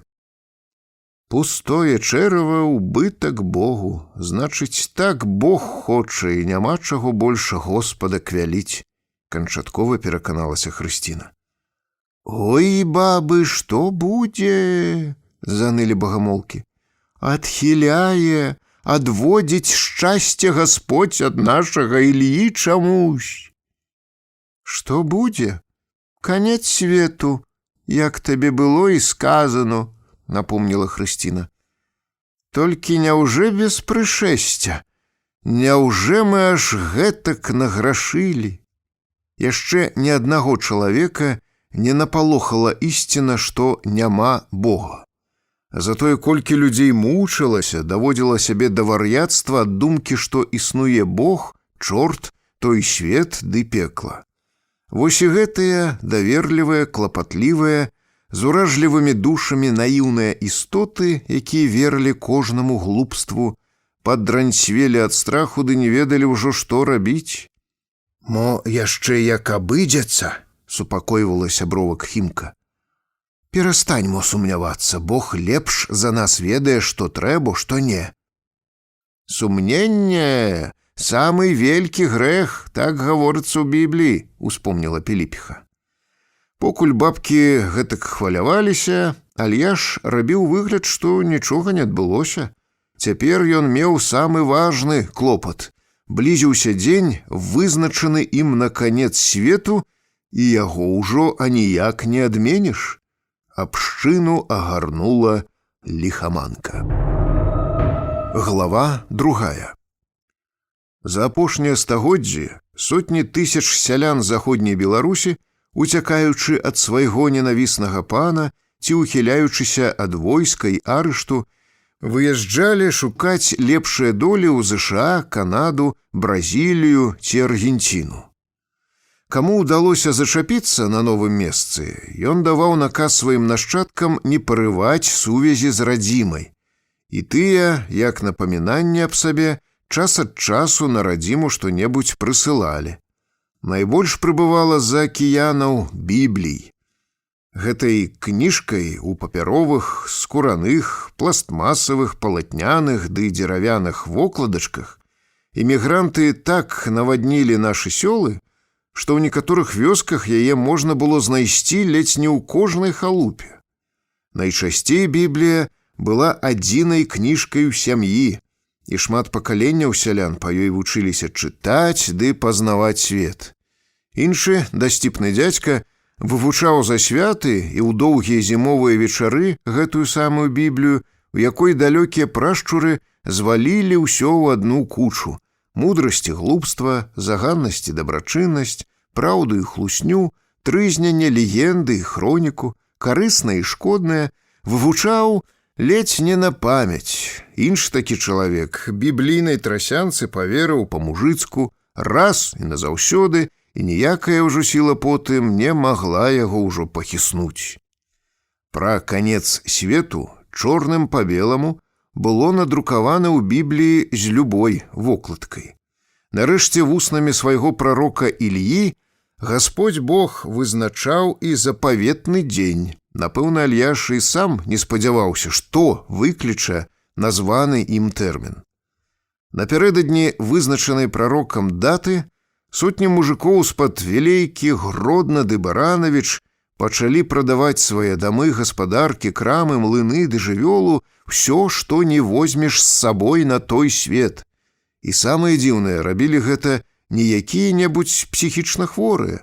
Пераважна то былі людзі, што цешыліся выдатным здароўем, цвяроза ўмелі разважаць, мелі прыгожых жонак, здаровых дзяцей, нядрэнна вялі гаспадарку ды карысталіся пашанай і аўтарытэтам сваіх суседзяў, як слушна гаворыцца аб той падзеі у адным навуковым артыкуле Владзіміра Паўлючыка. Справіўшыся з праданнем маёмасці, гэтыя легкаверныя, ашуканыя сяляне і сялянкі запіхвалі грошы за пазуху, хапалі дзяцей, харчы на дарогу, колькі можна панесці, і, не развітаўшыся нават з суседзямі, у паніцы несліся ў Грыбоўшчыну, шукаць ратунку ў святым Вершаліне. Мабыць, дзевакоў такіх было шмат, бо спецыяльная легкавая машына адно паспявала вазіць мяшкі грошай у сакольскую ашчадную касу, куды Давідзюк угаварыў нарэшце Альяша іх пакласці. Цяпер ужо не хайкелевы дзеці, а ўзброеныя наганамі чыноўнікі з міністэрства скарбаў лічылі і пакавалі грошы асобна. Папяровыя, сярэбраныя, 5-10 залатоўкі, асобна драбязу медную, лавілі старога ледзь не за полы і давалі яму падпісваць накладныя. Крынкаўскія гарбары заслалі ў Грыбоўшчыну хлопцаў. Яны ўладкаваліся быдта капаць торф у асадніка. Пасланцоў узначальваў старшыня культурнай камісіі гарбароў, блізарукі Муля Нішт. З дапамогай мясцовай моладзі Муля меўся ў кароткі час разагнаць гняздо цемрашальства і забабонаў. На той перыяд, покуль будуць выконваць сваю місію, прастадушны Нішт даў сябрам адмысловы пароль «Кумекус эго». Ён вычытаў у кніжцы, як рэвалюцыянеры карысталіся гэтай фразай бы паролем, і хлапцу яна нечым спадабалася. Толькі як не намагаўся Нішт пабачыцца з Альяшом, але да прарока, абкружанага намеснікамі, памагатарамі і дарадцамі, бабкі яго покуль што не падпускалі. Глава 3. Вызначаная дата выпала якраз на канец чэрвеня. Усе былі ўпэўненыя, якім ты прыйдзеш у рай, такім застанешся назаўсёды. Туды ўвогуле збіраліся без нічога. На якое ліха браць вопратку, цягнуць посуд? На небе ж нават не трэба мыцца, бо каб і хацеў запэцкацца, то няма дзе. У гэты дзень на выган перад вёсачкай сцякаліся і сцякаліся сотні ўсхваляваных людзей. Яны сядалі на мурог, развязвалі клумкі і з ліхаманкавай узбуджанасцю апраналі чыстыя кашулі. У рэчачцы і вершалінскім ставе мылі ногі, нацягвалі самае лепшае адзенне сваім дзецям, мужчыны вастрылі на рамянях брытвы і скаблілі шчокі. Паголены, памаладзелы, падцягнуты, у вышыванай ды свежа выпрасаванай святымі дзявіцамі касаваротцы ў начышчаных да люстранага бляску ботах, сярод гэтага тлуму, з бібліяй пад пахай, вокладкі якой былі густа закапаны воскам, насіўся Давідзюк. Яго нават лысіна блішчала неяк па-іншаму, светла, урачыста, высакародна. Хоць вяскоўцы мусілі збірацца на сена, капаць торф, аднак большасць не маглі стрымаць цікавасці і на выган падзівіцца цуду сышлася і збеглася ледзь не ўся вёска. Апынуліся тут і крынкаўскія гарбары. Багамолы аж квітнелі, ап'янелы ад шчасця, як нявеста бабка Піліпіха перад крынкаўскімі хлопцамі выхвалялася. «І во, людкі вы мае, настае ўрэшце той залаты час, калі Гасподзь Бог, дзякуй яму за гэта, кліча да сябе ўжо нас. Ён прыгалубіць, сагрэе, прыгорне кожную душачку, ажывіць усіх умерлых, і будзем цяпер мы ўсе там жыць, і бы тыя птушчкі польныя, што не гаруць, не паліваюць, не сеюць, не табе жнуць, а ўсяго ім хапае ўдосталь, бо клапоціцца пра іх сам цар нябесны з Багародзіцай Дзевай Марыяй». Фантазёр ды выдумшчык Муля, унук Бэні Нішта, якога казакі калісь застрэлілі за Крынкаўскую рэспубліку, аж кіпеў ад жадання дзейнічаць. Ён праштудзіраваў шмат антырэлігійнай марксісцкай літаратуры, прачытаў нават цікавую кніжку Фрэйда аб рэлігіі, у дзяцінстве бачыў столінскага цадзіка, на крынкаўскім кірмашы спатыкаў ненармальнага грыбоўшчынскага прарока. У Альяша і цадзіка Муля знаходзіў многа агульнага і сабе выразна маляваў, як у публічных дыспутах высмяе ўшчэнт, асарамаціць Альяша і галавароў секты, у крынках разбіваў друзг і не такіх. Муля з бабкі пакпіў. «Тётко, так вы уваскрасаць на неба ідзяце?»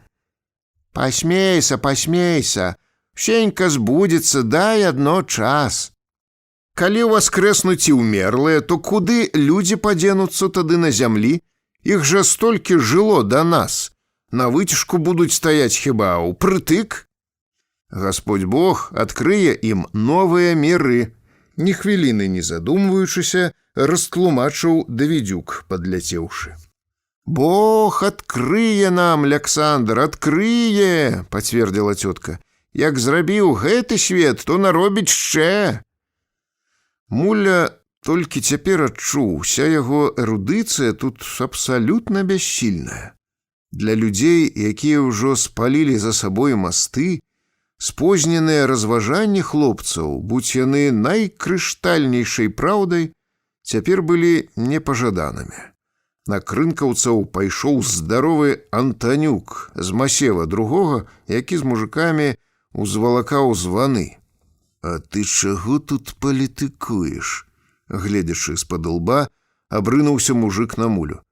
«І цябе нехрыста прынесла ўжо сюды ваду муціць?» «Трэ Алешу сказаць!» — дапамаглі масеўцу бабы. «Такім смаркачам шчэ і сам дам рады. Бач, папрыпіраліся ўжо. Скончылася ваше панаванне. Згінеце зара!» Крынчане моўчкі адступілі за плечы разявак. Магутны ў сваёй масе, расфанатызаваны, суровы ды ўпэўнены ў слушнасці свайго ўчынку натоўп, гэтыя сотні рашучых і дужых мужикоў ды баб не толькі разарвалі б на шматкі, сцерлі б на порах таго, хто адважыўся б перашкодзіць падрыхтоўцы да таінства, яны гатовы былі ісці супроць цэлага свету. Другія багамолы былі занятыя і зусім не звярталі ўвагі на разявак. Толькі потым нехта з фанатыкаў спытаўся ў грыбоўшчынцаў са шкадаваннем: «А хіба вы з намі не пойдзеце?» Уражаныя вяскоўцы ўсё маўчалі. Тады іншы дзядзька ў кужэльнай першы раз надзяванай кашулі паківаў галавой. «Няўжо і застанецеся?» «Нічога, Іване, пакінь іх у спакоі», — параіў сябар. «Яшчэ ўспомняць на тым свеце, а позна будзе». «Усе яны ўспомняць, братці і сёстры, усе!» — уставіў сваю заўвагу Давідзюк. «Гэтаксама калісь людзі елі, пілі, весяліліся, выходзілі замуж перад усямірным патопам, зусім не думалі пра Бога і высмейвалі старога Ноя. Абзывалі яго нават вар'ятам, калі той свой каўчэг збіраў». Фанатыкі з пераможнай упэўненасцю кпілі з вяскоўцаў. «Чакайце, чакайце і вы!» Бо і тады грэшнікі думалі, што жыццё сваё чалавек праводзіць адно на зямлі, прапаведваў Давідзюк далей. «Глупства, братці і сёстры! Прабыванне нашае тут было надта кароткае, адно імгненне, а там нас чакае вечнасць. Хутко, надта хутко нашае зямное існаванне, наш тлен абарвецца, развеецца, і мы перад усявышнім будзем трымаць адказ за пражытыя хвілі». «От табе і кумыкус эго!» З сумнай усмешкай пакпіў са свайго галавара малады крынкавец з культурнай камісіі прафсаюза гарбароў. «Гэта табе не выступленне хору арганізаваць». «Яшчэ які комікус!» Самакрытычна згадзіўся з ім нішт, павярнуўшы да сябра акуляры з тоўстымі, як дно дзвюх бутэлек, лінзамі. «Жывыя персанажы з біблійнага патопу. Раскажы каму ў горадзе, не павераць». Глава 4. Вялізная гурба па-святочнаму разадзетых багамолаў урачыста накіравалася да Альяшовай святыні са спевам: «Уже к нам приблизилась мира кончина, и ты снова, пророча, на землю прыйшоў». Самыя адпетыя фанатыкі, прыбыўшы на святы ўзгорак, адразу распласталіся на цвінтары і ракавой гадзіны чакалі ў здранцвенні, не павярнуўшы нават і галавы. Іншыя ж рыхтаваліся да яе дзелавіта, спакойна і цярпліва, бы гаспадары, якія рыхтуюцца да вяселля ці хаўтур. «Глядзі, Соня, дзяцей, каб не надто перапалохаліся, як пачне грымець, бліскаць і зямля валіцца», — павучаў жонку практычны дзядзька. «І сама не бойся. Калі ўжо распачнецца ўсё, то стань і не з месца, замры. Народу будзе прорва, але Бог нас не кране». Побач 45гадовы няўклюда, першы раз у жыцці цалуючы жонку, з дрыжаннем у голасе казаў: «Ну, Нюрка, будем развітвацца. Жылі мы з табой душа ў душу 20 гадоў, нікому кепскага нічога не зрабілі, а цяпер давай, хто ведае, ці ўбачымся на тым светішчы». «Выходзіць, мы там будзем не разам?» — абуралася кабета. «Ты хочаш мяне пазбыцца? Ці ў цябе є такі вялікі грэх, што адразу ў пекла ўжо рыхтуешся? Я пра цябе чаго-небудзь не ведаю? Чаго маўчыш? Заткнула, бачу, заткнула табе, ага! Я перад табой чыстая, як перад Господам Богам, запамятай!» Нейкі мужчына няўклюдзе заўважыў: «О, маеш! Скажу табе, брат, калі жонак там не аддзеляць ад мужикоў, то і рай будзе нам не рай». У іншым месцы мужик пытаўся ў кабеты: «А гэта што ў цябе?» «Маткі». «На што іх бярэш?» «Буду сабе вязаць там». «У раі? Вязаць?» «Зусім уже ачмурэла».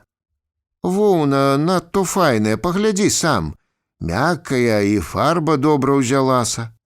«Не смяшы людзей». «А я там з пруткамі схаваюся дзе-небудзь за смакаўніцу тую ці пальму і буду рабіць сабе панчохі ці світер які, бо сумно стане без ніякага занятку, падумай. Ну, дзень-два пасплю, а потым. Взяла пару маточка ўсяго, гэта ж воўна з нашых мірыносных авечак, не чыпар». «И что ты выдумала, дурная? Нагаравалася за жизнью досыць. Мы з табой варты другого. Ведаеш, як нас будуць спатыкаць і што нас там чакае? Ці да вязання будзе? Выбраным падрыхтавана там такое блажэнство, якое не бачыло чалавечае воко, не чуло вухо, не прыходзіла на ум нікому нават. Выкінь зараз жа ўсе гэтыя маткі». «Яна выкіне, не чыпар, выкіне. Ты толькі ўжо не злуй на жонку ў такую ўрачыстую хвілю. Не можна цяпер нам нікому злаваць», — пачала мірыць іх добрая цётка Хінка. «Дай ёй пацешыцца крыху». «Ой, няўжо я сваю маму пабачу?» — пыталася мужа іншая жонка. «Якія яны цяпер? Мама памерлі, калі мне было ўсяго 5 годзікаў. Цяпер у мяне дзеці і то старэйшыя». «Што зробіш, на небе людзі не мяняюцца», — разважаў яе мужик. «А я ўсё думаю пра бацькавага дзеда. З турэцкай вайны прывёз, казалі, з баночак серабра і закапаў перад тым, як самога ў Белавежы задраў мядзведзь. Я перарыў усё поле, збіраў сувогераў мастаўлянскага мазура купіць. Цікава будзе спытацца ў яго, куды ж ён такі збан сунуў. Але, кажуць, стары здорова грашыў і можа быць у пекле». «Думаеш, адтуль нельга будзе ніяк выйсці да сваякоў нават?» «Калі ўжо туды трапіў хто, капут». «Мо такі пусцяць на мінутку, калі папросіш надта, столькі ж не бачыліся». «Ні ў какую. Цяпер і карысць мне малая, калі б бацька ў дзед сказаў, бо не вернешся ж на хутар, але просто цікаво». Побач нейкая кабеціна ўспомніла, што замужам за удаўцом. «Як я буду жыць на тым свеце, там жа з'явіцца і твая першая жонка», — напала яна на мужа. «Вядома, гандзя маладзейшая, і ты мяне кинеш, бессаромныя вочы твае, кинеш, га?» Побойся ж Бога, што ты мелеш? А я кажу, кинеш, бо цябе ведаю. Марусь, не падыходзь, ты ж яе не раз праз сон успамінаў. Успамінаў, сама чула, як клікаў усё. І фотокартку яе збярог, думаеш, я сляпая і глухая была. Маўчала дагэтуль. Пашукалі Давідзюка. Той адкрыў Біблію, ды вычытаў з Евангелля ад Мацея, што на небе не жэняцца, не выходзяць замуж, не любяцца па-зямному, а прабываюць як божыя анёлы. А мяне разбірае страх, калі падумаю, што трэ будзе ляцець кудысь на небо, прызнавалася другая кабеціна свайму мужу. Я ж у сябе па драбінцы на гару за бялізнай баялася лезці, усё ты мне даставаў і развешваў, а то пад хмары, звёзды і месяц. Божа, як узнімуся на такую вышынь, не ведаю. Прывыкнеш, мо, раўнадушна буркнуў яе чалавек. Будзеш, як усе, думаеш, ты адна такая. Мілая сястрыца, супакоіла цётку Піліпіха. Архангелы возьмуць цябе за белыя рукі ды панясуць бы тую каралеву у ядвабнай шаце ўвысь. Хіба што... З рэшткамі страху, але ўжо і з усхваляваннем ад шчасця, якое яе чакала, расквітнела усмешкай стомленая ад непасільнай працы і недасыпання жылістая худая кабеціна. Дзякуй вам, цётка, што падказалі і супакоілі. Але ў Піліпіхі была свая крыўда, і яна пажалілася. Падумай толькі, сястрыца, нявестка мяне ж з хаты выганяла за дываны, што панасіла Альяшу. А я ёй тады яшчэ казала, пацярпі, дачушка, пачакай, на тым свеце усенькія перад табой ляжацімуць, усянюткія, да аднаго. Так не паверыла, і вот такі спаўняецца маё пророцтва, як у жывую ваду глядзела. Нявестцы напомню на небе, скажу, во, за свае дываны, ануч тыя няшчасныя, ты атрымала царство нябёснае. Спаўняецца, цётачку, даль Бог, усеньку спаўняецца. Мой тату, мой дзед і дзедаў дзед чакалі і... Гляньце, якая я шчаслівая, што дачакалася гэтага, Господі. І ўсё ж такі, куманька, ніц не кажы, жуткавато робіцца. Чалавек сабе жыў тут і раптам апынуўся ў іншым месцы, хоць бы і ў раі. Каля іх абуралася нейкая кабета. Воліщ, глядзі, уні палося канцавая тут. Ах, і гэтая разгіня ўжо прыперлася, ты бачыш, і яна хоча спазнаць царство нябеснае. Куды конь з капытом, туды і рак з кляшнёй. Сур'ёзны дзядзька, які гаварыў, што з жанчынамі і рай будзе не рай, буркнуў. Кацёл з гаршка не нацешцца, чорныя абодва. Аднак мужык жонку супакоіў. Там, Лімця, нікога не ашукаеш, не бядуй. Усіх наскрозь убачаць ды разбяруцца. Каго ў рай рассарціруюць, каго ў пекло, а каго куды яшчэ. І я змагу надзівіцца, як гэтая выдра будзе мэнчыцца. Шчасце ў раі было б непоўным, пачаў павучаць бурклівец, калі патуль мы не змаглі назіраць за пеклам і бачыць, як грэшнікаў пажырае агонь. Яго абарваў нездаволены Волісь. Хопіць табе, ідзі, сатана, адгэтуль. Бач, радуваецца чаму, антыхрыст. І муж папракнуў жонку. А ты выкінь з сябе гэтую гардыню. Христос умеў дараваць нават сваім ворагам іхнія віны. А табе, Лімця, памятаць іх? Глядзі, дзіця ўлезла ў штось. Жанчына толькі цяпер успомніла пра сына і кінулася да малога. Яначку, на каго ты падобны? Ці табе не гаварыла ні пэцкай касцюмчыка, ні лезь нікуды. Дзе мне памыць цябе на небе, там і карыта не знойдзеш. Во! Маеш, атрымлівай гіцлю, адлупцавала яна малога. Хадзі цяперака ўвесь свой век у раі замурзаным, биш маравоз. Не можа быць, Лімця, каб там не знайшлося ў што перапрануць малых, супакойваў яе Волісь. Ладно, не карай, глядзі, як вочы пасалавелі. Яно спіць уже на нагах. Стомленыя за гэтак багаты ўражаннямі дзень, малыя пачалі капрызнічаць і румзаць. Мужчыны навалаклі саломы, паклалі дзяцей цесна адзін каля аднаго пад адкрытым небам спаць. Глава 5.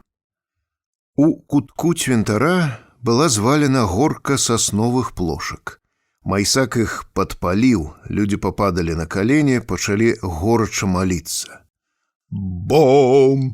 Трывожна, сумна і рэзка, нібы ўсадзіў нож у сэрца, першы раз прагучаў у вячэрняй цішы галоўны звон грыбоўшчынскай царквы. «Цілім, цілім, цілім!» заўторылі яму спехам меншыя. «Господи памілуй, Господи памілуй, Господи памілуй!» Пранёсся па натоўпу шэпт, быццам вецер прашуршаў вялізнай гурбой сухога лісця. «Бом! Цілім, цілім, цілім!» Сухія і смольныя плошчкі з гулам і трэскам ужо шугалі ў неба прухкія языкі агню, асвятлялі заклапочаныя твары і кідалі вакол выдаўжаныя хісткія цені. Ад полымя ўсё на цвінтары як бы прыйшло ў рух, стала нерэальным. Цётка Хімка прагна чакала ракавога моманту, ды з нецярплівай радасцю рыхтавалася праз хвіліну ці праз пару гадзін убачыць свайго Яшку ды Маню, не заўважаючы агню. Так, мабыць, толькі стаялі на арэне якога-небудзь рымскага цырка першыя хрысціяне, ды са складзенымі, як да малітвы, рукамі, са светлымі ды ўзнёслымі ад унутранай перакананасці тварамі, прагна чакалі, калі ж нарэшце з тых клетак вырвуцца раз'юшаныя дзікія звяры, разарвуць іхняе грэшнае цела, і спрагнёная душа прадстане перад Богам, каб спазнаць вечнае шчасце і блажэнства. Цётка трывожылася толькі аднаго: як дзеці спаткаюць сваю маці? Ці не адмовіліся ад яе, не праклялі, што яна, нягодніца, пакінула іх на чужбіне ў голад ды разруху? Якія яны цяпер? Сын калісьці гэтак перажываў, што малы, ці падрос потым. Маня баялася гусей, ды галава ёй вельмі кружылася, калі даводзілася часамі цягніком ехаць, але ж тады не было чаго і ў рот пакласці. А калі яны, не дай Бог і праўда, печаныя той страшнай пячаткай і пойдуць у пекла, тады кінецца яна Богаві ў ногі, стане маліць, поўзаць за ім па ўсім небе, цалаваць кожны раменьчык на яго сандалях, каб і яе пусціў туды разам. Яна з радасцю, з найвялікшым шчасцем прыме за іх страшныя агні, мэнкі і цярпенне. Але ж гэтага не можа быць. Яна столькі малілася, цярпела, несла крыж і верна служыла Богу, што Гасподзь, напэўна, даўно злітаваўся і тыя страшныя кляймы загаіў. У жахлівым чаканні сярод багамолаў шаптаў малітву і сам прарок. У яго пасланнік народу быў вызначаны толькі ракавы дзень, а цяпер людзям не цярпелася ведаць, калі ж наступіць той самы момант, раніцой, у абед. Многія жадалі ўдакладніць, каратком прыбіраліся да прарока і спрабавалі спытацца, але ж злаваў, нервозна ўсхопліваўся ды некуды бег. Піліпіха падказала: ходзіць далей ад народу і там з усявышнім гаворыць. Вядома, клопату цяпер у яго быў генерала, з гонарам вызначыў Давідзюк. Галава задурана, такое дело. Дзяды і прадзеды дарэмна чакалі. Нічого, анёлы затрубяць, і яны таксама ўваскрэснуць. Цяпер уваскрэснуць усе. Тым часам дзядзьку Клімовічу сапраўды было не да іх. Ён ужо не мог не бачыць, што перабраў. Практычнага мужика, які ў ім цяпер прабудзіўся, разбірала вінаватая ўзбуджанасць ды неспакой. Што ж з гэтага такі выйдзе, як яму быць? Альяш чакаў бяды і ліхаманкава шукаў выйсця. Штосьці падобнае здарылася і з Іванам Мурашкам. Калі сіяністы пад Мухаўцам прымалі крашчэнне, Іван, не падумаўшы, пахваліўся, што можа пайсці па вадзе, як Ісус Христос. Багамолы адразу прысталі да яго: «Пакажы цуд». Іван вымушаны быў лезці ў рэчку. Мурашка не ўмеў плаваць, а вада дасягала яму ўжо да каленяў, пояса, пачала заліваць грудзі. Бы не сваімі нагамі галоўны сіяніст сунуўся на стрыміну і ліхаманкава чакаў аднекуль ратунку, а прагныя да незвычайнага яго багамолы абмерлі. Вось-вось іхні прарок выберацца наверх і пакрочыць па вадзе бы па асфальце.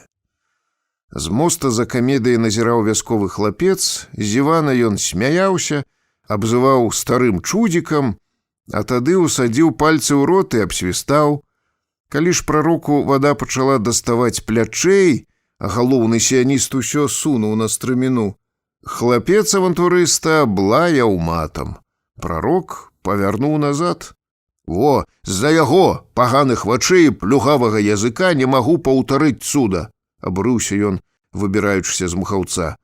«Трэба, каб ніхто не сумняваўся». І багамолы Мурашку паверылі. Да дзядзькі Шальяша ратунак покуль што не прыходзіў, і ў яго было такое адчуванне, быццам нясецца стрым галоў у гібельную адхлань. Глава 6. А ў гэты час Грыбоўшчына спакойна сабе укладвалася да сну. Толькі ля плота на каменнях сышлося крыху моладзі. Юнакі і дзяўчаты пазіралі ў бок царквы на мігатлівае зарава, слухалі званы, ды з маладой легкадумнасцю абгаворвалі падзею. «Ну, дзесь свінні мелі чым пажывіцца на выгане. Столькі хлеба, сыроў, яек ды крупы розныя і недаедкаў багамолы пакідалі на траву там. Цэлы тыдзень надворныя будуць падбіраць. І шмацця рознага колькі валяецца. А наша цялушка ледзь не падавілася, хустку засмактала. Добра, што канец выставаў і тато выцягнулі. Ладная шаляновачка. Будзеш мець да пасагу, вымый толькі, а то так замуж не возьму». «Ще ўсенькую агіду стану браць», завалакла ў роў ды кінула жабам на гнёзды. Хай сабе апалонікаў у тых анучах выводзяць. Наш малы навалок лахманоў з 12, крынкаўскі пінкус, каб убачыў, цэлую кішэню грошай даў бы, але тато прымусілі малога назад усё перць. Пакідалі, быццам ім нічога ўжо не трэ, цікава, як заўтра падбіраць стануць, і выдумалі ж канец свету. Ах, вот, скажы людзям глупствам займацца. На каменнях ля плота былі і госці. Мелі рацыю ў крынках тыя мужчыны, хто сумняваўся ў поспех іхняй місіі. Усё для хлопцаў цяпер здавалася куды складаней, таму сядзелі яны моўчкі, прысаромленыя, ды нават зайздросцілі бадзёраму аптымізму і легкадумнасці вяскоўцаў. Для нішта мулі Альяш напомніў цадзіка, да якога ён з бацькам ездзіў у Столін. Там ён убачыў звычайнага старога, які за стала манатонна іх павучаў. «Калі вы раніцой мыеце рукі, то далоні трэба трымаць апушчанымі над тазам. Як будзеце трымаць іх паднятымі ўверх, то за рукавы пацячэ вада». І ўсе сабраныя яўрэі, разам з імі і яго бацька, прыйшлі ў захапленне ад мудрасці святога. За абедам пажылыя самавітыя людзі ледзь не біліся, вырываючы адзін у аднаго абгрызеныя цадзікам курыныя косткі. Са звар'яцелымі ад шчасця вачыма смактаў такую костку і яго бацька, здаецца, і не дурны чалавек. Ці толькі яны з'ехалі з глузду, уздыхнуў заклапочаны нішт. А як нашыя багамолы перад свой Новы год сябе паводзяць? І таксама мітусяцца, і пеўняў белых над галавой рэжуць, і нічога не ядуць, адно моляцца, быццам больш і свету не ўбачыць. Перад Пасху новы посуд мыюць у рэчцы, у печы агню не развядуць самі. Іншы в суботу нават ключа ў кішэні не носіць, падхапіў сябар мулі. І дзеткі праз мястэчка ды кідае іх перад сабой. Грыбоўшчынскім хлопцам надта ж хацелася даведацца ў крынкаўскіх сяброў, ці праўда, што яўрэі цяпер на хрысціянскай крыві пякуць мацу. Калі гэта хлусняшча пакрыўдзяцца, яны перайшлі да абгавораў католікаў, набожных татар з крушынян, сакольскіх караімаў і лютэран-немцаў. Нагаварыўшыся ў волю ды парагатаўшы, старэйшая дзяўчына прыслухалася да злавеснага гулу набата. Званы ўпарта ўсё калолі начную ціш, і царства гукаў падпарадкавала неба, аж трымцелі далёкія зоркі. А дзядзькі ўсё малоцяць, а яны ўсё гудуць, з недаўменнем прамовіў хлапец. Не заткнеш ім і глоткі, дадаў сябар. Пайшла б і я ў манастыр, ды халасцякоў многа, паспрабавала пажартаваць Банадыкова ўнучка, ды пазяхнула. Эх, трэ спаць ісці, ліха на яго. На жаль, гэтага канца свету не будзе. Давядзецца заўтра зноў брысці да халернага торфу. А вада холодная, аж ногі ломіць. А мне выбіраць дурныя каменюкі з канюшыны тату прымусілі. Выбіраеш кожны год, крушні цэлыя назвальвалі ўжо на межах, а яны вырастаюць пад зямлі ўсё зноў, каб на іх ліху. Ажывілася тая дзеўка, што гаварыла пра цялушку. Хлапец, які з яе жартаваў, разважыў. Эх, каб гэтых багамолаў з вёдрамі запёр на поле, хутка вычысцілі б палетак, нават ад валуноў. Пойдуць яны табе, рыхтачкі, са шкадаваннем уздыхнула дзеўка. Ну, да заўтра.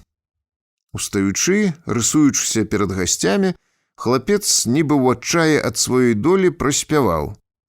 А жонка меня не ўзлюбіла, из-за дзверы выкінула, из-за дзверы выкінула, рукі ногі вывихнула. Эх, раздайся нева! І з жартам ды прымаўкамі хлопцы з дзяўчатамі разышліся па хатах ды хутарах. Адправіліся на начлег да гаспадароў у Лешчыную і крынкаўцы, а вуліцы апусцелі.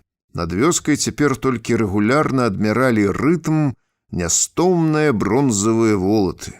Магутныя гукі з такой сілай патрасалі цемру, што здавалася, дрыжаць ужо і вось-вось пасыплюцца з неба зоркі. Глава 7. А ля царквы малебства было ў разгары. Яго накал не спадаў цэлую ноч. З баязлівай надзеяй людзі, хто на каленях, хто лежачы крыжам, маліліся ля храма. Бом, целем, целем, целем, бом, целем, целем, целем. Паспелі нават перагарэць сасновыя плошкі, з вялізнага пяцівазовага кастрага дроў засталася толькі невялічкая кучка белага попелу, якая дыхала жарам, ды сучкі пускалі струменьчыкі белага дыму. Нарэшце стала світаць. Развіднела. Траву на цвінтары быццам хто абсыпаў вадзяным пылам, ад густой расы яна ацяжэла і зрабілася матава-шэрай. Было халаднавата, сыра, але ніхто і не думаў падбягаць да астаткаў вогнішча і грэцца. Вось-вось мелася адбыцца запаветнае і надта важнае і надта жаданае і вельмі страшнае. Калі ўзышло і сонца, людзі згрудзіліся яшчэ цясней. У нейкім першабытным і дзікім жаху, велічна прыгожыя ад сваёй рашучасці ды веры, яны паспешліва маліліся, украдкай зыркалі на неба, ды калаціліся, як у ліхаманцы. Кожныя 10 мінут на званіцы мяняліся званары. Успатнелыя мужыкі нацягвалі на далоні рукавы шэрых зрэбных кашуль, выціралі імі змакрэлыя лбы і да крыві мазолілі сабе рукі, так заядла цягалі за вяроўкі. Усё гэтак жа дружна і прызыўна малаціў першы звон у інтанацыі ніжняга до «Прыйдзі, прыйдзі». Усё гэтак жа меншыя, хоць і таропка, але зладжаным акордам і на актаву вышэй дабаўлялі, быццам цвярдзілі Мы цябе чакаем, мы ж цябе чакаем. Усё гэтак жа шапталі людзі: Господи, памілуй, Господи, памілуй, Господи, памілуй. Паступова паміж званамі ды народам устанавілася зладжанасць, музыкальны рытм. Як толькі наверсе прагучала, ашалелы Давідзюк к небу скідваў рукі ды грамавым голасам крычаў: «Господи, сыдзі!» Агорнутая такой жа раз'юшанасцю і адчайна, нібы жадаючы прымусіць не вельмі скорага да дзеяння, надта ж занятога ўсяленскімі клопатамі Бога, на хвіліну адлучыцца ад сваіх нябесных спраў ды зрабіць тое, што рабіць абавязаны, поўныя страху людзі паўтаралі: «Господи, сыдзі!» Бом, телем, телем, телем.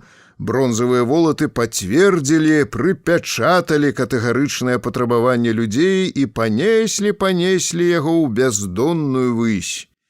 «Сыдзі да нас, Господі!» яшчэ мацней выгукнуў азвярэлы апостал. «Сыдзі да нас, Господі!» Ужо як рыданне вырваўся лямант з соцень грудзей. «Бом, телем, телем, телем! Ходи до нас, Господи! Ходи до нас, Господи! Бом, телем, телем, телем!» То былі рытмічныя і магутныя, як гром, выбухі калектыўнага шаленства і адчаю даведзеных да самай высокай экзальтацыі людзей, агорнутых адзіным парывам веры і жаданняў. У такім напружанні надышоў час снядання. Папрачыналіся галодныя дзеці, пачалі шукаць сваіх бацькоў. Усе былі вельмі занятыя, малых білі, адганялі, але нічога не дапамагала, дзеці ўзнялі лямант. Нехта запрапанаваў сабраць іх разам, ды пад назіраннем мацярок з груднымі малымі, з цяжарнымі маладзіцамі ды з торбамі ежы выправадзіць дзіцячы сад на балота збіраць кветкі. Чакаць запаветнага часу яшчэ трэба было, мажліва, і некалькі гадзін, таму ўсе згадзіліся і бабы пачалі даваць сваім малым апошнія наказы. «Манечка, калі загрыміце за блізкае, адразу бяжы сюды, мілая, а калі згубішся, не плач, падыдзі да анёла і скажы яму: хачу да свае мамкі. Ён цябе і давядзе, толькі ветлівенько прасі, дачушка. І ты, Міколка, глядзі, будь ветлівым, а мова сам Господь Бог будзе пра што пытацца, то скажы яму: чый ты, сынок, пакланіся ў ногі ды руку пацалуй яму. Ён будзе такі стары, барадаты, бы наш дзед Мікодым. Толькі не бойся, ён добры, адно з чортам не гавары ні пра што. Чорта таксама адразу пазнаеш, ён з рагамі, з хвастом, на нагах будзе мець конскія капыты. Не бойся яго, твой архангел у крыўду цябе не дасць. А як захочуць вас дзеткі ў ангелы браць, то вы адно не супраціўляйцеся», умяшалася ў сямейную гутарку цётка Піліпіха. «Будзе вам тады надто добро, яшчэ і свайму татку з мамкай файну дапаможаце». «Гэ, і крыльцы нам дадуць, цёцю?» дапытваліся дасціпныя малыя. «А як жа? Святы Пятрук падрыхтаваў вам і белыя, і жоўтыя, і рабенькія». «Назусім?» «Назусім». «І з пёркамі?» «Вядома». «І можна будзе лётаць імі і зоркі збіраць?» «Вядома». «Эх, як добро!» Падскакваючы ад радасці, шчаслівыя дзеці панесліся за праважатымі. Глава 8. Мінуў час абеду. Званы ўсё галасілі на ўсю моц, а людзі пад камандай ужо іншых крыкуноў апосталаў прасілі, патрабавалі ў Бога сысці да іх на зямлю. Змораны да смерці Давідзюк зваліўся на хорах спаць. Гэтак жа званыя людзі галасілі праз пару гадзін, і калі пачало заходзіць сонца.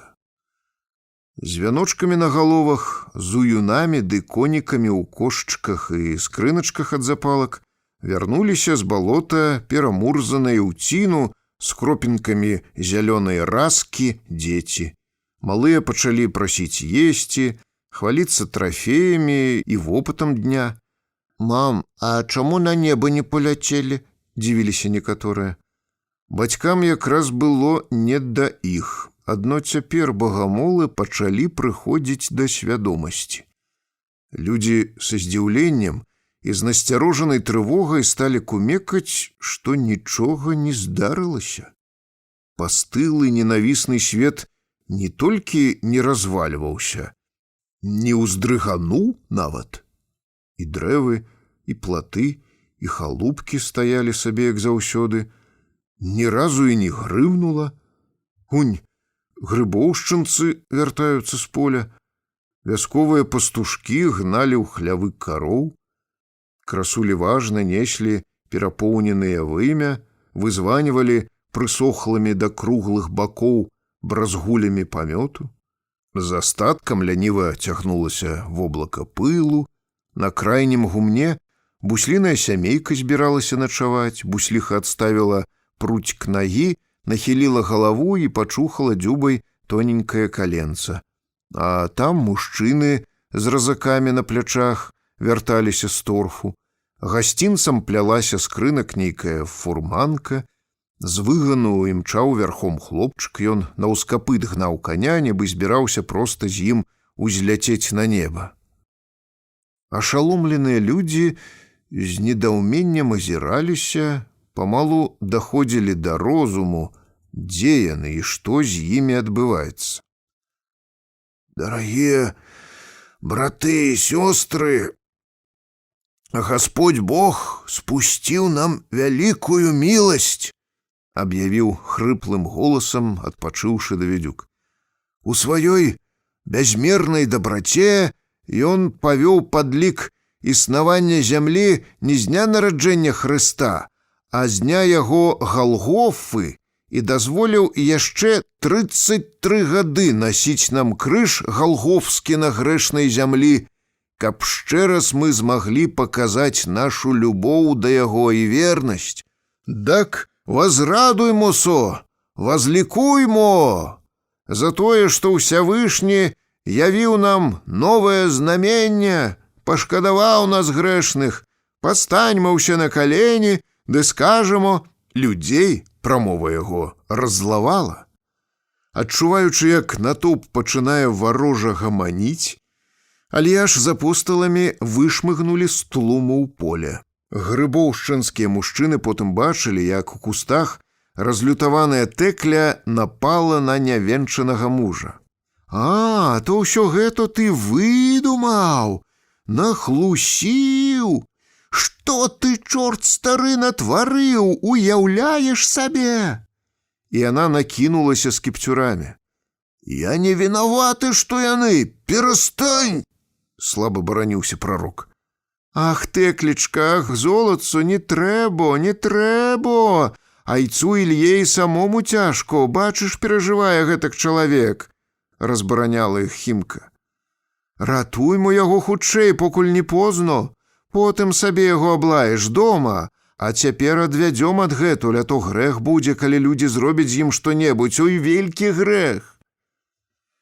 Покуль у кустах Тэкля чыніла над Альяшом самасуд, багамолаў, якія папрадавалі гаспадаркі і дамы, агарнула распачлівая паніка. Яны засталіся без граша, без даху над галавой, з бяздомнымі дзецьмі на руках, без кавалка хлеба, бездапаможныя і у дурнях. Натоўп нібы прарвала, узняўся крык і лямант. «Божа! Забралі ўсенькія грошы, багатство і кінулі нас кананне! Што цяпер з намі будзе, Господі Ісусе? Загінем усе мы, бы рудыя мышы! Трэ спытацца хоць Альяша, як нам далей быць?» «Ашуканец ён!» раптам уразіў нехта натоўп страшэнным адкрыццём. «У каго ты хочаш пытацца, у жуліка? Ніякі ён не прарок, што ён табе адкажа? Ха, прарока знайшла. Я даўно пачаў штось заўважаць. Абурэнне расло.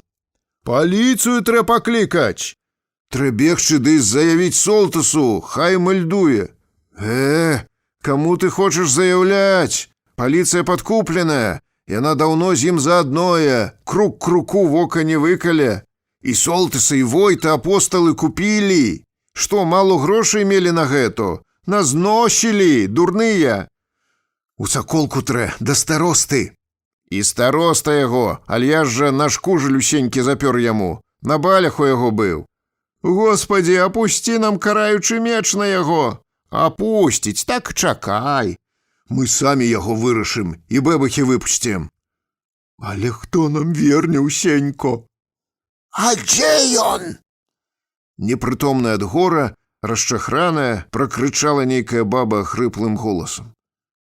Людзі, не стоймо дальбо, не даваймо яму часу, каб куды знік. Не надзеймося на таго Бога. Не богохульствуй. Усё роўна горш уже не будзе. Бяжэм! Разлютаваны натоўп рынуўся да хаты Альяша. Пустая! Са шкадаваннем заявілі тыя, хто даляцеў першы. Так ён нас тут і чакаў. Неўжо ўцёк? А як жа мы цяпер? Нейкая цётка прысела абясілена да фігурных габляваных штыкецін Альяшовага плота і зараўла. Павесела б, каб злавіла. Разадраць яго мала. Нікуды ён не падзенецца, калі дружна возьмем сашукаць. Ён недзе яшчэ блізко. Крычалі заднія на тых, хто ніяк не мог прымірыцца, што хата пустая. Людзі заглядвалі нават у хлеўчык, у сабачую будку, заганялі злосць на адкормленым тэкленым мурзе. Усім толькі трэба дружна ўзяцца і зловім, нас столькі кагала тут. Мой грош у саколку ще не паспеў адправіць. Кажуць, з апосталамі на выган падаўся. Ах, нягоднікі! Піня, яго сябар, папрысылаў на выручку іх. Бяжымо, грамадой! Усе адвалілі ад пустой хаты з дзікім крыкам і лямантам, ад якога ў грыбоўшчынцаў валасы на галаве паўставалі дыбам. Яны хлынулі праз вёску. Гэты крык і лямант было ўсё, што ў іх засталося ад вялікай той надзеі. Тэкля і Хімка к таму часу паспелі зацягнуць прарока ў хвойнік, а ў змардаваных да рэшты людзей сілы, каб шукаць яго далей, не хапіла. Раздзел 4, глава 1. Раптам пранеслася па Гродзеншчыне чутка, што прарок з Грыбоўшчыны ніякі не прарок, а белагвардзейскі афіцэр з арміі Булак Балаховіча. Аўтарытэтныя людзі знайшлі дакладныя дакументы, з якой ён часці, у якім чыне служыў у рэвалюцыю, колькі расстраляў людзей, а колькі засек нагайкамі, дзе потым яго часць бальшавікі разграмілі, і як гэты прайдзісвет пазней трапіў у вёску пад крынкі, як у ёй маскіраваўся, каб толькі паказацца мужиком. Гэты, ваше благароддзе, каб пажывіцца на бедным і цёмным мужику, купіў сабе ў Грыбоўшчыне чужое прозвішча Клімовіча, прыкінуўся святым. Ну, такі прапаведнік багамол, а ў той жа час у самога было аж 4 маладыя жонкі, ды цэлыя мяшкі золата з брыльянтамі і даларамі, закапаныя ў агародчыку. Падумайце, столькі гадоў прыкідваўся не петушчым, а самому мярзотніку аж з Парыжа ды з Варшавы прывозілі розныя віны ды лікёры, шынкі, каўбасы. А якія балі закатваў! У Жоржа де Лясі шлюху Тэклю адкупіў за золата.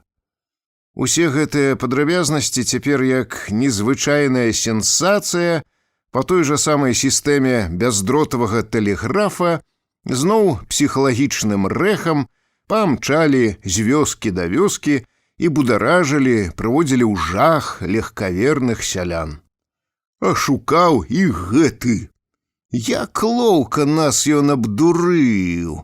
Завёў усіх пад дурнога хату.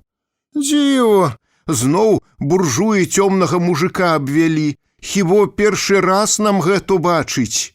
Так нам і трэ, даль Бог, бо мы ні разу не правучылі іх як след, дакуль будуць паны здзекавацца з нас. І то праўда. Няўжо мы такія слабакі, не можам каторага прыціснуць, каб другім было непавадно? Учарашняга куміра людзі гатовы былі задушыць. Якраз у гэты момант канчаткова праваліўся і Мурашка. Калі яго сіяністы, не дачакаўшыся канца свету, таксама ўзнялі бунт. Прайдзе свет Мурашка прыхапіў абшчынныя грошы, Вольгу Кавальчук і даў драла ў Аргенціну. Вольга мела ад першага мужа 6 дзяцей. Практычная маці адразу кожнаму з іх купіла за акіянам па мураванцы. Дзядзька Альяш не быў здольны на тое, каб з сакольскай ашчаднай касы забраць свае скарбы ды стэклей, уцячы таксама за акіян і жыць прыпяваючы. Упарты мужик па-за Грыбоўшчынай жыцця сабе не ўяўляў.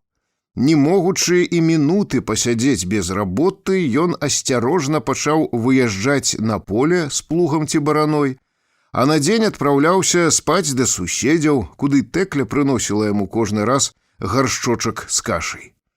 Прайшоў дзень, прайшоў другі.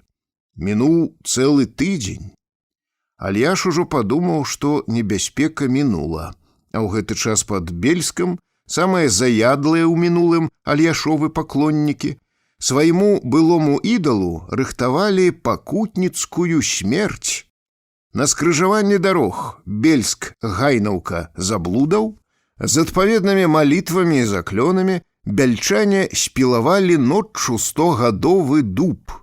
Цеслі змайстравалі са свежага камля здаровы крыж з адной перакладзінай, а бабы павязалі пад перакладзіну льняны фартушок.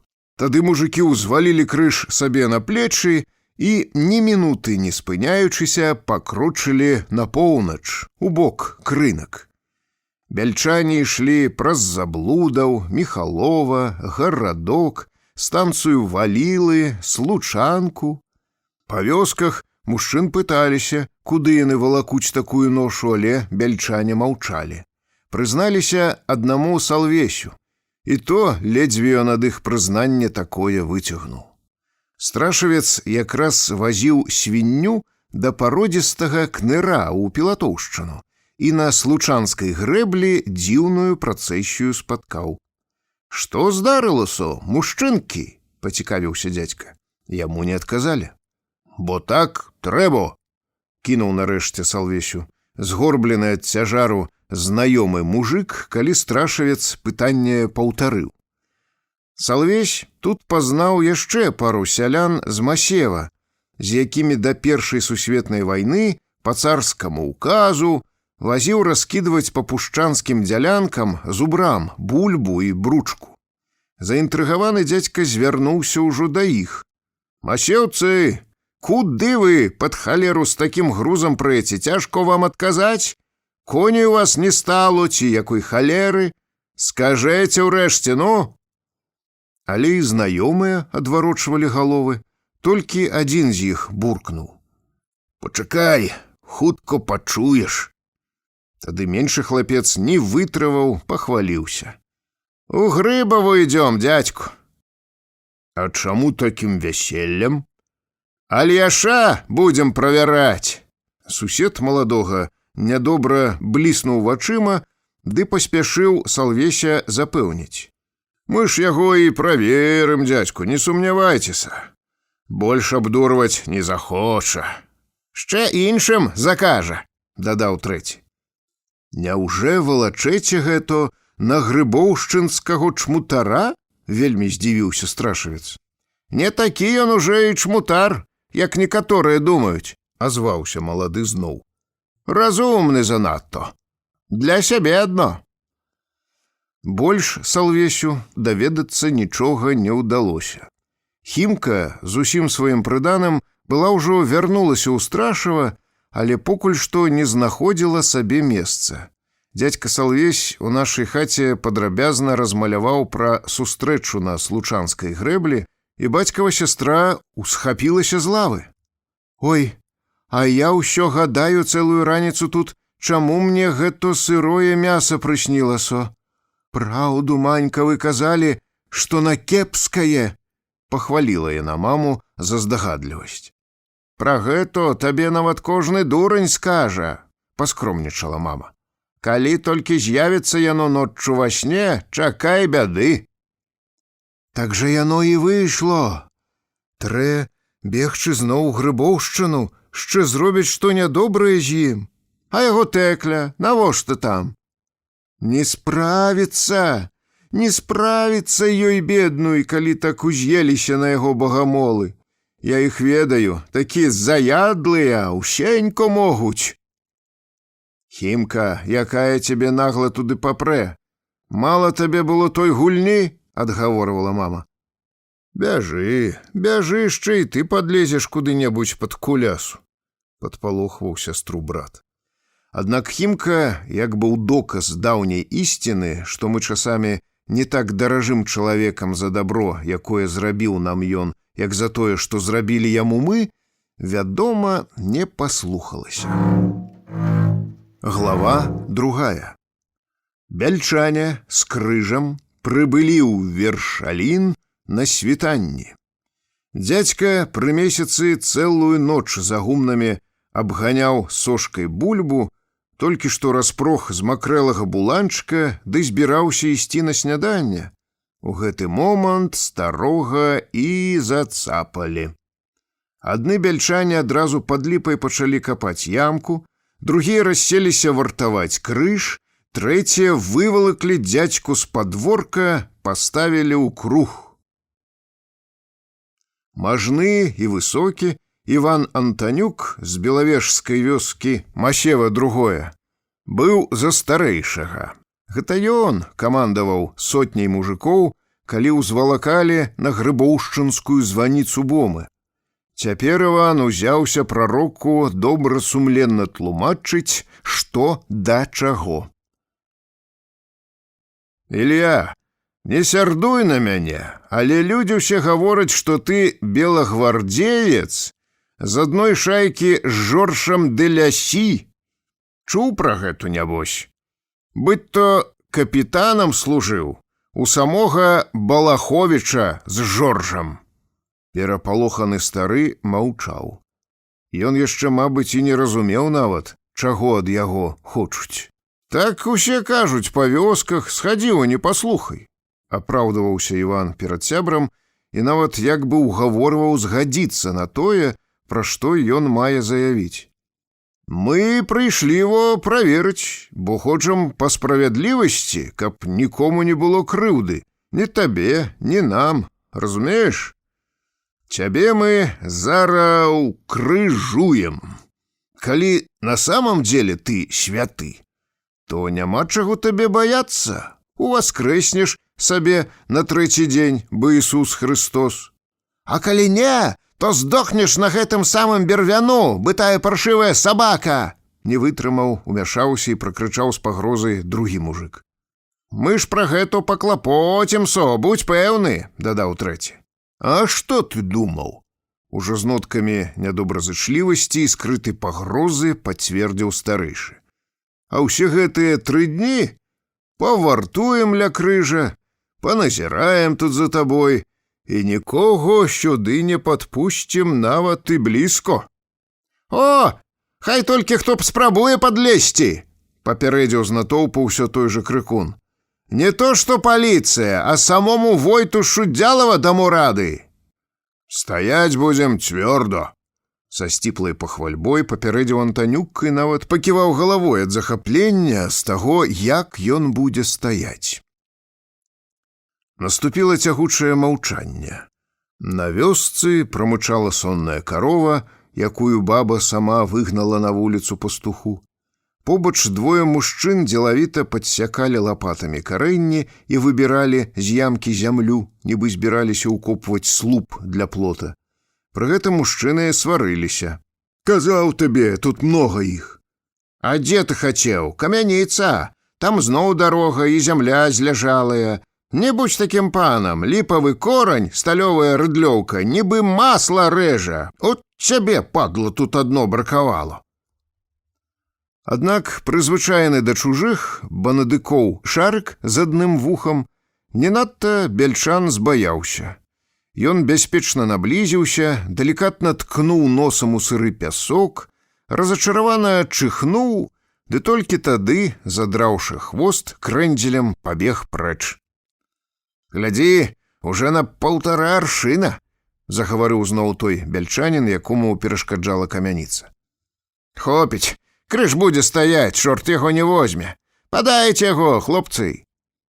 Добры дзесятак мужикоў дружна ўзнялі свежа абчэсанае дубовае бервяно з перакладзенай ды палатняным фартушком і, паступова ўзнімаючы перакладзену ўверх, асцярожна пасунулі тоўсты канец у ямку. Было чуваць, як цяжкі камель гупнуў на дно. «Давай лявей яго крыху! О! Так, цяперака рыхтык. Ну, можна і прысыпаць». На іх закрычаў Антанюк. «Стоп, хлопцы, стоп! Трэ прымерыць, ці не будзе даставаць нагамі да зямлі». Мужики хапілі Альяша пад пахі ды павалаклі дзеда да крыжа. «О, яшчэ запасу колькі, болей як 1/2 аршына!» здаволена праказаў той бельчанін, который гаварыў пра камяніцу. «Цяпер уже можна і прысыпаць. На, Іваня, трымай яго далей, а то дзед, а возьме ды ўцячэ, нам халерот смеху будзе, гэтак стараліся». «О, тады хоць да хаты не вяртайся, бабы высмеюць». «Мікалай, а ты адтуль глядзі, каб не пакасіло яго, покуль прысыплем».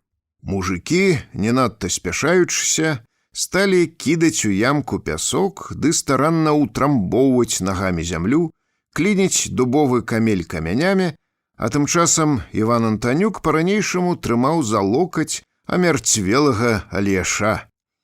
Гэты здаровы і валасаты бы арангутанг дрывасек з-пад Белавежы, які з зубрам мог бы падужацца. Свабоднай рукой вывалак з кішэні сваёй світкі малаток, вострыя і новенькія цвікі вухналі кавальскай работы, паказаў Альяшу ды пацешыў. Нічога, Ілья, я табе быстро гэту зраблю, балець надто не будзе, не бойся вельмі».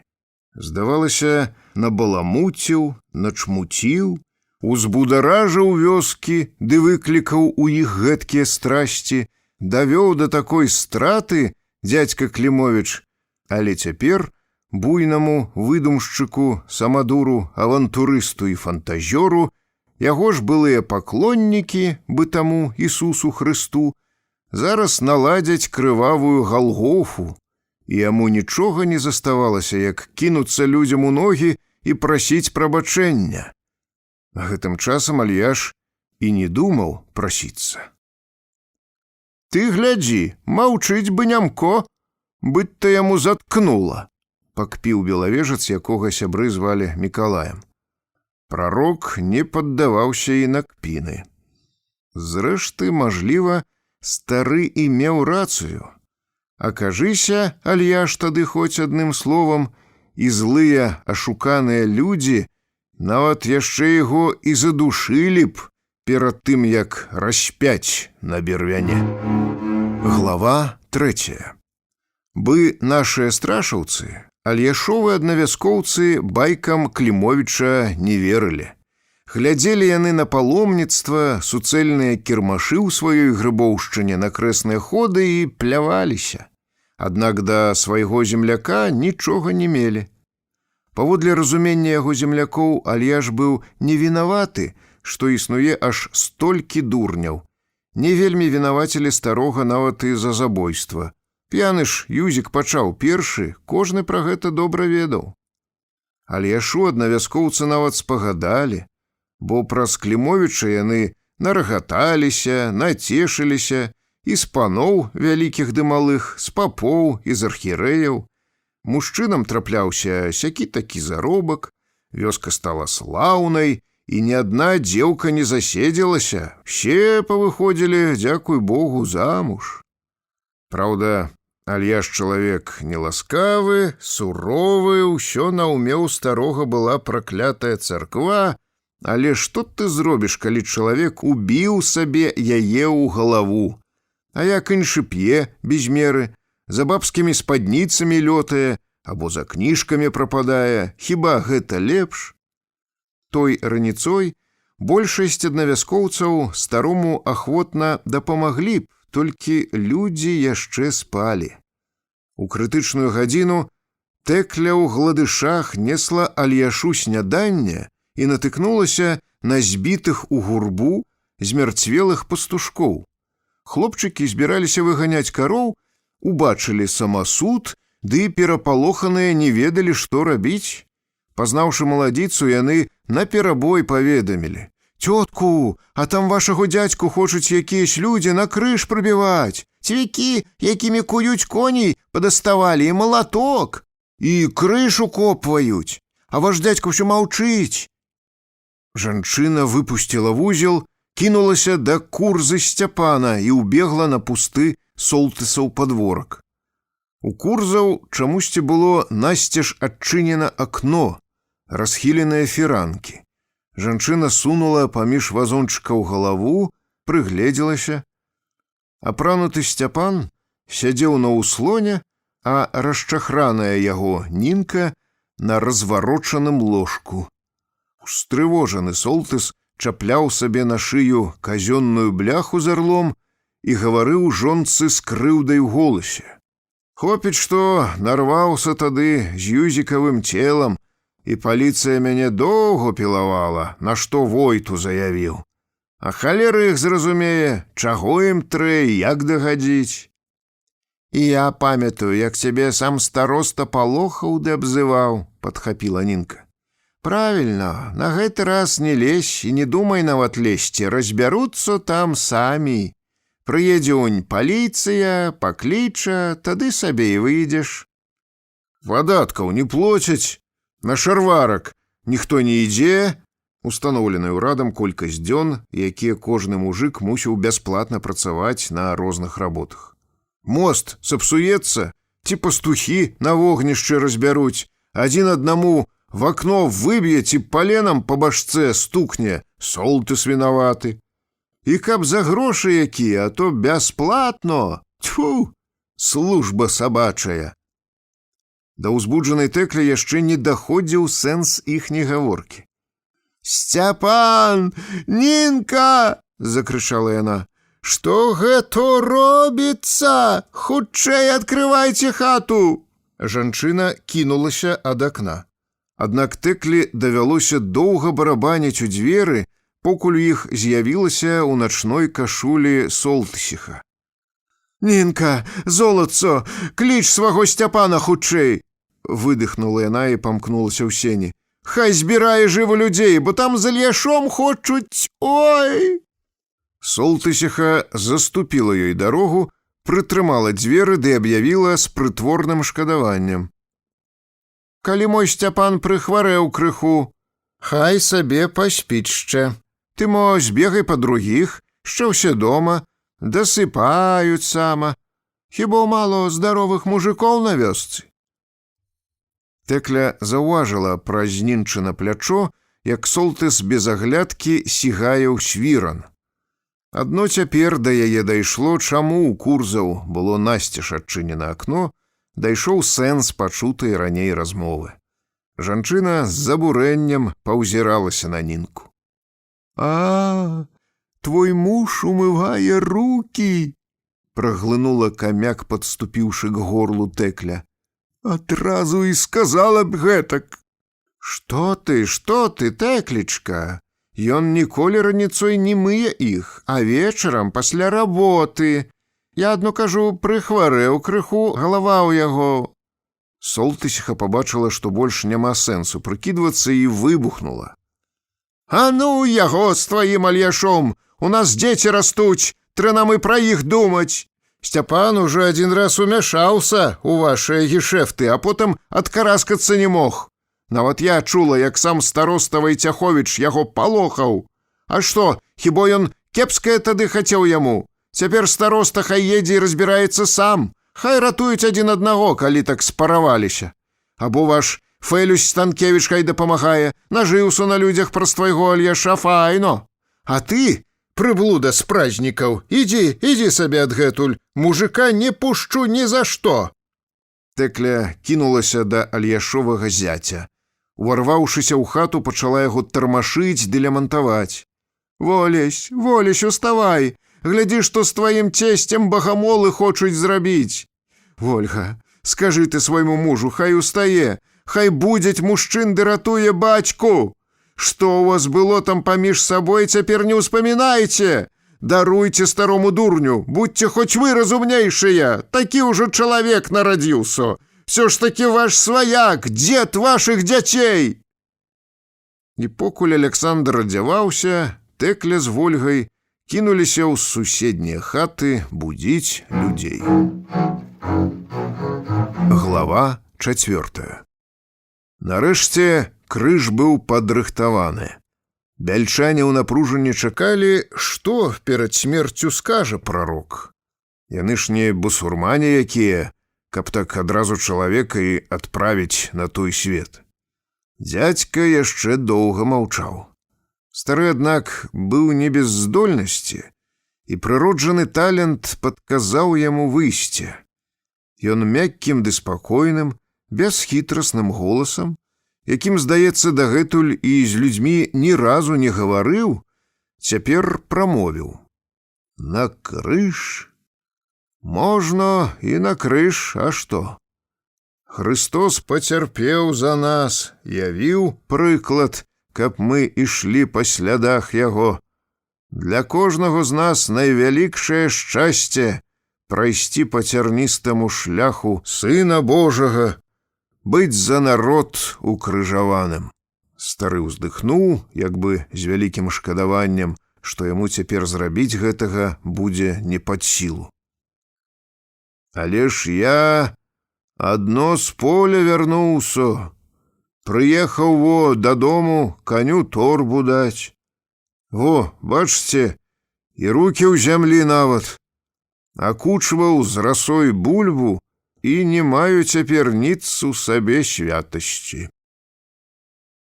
Дзядзька нібы разважаў, нібы заклікаў іх у сведкі, нібы раіўся і запрашаў і іх памеркаваць над гэтак складанай праблемай. «З уваскрасеннем цяпер, мабыць, нічога не выйдзе», — уздыхнуў ён яшчэ раз. Наступіла клапатлівае маўчанне. Дайце мне памаліцца пару гадзін, увабраць у сябе сілу боскую, і тады ўжо рабіце са мной, што сабе хочаце. На ўсё воля Божая, бо я нявінны». Мужыкі доўга глядзелі на яго, то адзін на аднаго, і заклапочана думалі. Мажліва, чалавек гэты і праўду кажа. Хіба калі хочаш адразу і святым можаш стаць? Нават з зямлёй на руках і ў гэткай зашмальцаванай вопратцы? Занадта было б добра, і ў гэтым павінен быць нейкі парадак. Урэшце, які ён у д'ябла афіцэр? І што за дурань выдумаў гэта? Закарэлыя, як капыты, рукі. Такая самая бы на іх бяльчанах кужэльная кашуля, на старэчых і выпучаных, як у птушкі, ключыцах. Згорбленая, добра знаёмая фігурка. Хіба ж такія з кампаніі Жоржа де Лясі? Хітры белагвардзеец так ужо тут іх і чакаў бы да гэтай пары, рыхтык. Узяў бы ваше благароддзе сошку і паехаў бы бульбу сашкаваць. Ого! Не ашуквае, мабыць, ён свой. І, відаць, усё ж такі святы. Унь гаворыць складна і нічога не баіцца, нават перад крыжам і цвікамі. Відаць, і праўда, нявінны. Аднак халера яго ведае, як прыкідваецца. Кожны свенты мае свае выкрэнты. Розныя жулікі, прайдохі так умеюць разыграць прытворства, што ў тэатры табе так не разыграюць. Не пашкодзіла б на ўсялякі выпадак і праверыць. Ну і што такое? Праверым адно пару гадзін пазней. Якая розніца? Наперадзе цэлы дзень яшчэ ў нас. Трэба зрабіць справу грунтоўна, каб потым людзі нічога не мелі да нас. Адным словам, узважыўшы Альяшовы словы, мужчыны старога паслухаліся. Цеснае кола мужикоў расступілася. Сектанты яшчэ паназіралі праз акно, як Альяш, увайшоўшы ў хату, адразу бухнуў перад іконамі на калені, ды пачаў маліцца і біць паклоны. Тады супакойныя бяльчане выставілі варту, паваліліся на мурог і пасля 100-кіламетровай дарогі пазасыналі сном да смерці змардаваных істот, у якіх справы ішлі гэтак, як яны запланавалі яшчэ пад Гайнаўкай і Бельскай. Глава 5. Сабраліся грыбоўшчынскія мужчыны ды сталі падкрадвацца да Альяшовай хаты. Там стаяла цішыня, і яны пайшлі смялей. На падворку храплі чужыя мужыкі.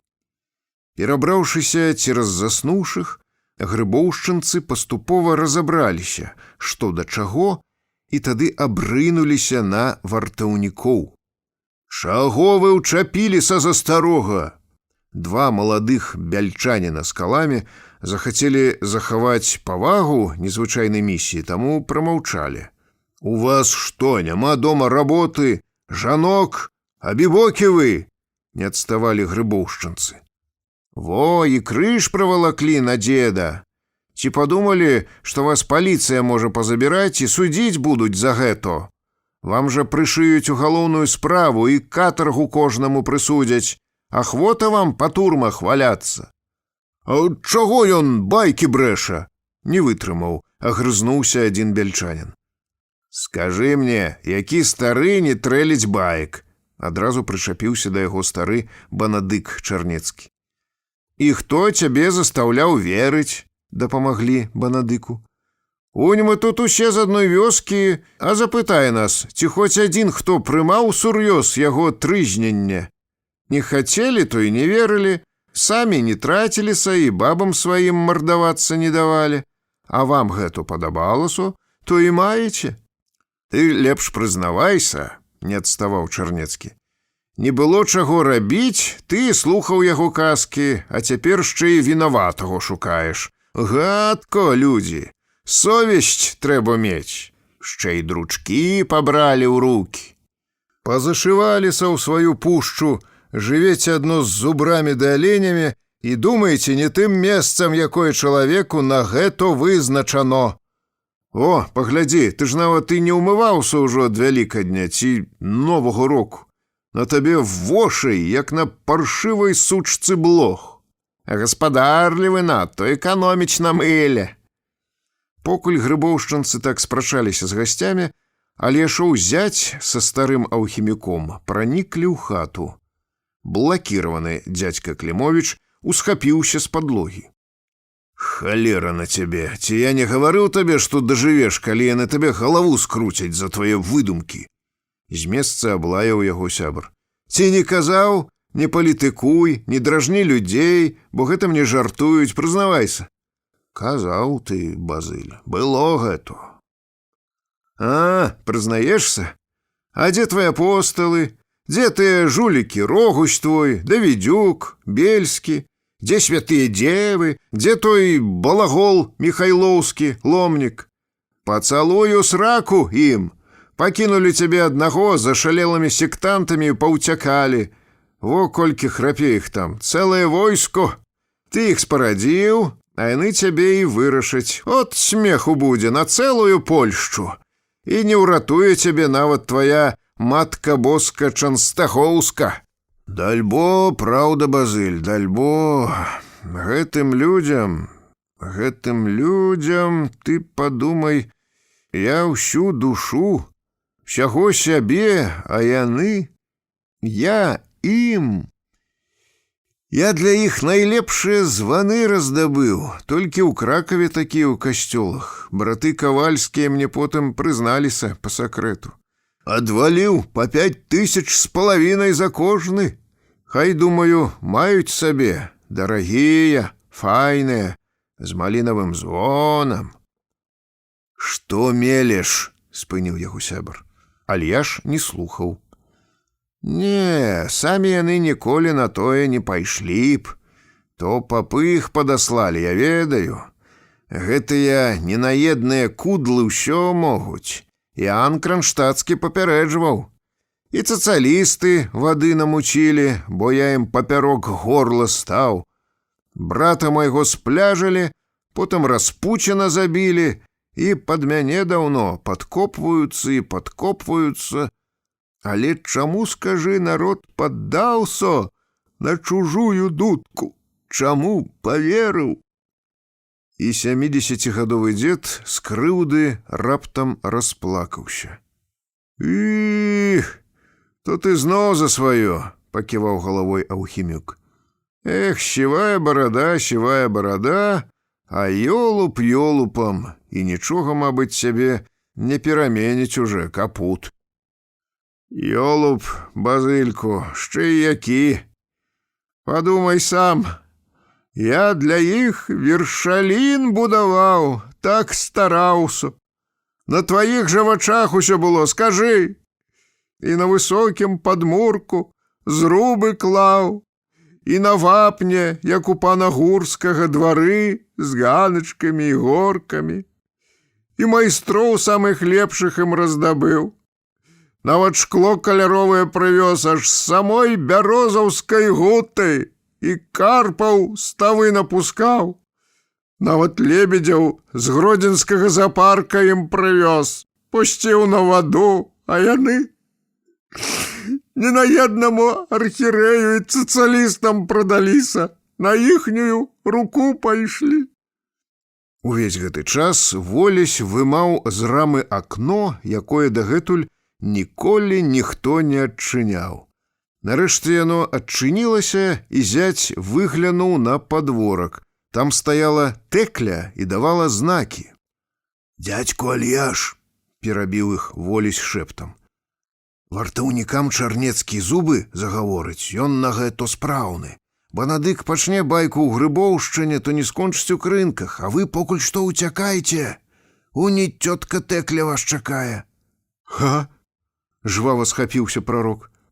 «Ну, давай, паўзі праз акно з уласнай хаты, бы які злодзей!» — не пераставаў здзекавацца стары Базыль. «От то ж нарагочуцца заўтра людзі, калі днём бабы разнясуць па вёсцы, як ты ратаваўся ад сваіх жа багамолаў. Сам нават раскажу. Не бойся, выпаўзай, артист з пагарэлага тэатра, дапамагу». Клімовіча падсадзілі на падаконнік з засушанымі мухамі і адтуль асцярожна спусцілі ў агародчык. На двары яго падхапіла Тэкля і павяла за гумно. Калі небяспека мінула, Тэкля за гумнамі расплакалася ды пачала хвастаць старога па твары. «Ці табе я не казала, не начуй у сваёй хаце, не начуй, чаго табе заглядваць туды было? Чаму да Ольгі сваёй не пайшоў? Чаму? Во, маеш! Я толькі заехаў на падворак, шчэ і не выпраг нават каня з усім», — ухіляўся стары. «Я ж не спадзяваўся, што яны на папоўскую дудку. Гэта і гродзенскі архірэй новы, айцец Савва падбухторыў. Пачакай, Тэкля, я ж да яго кудлатага шчэ дабяруся». Раззлаваная маладзіца не прымала ніякіх аргументаў і тлумачэнняў. «Ці не прасіла цябе яшчэ нават учора? Выйдзем адгэтуль, усё роўна павар'яцелыя сектанты жыць не дадуць нам аніяк. Ці 20, 100, 1000 разоў не маліла цябе?» «Казала, Тэк. А, прызнаешся? То чаму не слухаўся, стары ты пень трухлявы? Ледзьве не памерла ад страху. На, атрымліваю мяне, каб ведаў другі раз. Хто гэта думаў, каб прыбіваць мяне ухналямі? Варто было, каб павісеў крыху на крыжы тым, каб ведаў іншы раз. На! Жанчына да крыві разбіла старому твар. Мужчынам давялося яшчэ раз заступацца за Альяша. «Тату, хадзем да нас, схаваем!» — цягнула яго за рукаў Вольга. «Волясь, не стой там, дапамажы угаварыць іх!» Упарты дзядзька хавацца не ішоў. Глава 6. На другі дзень Альяш вярнуўся з Гродна пад аховай узброеных дубальтоўкамі малайцоў. Атрад з 5 чалавек пад камандай штрейкбрэхера-прафесіянала, платнага правакатара і былога рэцыдывіста Станісла Судэцкага даў пару залпаў у паветра ды кінуўся разганяць сектантаў, якія ўсё яшчэ не трацілі надзеі знайсці такі ў вёсцы прарока ды выканаць свой намер. Прыляцеўшы ў Грыбоўшчыну, Хімка якраз пачула страляніну і нейкі час ні жывая, ні мёртвая прасядзела ў хвойнічку. Адно потым пайшла распытваць, што здарылася. Па запусцелым вершаліне хадзіў разлютаваны Альяш у акружэнні ўзброенай аховы, нікога не прызнаваў, а толькі пакрыкваў: «Пастраляю!» Яго нельга было пазнаць. Альяш з малайцамі зайшоў да курзы на падворак і збялеламу солтысу аб'явіў: «Застрэлю кожнага шыбздзіка бы паршывую сабаку, хто пачне зноў да мяне лезці, нічога мне за гэта не будзе. Гродзенская паліцыя страляць мне дала такое право. Ідзі і так усім і перадай». Сцяпан сумеўся. «Яшчэ ім напомні, што аднаго субчыка, што лез надто, я укакошу уже». «То ён перадасць, пане Клімовіч», — выручыла мужа, з гатоўнасцю запэўніла і ўжо падлашчвалася, як магла, Сцяпанова Нінка. «Шчэ накажы ўкрынкі, тым аратарам, што і да іх дабяруся. Папішчаць у мяне і за Максіма, і за Распуціна, і за іншых, за ўсіх я ім адплачу. Мяне яшчэ сам Іаан вучыў гэтаму». «Сходзіць Сцяпан Укрынкі, ды перадасць ім, і Распуціну скажа», — пакорна згаджалася солтысьха. Нейкі час Хімка з Тэкляй баяліся да старога нават падыходзіць і загаварыць да яго. Раздзел 5, глава 1. Дзядзька Клімовіч зноў ашаламіў людзей. Надзя Чарнецкая, у якой некалі манах Серафім спатыкаўся з маладой каталічкай, апавядала, што наступнае дзіва ў іх пачалося гэтак. «Пайшла я з кумой лён палоць, і чуем мы з поля, што ў нашуй царкве штось усё трэщ-трэщ. Кума, кажу я, бяжым і паглядзім, што гэта там робіцца. Прылятаем на той узгорак. Божа, няма званоў? Заходзім ў царкву, а там разгром поўны, каб вы толькі бачылі. Райскія врата вывалены, прастол развернуты, свечкі па царкве валяюцца, аж уся падлога жоўтая, і на сценах ні іконкі. На цвіках, якімі прыбіваны святыя рукі і ногі Хрыста, вісяць торбачкі з палуднем. Па паперці ходзяць якіясь маладыя гіцлі ў шапках, свішчуць сабе факстроты, а іншыя мужчыны гахаюць сякерамі за алтаром. Штось там, не хаваючыся нават, мастакуюць у святым месцы. Бяда! А страшно так. Бяжэм, кума, кажу я зноў, паднімаймо народ, бо і нашыя ж яшчэ бабкі, мацяркі, ды і мы самі, калі яшчэ былі малыя, для царквы стараліся столькі. О, колькі раз мама клікалі нас, дочк сваіх, то каменні зносіць на падмурак, то так дапамагчы чаго. Кінулі мы з кумой той лён і ў вёску. Толькі дзе вы бачылі, з нашага старання выйшаў пшык. А гэта Альяш выліваў сваю злосць. Першым чынам ён наняў рабочых, фурманак, паздымаў званы, завёз у студзянку ды патапіў у сажалцы. Тады павыдзіраў з царквы ўсе атрыбуты, перавалок іх на хутар Вершалін і адкрыў там малельню, а людзям аб'явіў, што царкву прадае на злом. Падвярнулася нейкая жанчына з крынак, заплаціла, не сказаўшы ні слова, вызначаную суму, і Альяш паехаў з ёю да натарыуса, аформіў купчую і ўзяў грошы. «Хацелі, лахудры, то маеце!» З помслівым здавальненнем пагразіўся дзядзька невядома каму, яшчэ не заўважаючы спрытнага падману.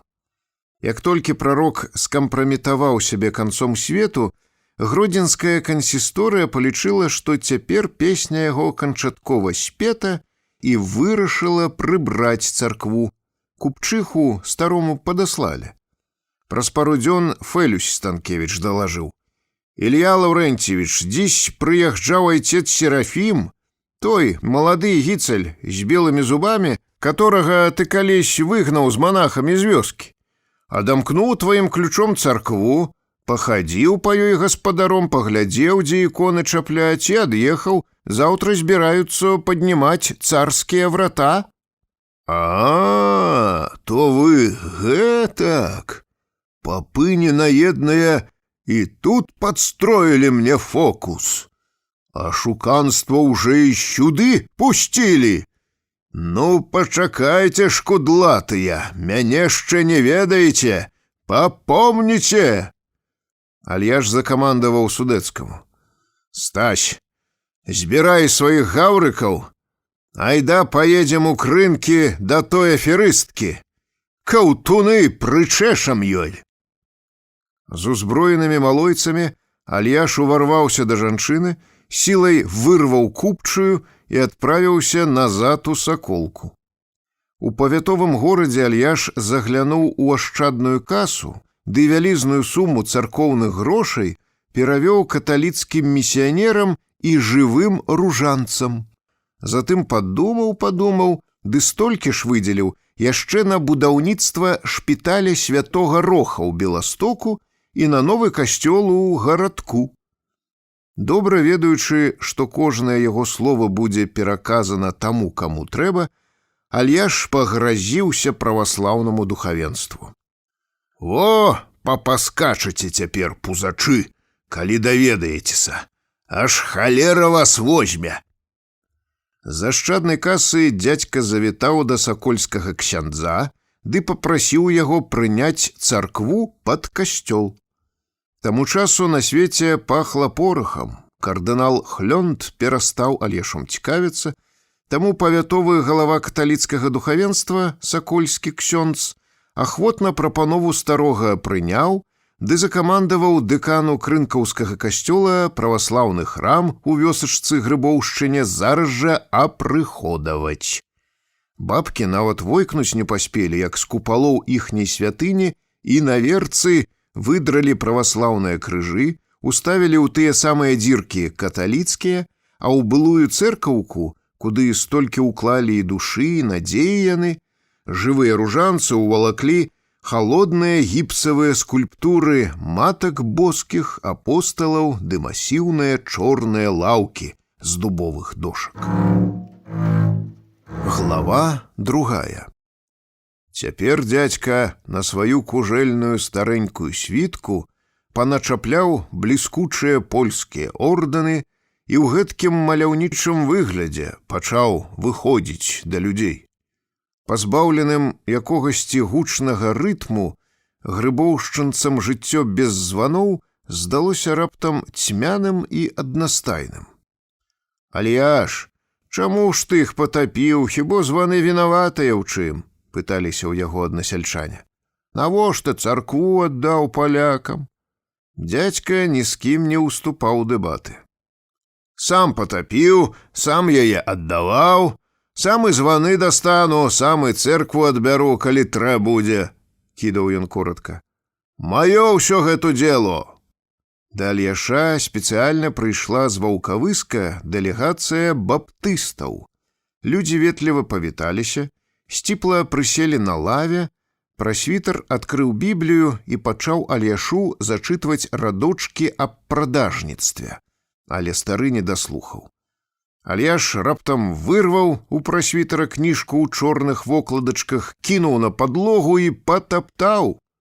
«Бойся ж Бога, брат Ілья, гэта ж Біблія!»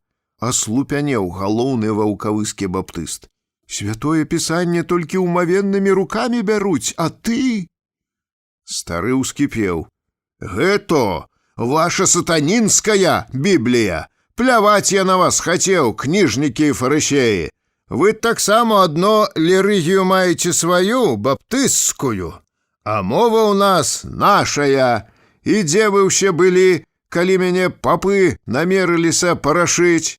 Мо вашыя баптысты тады заступіліся за брата Ілью, як мяне цяпер вялічаеце? Мо вы мяне абаранілі, прыбегшы ўсе сюды? Ха! Цяпер ва мне братца знайшлі. Сваячкі знайшліся!» Альяш выставіў свае рэгаліі. «А во, бачылі, не? То прыглядзецеся! А ще паліцыя ў мяне є ў крынках. Ніякіх сваякоў не хачу ведаць. Ніхто нават пальцам цяпер не мае права мяне крануць. Хай адно паспрабуе. Былі такія рызыканты, то даўно згнілі». І гэтай пагрозы здалося Альяшу мала. У начышчаных афіцэрскіх ботах, у аблеяных чорнай скурай нагавіцах клёш, з абавязковым атрыбутам дзяржаўнага ката Мацяўскага, эконамаў яшчэ часоў паншчыны і наглядчыкаў над нявольнікамі, з чорнымі пальчаткамі, якіх Снядэцкі не знімаў нават у найбольшую гарачыню, платны гродзенскі правакатар уважліва цікаваў праз акно на свайго хлебадаўцу і толькі чакаў каманды. Пад старой ліпай з наладаванымі шротам дубальтоўкамі стаялі напагатове ўсе яго 5 апрычнікаў. «Стасік, а ну, смальні гэтым шчыпздзікам!» выхіліў галаву і крыкнуў Альяш малойцам. На ўвесь голас, быццам перад ім выстраены быў батальён салдат, Судэцкі загадаў: «Рыхтось!» Калі 5 здвоеных ствалоў уставіліся ў неба і клацнулі узведзеныя куркі, Судэцкі ўзмахнуў чорнай пальчаткай. «Плі!» Застылае летняе паветра рвануў залп з дубальтовак. Са 100гадовай ліпы густа пасыпалася зялёная сечка. Ні жывыя, ні мёртвыя баптысты шмыганулі адзін за адным на вуліцу і панесліся ў канец вёскі, а стары нейкі час бег за імі ды крычаў: «Сабакамі яшчэ нацкую!» Глава 3. Клімовіч надумаўся расправіцца з тымі памочнікамі, якія не ўцяклі самі. За гэты час Рэгіс атабарыўся ўжо ў Грыбоўшчыне грунтоўна. Некаторыя яго паклонніцы куплялі ў гаспадыні нават ваду, у якой Мікалай мыўся. Панскі, шыкоўна апрануты, непатэнтаваны лекар прыпадачных дзевак в апошні час завёў звычку хадзіць з абсмаленым кавалкам тоўстага сучкастага ядлоўцу, гладкага, быццам косць. Рэгіс Альяш спаткаў на вуліцы. Дыпламатам дзядзька ніколі не быў, таму загаварыў ён да былога дзядзька з няўклюднай і брыдкай ліслівасцю. «Ну, Мікалай Александрович, то дзе твоя Біблія пра Клімовіча? Всё друкуецца ў Гродні». «Друкуецца, айцец Ілья», няўпэўнена пацвердзіў Мікалай, яшчэ не разумеючы, для чаго стары пытаецца, на ўсялякі выпадак азірнуўся, як далёка Судэцкі. «А, доўга як калупаюцца тыя друкары. Мабыць, тоўстая надто будзе». «Немалая». І я кажу, і з малюнкамі. І іх нямного. У няёмкім напружанні яны крыху пастаялі моўчкі. Ты паглядзі, кіёчак у яго які файны. Ну, покажы, Александрович, а як ён у руцэ? Ёмкі моцны. Кажуць, у кожнага кія 2 канцы, праўда? Покажы. Разгублены Рэгіс кій падаў. Сухі адловіц, айцец Ілья, не ўступіце жалезу. Альяш раптам хлабыснуў Мікалая сучкастым ядлоўцам па галаве і закрычаў: «Вон, падло з Грыбоўшчыны!» Далей стары гнаўся за Рэгісам па вёсцы, лупцаваў яго і прыгаворваў: «Вон, гіцаль! Вылюдак ты паршывы! Хрыстапрадавец! Цацаліст! Думаеш, не ведаю, што цябе архірэй сюды падаслаў! Стасік! Загані яму шроту ў задніцу!» Судэцкі ліхаманкава пачаў нацягваць пальчаткі, якія прыліпалі, як назло да потных рук, і не лезлі. Нарэшце з пальчаткамі ён справіўся. «Рыхтось!» — прагучала на падворку каманда зноў. Шчоўк-шчоўк клацнулі ўзведзеныя куркі. «Пле!» Пасля залпа, як каляровыя пырскі, з дзікім кудахтаннем разляталіся куры, а перапалоханыя насмерць грыбоўшчынскія цёткі хапалі з вуліцы малых і неслі іх у сенцы. Гэтак жа прапёр Альяш і Бельскага з ломнікам. Рэгіс падаўся на Брэшчыну і ў Жабінцы адкрыў сваю секту. Ломнік неўзабаве прастудзіўся і памёр.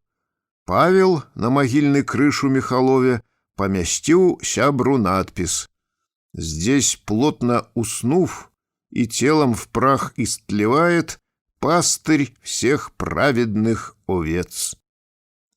Пахаваўшы сябра, пянькоўскі паэт Бельскі паехаў у Гродна і паступіў на працу ў пахавальную фірму пана Лютэранскага з абавязкам складаць тэксты для надпісаў на помнікі. На каталіцкіх могілках яшчэ і сёння можна прачытаць перлы яго творчасці. Мужику, якога задушыў бугай, Павел на мармуровай пліце памясціў такія словы: «Przez byka róg powołał się do chwały Bóg. Oj, byku ty, byku». Глава 4. Расправіўшыся з царквой і памочнікамі, Альяш спакою не зазнаў. Невядома каму пагражаючы, у злосці ён цяпер часта любіў паўтараць: «Хай яны падохнуць усе, хай гніюць гэтыя лахудры, калі мяне недастойныя. Хай ператворацца ўсё ў пыл, тленам рассыплецца, пойдзе з дымам, калі цаніць мяне не ўмеюць». Дзядзька наняў адвакатаў. У Саколцы павятовага, у Беластоку акружнога. Юрысты цяпер ад яго імя за былое глупства цягалі людзей па судах. Увайшлі каровы Банадыка Чарнецкага на тэрыторыю Вершаліна і патапталі трускаўкі. Адвакат падаў на мужика ў суд, і чалавек, які ратаваў прарока з бяды, адразу атрымаў высокі штраф. Добра, шудзялаўскі войт замяніў яму штраф 5 суткамі арышту, і Банадык, наладаваўшы ў торбу хлеба з салам, адправіўся ў Крынкаўскую халодную адбываць пакаранне. Памерла Альяшова ўнучка. Неслі яе цераз вёску на могілкі, 2 хлопцы штосьці вясёлае ўслых сказалі. У наступны дзень выклікалі ў суд Івана Чарнецкага з сябрам і ўляпілі абоім па 3 месяцы турмы. Хведр і Александр Галамбоўскія пасварыліся з Тэкляй. Выскачыў з хаты Альяш, ды хлопцаў аблаяў. Старэйшы брат былому прароку заявіў: «Дядьку, вам уже то і грэх так брыдзіцца. Вы ж святым былі, на іконах намаляваныя». Павалаклі ў суд і хлопцаў Галамбоўскіх. Наша Хімка нарэшце атрымала ад дзяцей гэтак чаканую вестку. Разам з пісьмом у канверце з савецкай Расіі прыйшла фатаграфія і бравага яе Яшкі ў лётчыцкай форме з бліскучымі эмаліраванымі кубарамі на пятліцах. Здзяціненая ад радасці бацькава сястра некалькі дзён не ела, не спала, толькі малілася на фатаграфію, бегала па хатах ды паказвала сына страшаўцам. Польская прэса падрабязна апісвала, як рускія авіятары ваююць у Іспаніі. Сімпатыі рэдактараў былі на баку генерала Франко, і газеты не шкадавалі фарбаў, ды размалёўвалі, як там пачкамі забіваюць рускіх, як гараць іхнія самалёты. Раптам Хімка ўзяла сабе ў галаву, што і яе сын за Пірэнеямі таму доўга і не пісаў. Цётка прыляцела ў Грыбоўшчыну, сунула Альяшу фота ды папрасіла: «Памаліся за яго, святы чалавек, хай ніводная куля праклятага фашыста не кране яго. Паглядзі, які ён у мяне прыгожы, які пекны, не мела чым карміць у разруху, не рос, быў надто хваравекі, цяперака глядзі, як вылюдзіўся. Памаліся, айцец, у цябе надто лёгкая рука». Стары ашалеў. «Каго ты мне сунеш? Бальшавіка? Камісара? Бязбожніка!» І тую Хімку, якая звяла яго з Тэкляй, хавала ад разлютаванага натоўпу, карміла, даглядала, ды верна яму праслужыла 5 гадоў, прапёр Альяш з вёскі. «Паліцыі падам, калі швэндаць сюды будзеш, запомні!» — паабяцаў яшчэ. Глава 5. Тэкля папаўнела і пахарашэла яшчэ больш, але варта было каму-небудзь пажартаваць з яе, і адвакаты адразу браліся і за гумарыста, пасылалі павестку ў суд.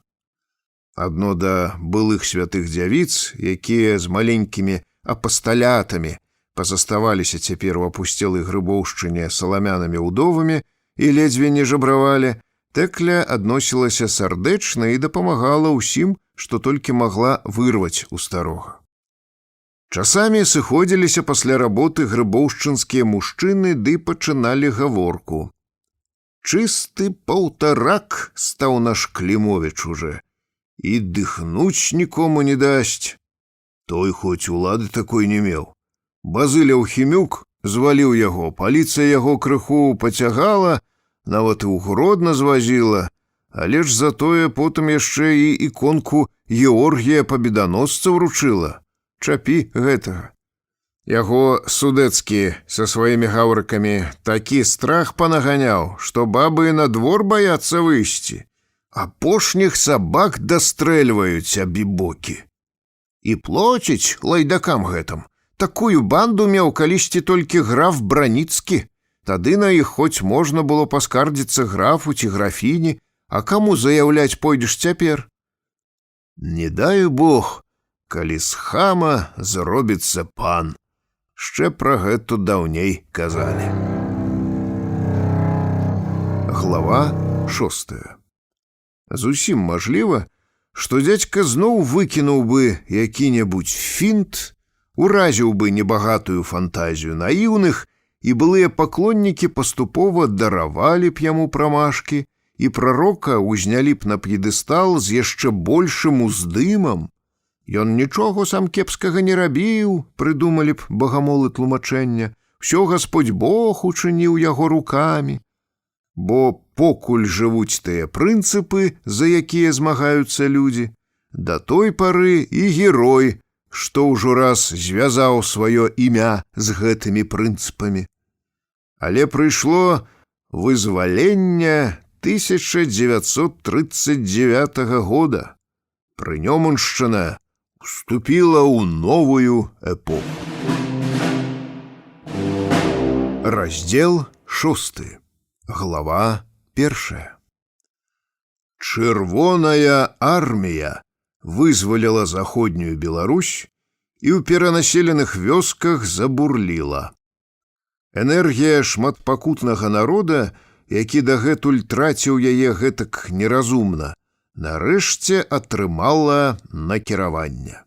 Узрадаваныя людзі шуганулі, хто ў школы, хто на будаўніцтва, хто завербаваўся ў Донбас ці на Урал. Іншыя цёткі цяпер лёталі па магазинах і ледзь не ашалелы ад радасці куплялі на пуды соль, цукеркі-падушачкі, па сотні скрыначак запалак, па вядру нафты, цэлыя сувоі сітцу за сябе, за памершую маці, бабу, за ўсе пакаленне, што жылі ў бядзе і галечы.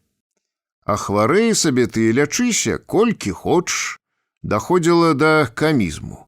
На вёсках памеры хваробы вымяралі коштам лекаў і перашкодамі, з якімі дабіраліся да доктара ці знахаркі. Іншая цётка хвалілася перад суседкай, якая ў яе рэдкая хвароба. 2 дні патраціла ў Беластоку і на адно лякарства мусіла прадаць аж 3 курыцы. Цяпер лячэнне стала бясплатным. Цётка Кірыліха з абурэннем скардзілася ў нас на доктара Цукермана з гарадка. Заходжу да яго, а ён ткнуў мне ў грудзі тую халодную трубачку, патрымаў крыху вухо і выпісаў пілюляў на 20 копеек. Я на іх одно яйко патраціла. Ну, думаю, хоць ты і ў гальштуку, а не на тую напаў. У нас цяпер не панская ўласць, а народная. Ніц мне не зробіш. Вярнулася з аптэкі, кінула тыя гузічкі ад кашулі на бліскучы стол яго ды кажу: «Я да цябе гуляць прыходзіла, што ты мне гэтак танных лекаў выпісаў». А Цукерман рагоча: «Ой, людкове, от дахтары пайшлі». Альяшом народ амаль перастаў цікавіцца.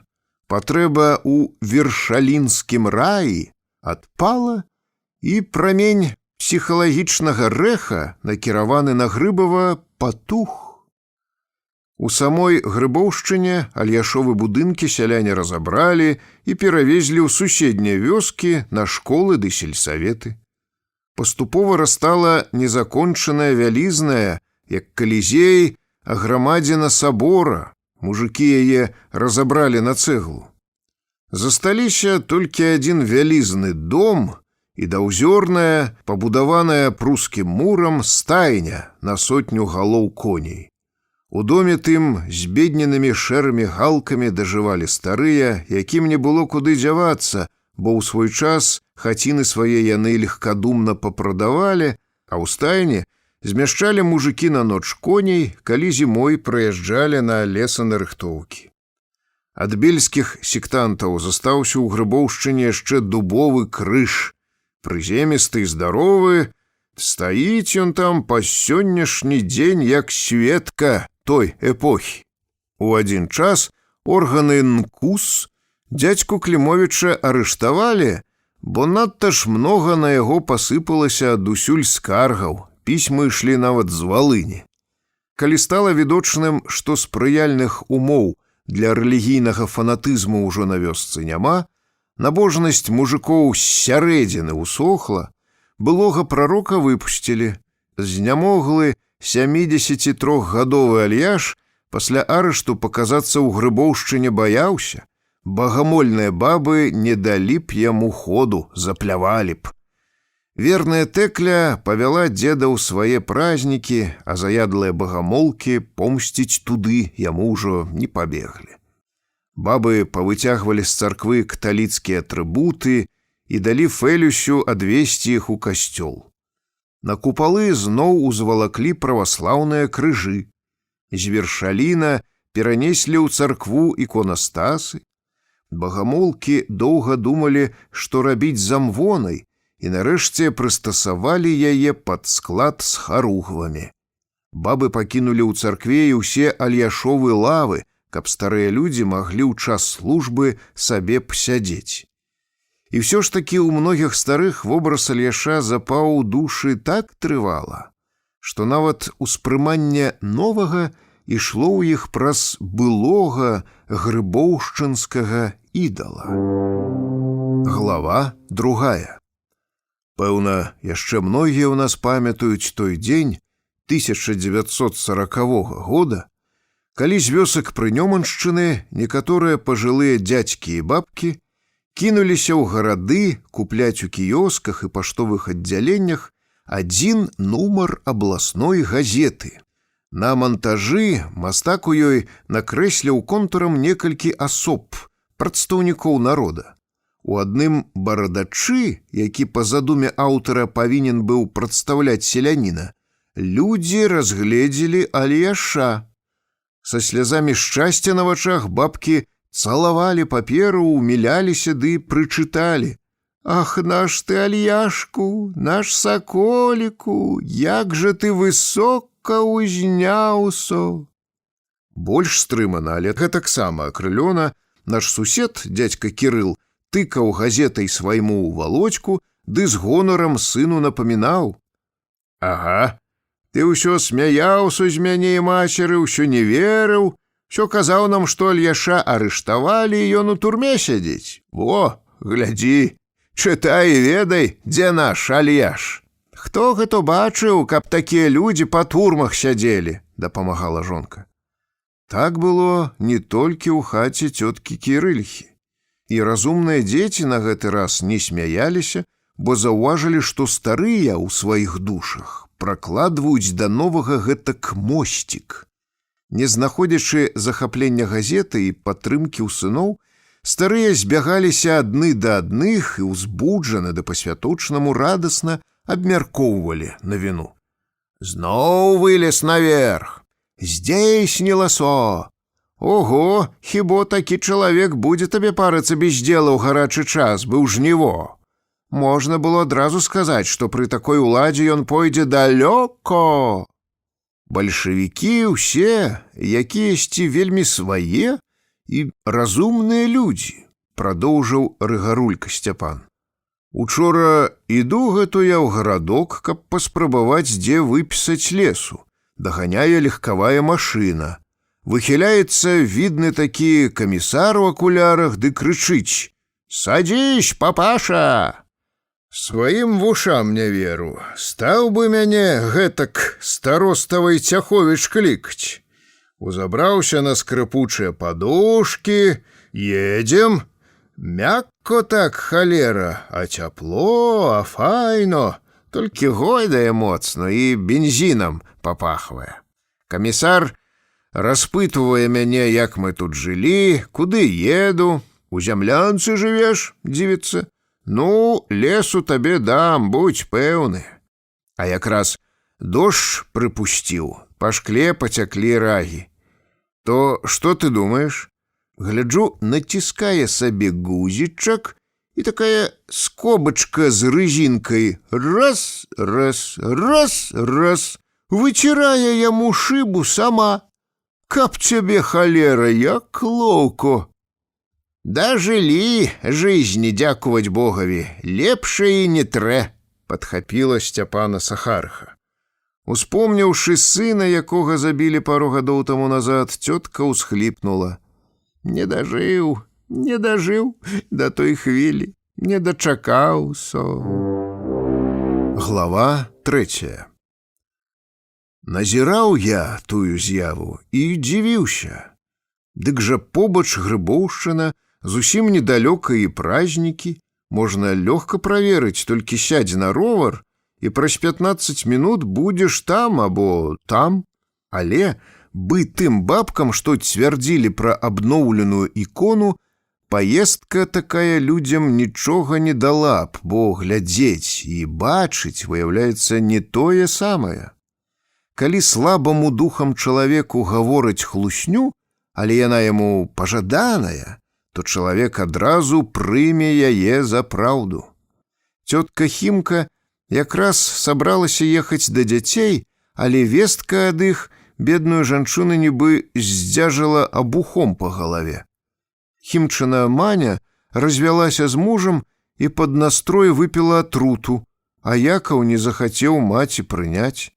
Лётчыку ўбілі ў вушы сваякі, што яго маці ў грамадзянскую вайну кінула іх з-за палюбоўніка, а ў Польшчы распуснічала з сектантамі, была ў іх верхаводам. Яшка не выслаў маці выкліка, і Хімка пропуску Ленінград атрымаць не змагла. Цётка прымусіла мяне раздабыць газет, павыразала з іх партрэты з монтажу, паразвешвала ў сваёй каморцы і цэлымі днямі то малілася на іх, то плакала, што ніхто не мог яе суцешыць, то гаварыла да партрэта, як да жывога Альяша. Хімцы можна было дараваць, ужо надта прыбіла яе жыццё. Аднак многія, здавалася, зусім нармальныя дзядзькі і цёткі павыразалі з газет тыя самыя контурныя малюнкі ды пахавалі ў патаемныя месцы. Некаторыя з іх потым выразкі клалі сабе пад галовы перад смерцю, ды з якімсьці радасным і ўпэўненым спакоем чакалі сваёй апошняй часіны, быццам не паміраць збіраліся, а акунуцца ў вечны блажэнны сон. Зрэшты, яшчэ і цяпер жыве адзін дзядуля, галоўны спецыяліст мой і іх кансультант па новаму вучэнню прарока Альяша, які зацалованую замусоленую тую выразку з газеты захоўвае як святыню. То была частка маіх землякоў амаль страчанага для чалавецтва пакалення, бо наша цётка Хімка, бы тыя ўсе вёскі, цэлае пакаленне, якія гэтаксама марлі і спадзяваліся. Ох, як асцярожна трэба ступаць нагамі.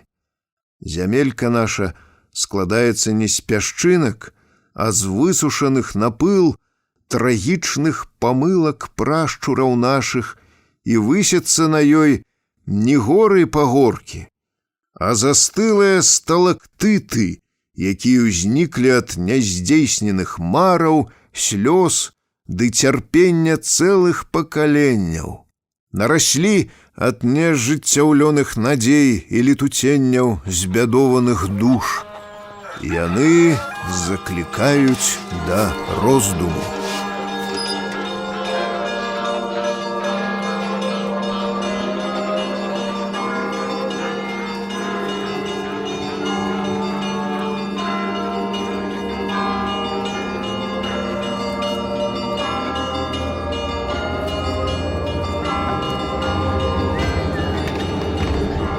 Конец Мессии.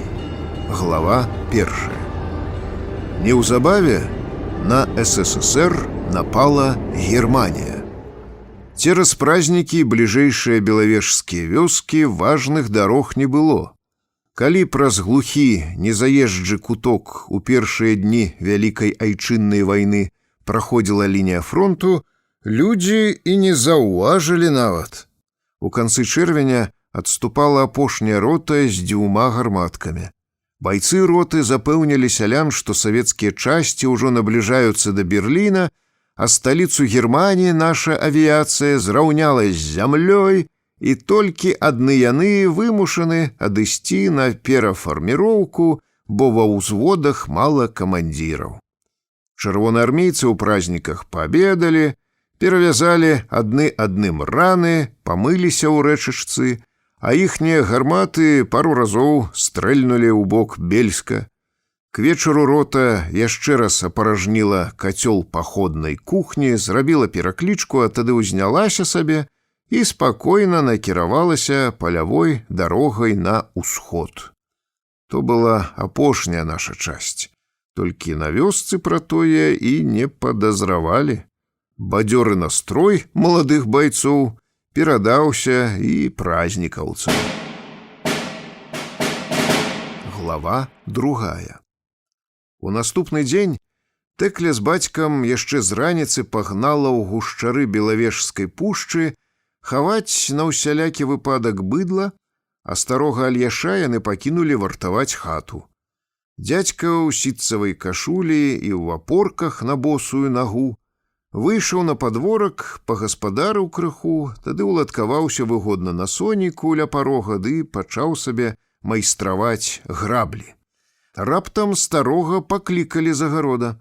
«Эй, папаша!»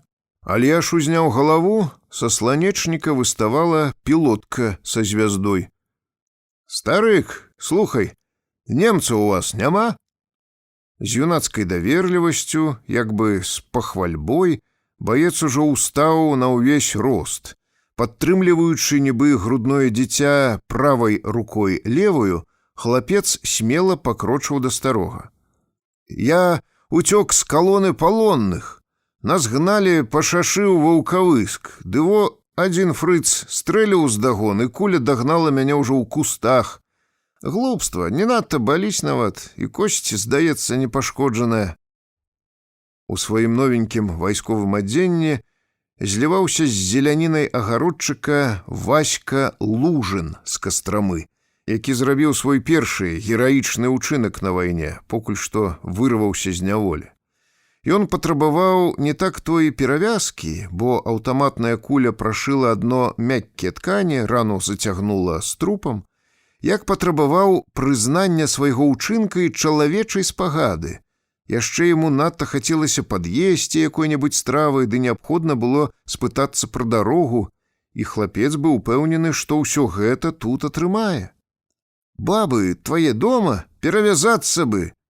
Насустрач байцу нёсся разлаваны Альяш. Папашу сабе знайшоў!» Віскнуў ён ды з завіднай лёгкасцю спіразаў салдата грабліскам па маладых плячах у тонкай хлапчата-бумажнай гімнасцёрцы.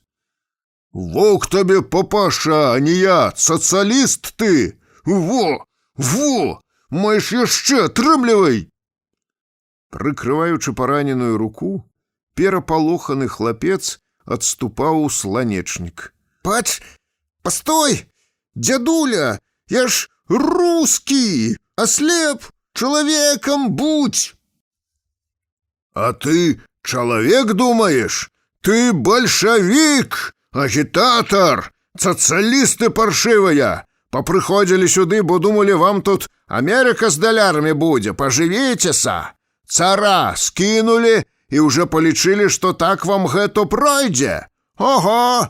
Немец вас хутко поставить на путь истины! Ихний Гитлер самим Богом посланы на вас!» «Ну, дед, ты что?» «Звязду пачапіў! У немцаў на пражцы выбито! Бог з намі! Яны вам пакажуць! Усіх падмятуць, пачакайце!» Да іх падляцела Тэкляна суседка, тоўстая цётка Макарха, і сваёй магутнай фігурай засланіла хлапца, запрычытала: «Ах, сыночак, ах, золатца!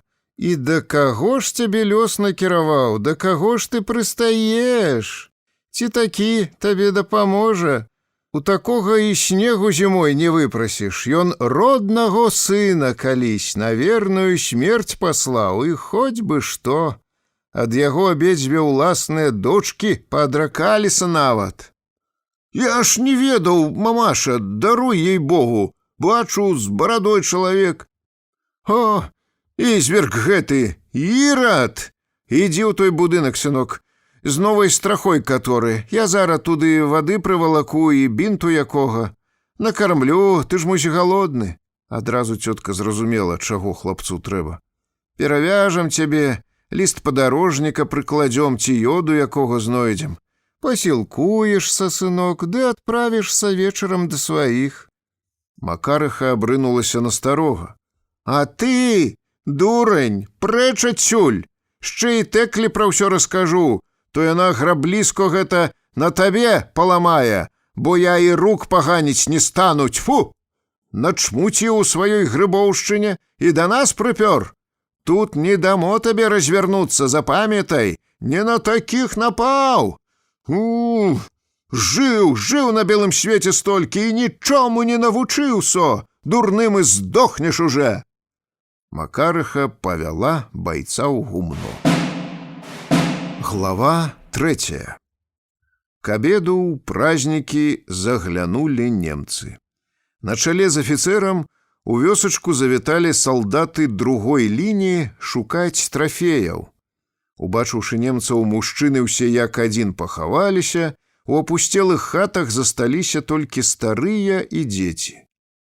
На агародах і падворках немцы падабралі парваныя плашч-палаткі, падабралі снарадныя гільзы, Сярод выгана стаяла паламаная павозка, нямецкія салдаты казённае барахло ляніва паскідвалі ў павозку, і афіцэр загадаў гаспадыне з бліжэйшага дома: «Як вярнецца твой муж, каб вёз эта фура на Свіслач, Ферштейн?» «Скажу яму, скажу, павязе», — пообяцала перапалоханая тётка. Афіцэр паклікаў бабак. «Кто знает коммунистен und Juden?» — спытаўся іх, блытаючы нямецкія, польскія, рускія словы. «Also aufpassen! Kommunisten und Juden! Кто ве?» Бабкі доўга маўчалі, прыкідваліся дурнымі. Паночку, адкуль яны ў нас могуць быць?» — нарэшце адважылася Макарха. «Усенькія камуністы, мабыць, пахаваліся ў сваю Маскву, там іх і шукайце, а не тут. І юдаў у нас зроду не было, па гарадах яны ўсё больш круцяцца». Немец са шкадаваннем паківаў галавой.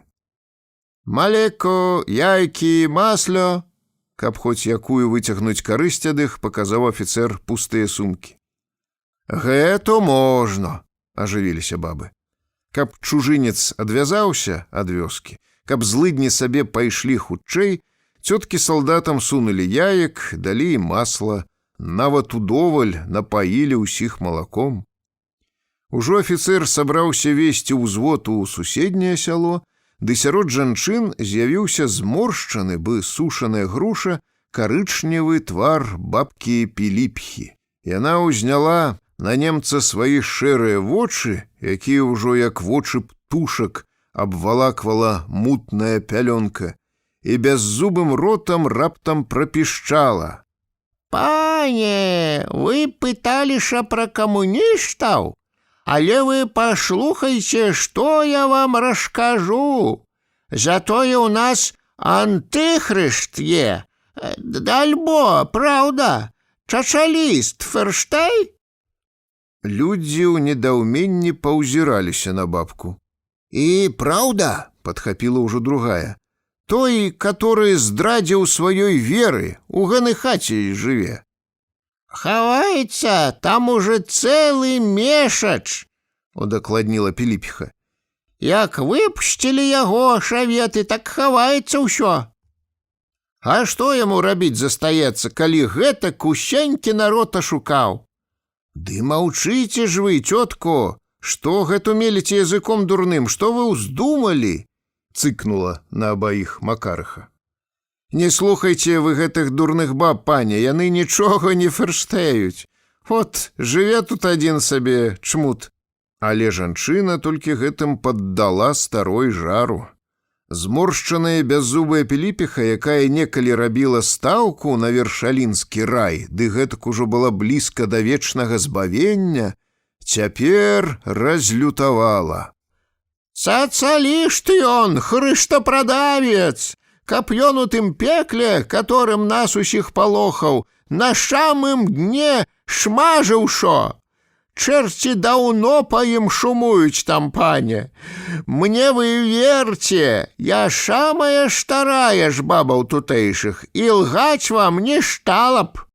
«То колькі маўчаць?» — азвалася ўжо трэцяя бабка, што гэтаксама засталася ля разбітага карыта. Мала я і слёз выплакала, молячы ўсё, каб дачка выздаравела ад чахоткі. І аж 3 авечкі самае лепшае заперла яму бы дурная, кужалю і грошай столькі ўбухала. Для чаго?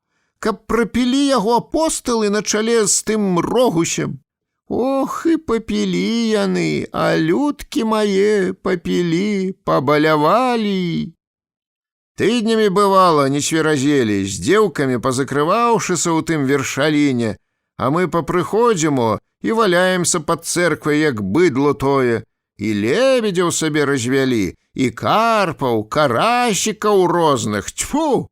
Аднімалі ад дзяцей, ад сябе, зносілі ім, звалакалі, а яны збыткі знайшлі. Я апошні кужаль заперла, каб ён дачцэ старосты на імяніны мазалі мае падараваў і майстрам на анучай. Дзе гэта бачыў хто, каб гэтак людзей абдурваць? Штолькі народу падбухторыў, задурыў усім головы, а ўсё дарэмна. Бярыце яго, пані, ён антыхрышт. Ішчаны Бог, магу вам пабажыцца. Перажагнаю, шо святым крыжам, во!» Піліпіха ўрачыста прыклала кіпцюры да лба, жывата і плячэй. Бальшавікі яго пашкадавалі, ды нават у газету партрэту некія намалявалі, але вы забірайце яго ў сваю гміну і ўсыпьце старой халеры бізуноў па самыя годзі. Няхай дрыгнецца старому д'яблу наше дабро і слёзы, хай папачухаецца хоць. Не хаваючы сваёй гідлівасці да бабак, прадстаўнік выбранай расы доўга і паблажліва ўсміхаўся ды моршчыў лоб, усё стараўся іх зразумець. «О, на тым падворку жыве», — падказала Піліпіха. «Хапайце Гіцля, покуль не ўцёк. А ён можа, бо прыткі на ногішча». «Чаму ж не быць прыткім? Хіба спрацаваў судзе, як твой мужык, усю жизню толькі людзей ашукваў». Немец глянуў туды, куды паказвала бабка Піліпіха, і ўбачыў на парозе старога. «Ком! Ком!» — паклікаў яго. Глава 4. Покуль на вуліцы пра яго гаварылі, дзядзька Альяш стругаў сабе зубы да грабель і не азіраўся. Ці ён прыкідваўся, ці і праўда не пачуў, што яго клічуць. «Во, быць-то хтось і паверыць яму, што не чуе», — пакпіла Піліпіха. «Хітры надто». «Хітраваць навучыўся, падло». «Не можа пагадзіцца, што скончылася яго панаванне». «Ком, ком, антыхрыч!» — паманіў Алеша афіцэр рукой з бліскучым на сонцы залатым пярсцёнкам на сярэднім пальцы, ды зарагатаў таму, што вельмі ж смешна ў яго атрымалася новае слова. «Ком тутай, абершнель, прэндко, прэндко». Не надта спяшаючыся, Альяш падняўся і паглядзеў, хто кліча. Тады ён у шчыліну спарахнелай сцяны ўсадзіў лязо нажа, абтрос з кашулі стружкі, прыставіў недакончаныя граблі, і згорбленая яго фігурка з шэрымі, як зямля, нагамі, у ссохлых на косць апорках тэкленага бацькі, накіравалася да брамкі. На спакойным дзедавым твары была абыякавасць. «На, што дзелял?» З нядобрай усмешкай спытаўся афіцэр, калі перад ім узнік стары. З дабрадушнай пагрозай немец упіваўся асалодай ўладара, распарадчыка чужога жыцця і смерці. «На, што дзеляль? Расказваць, лёс, лёс!» Стары маўчаў. «То гавары, Альяш, гавары, калі пан начальнік цябе пытае, чаго набычаўся і маўчыш?» Падагнала яго Піліпіха, нібы хлопчыка, які нашкодзіў і перад бацькам не хоча прызнацца, аднак прызнанне гэтае надта неабходна. «Нябось, як пры кім то і язык праглынуў», — гаварылі бабкі, бо хацелі Пальяша бачыць перапалоханым цяпер іхняй скаргай. Гэтым часам грыбоўшчынскі дзед па-ранейшаму не выказваў ні страху, ні хвалявання. «А нічога такога», — загаварыў стары сумным голасам, як гаварыў заўсёды. «Яна пайшла раніцой, а я каля хаты цэлы дзень таўкусу. Гуркі паліў, капусту, за граблі потым узяўся. Тады са сланечніка вылез гэты, я яго прапёр з агарода. Ён сабе думаў, што я яму паспрыяю, але я яго кіём Гіцля». Дзядзька ўлавіў суровы позірк магутнай макарыхі і адразу прыкусіў язык.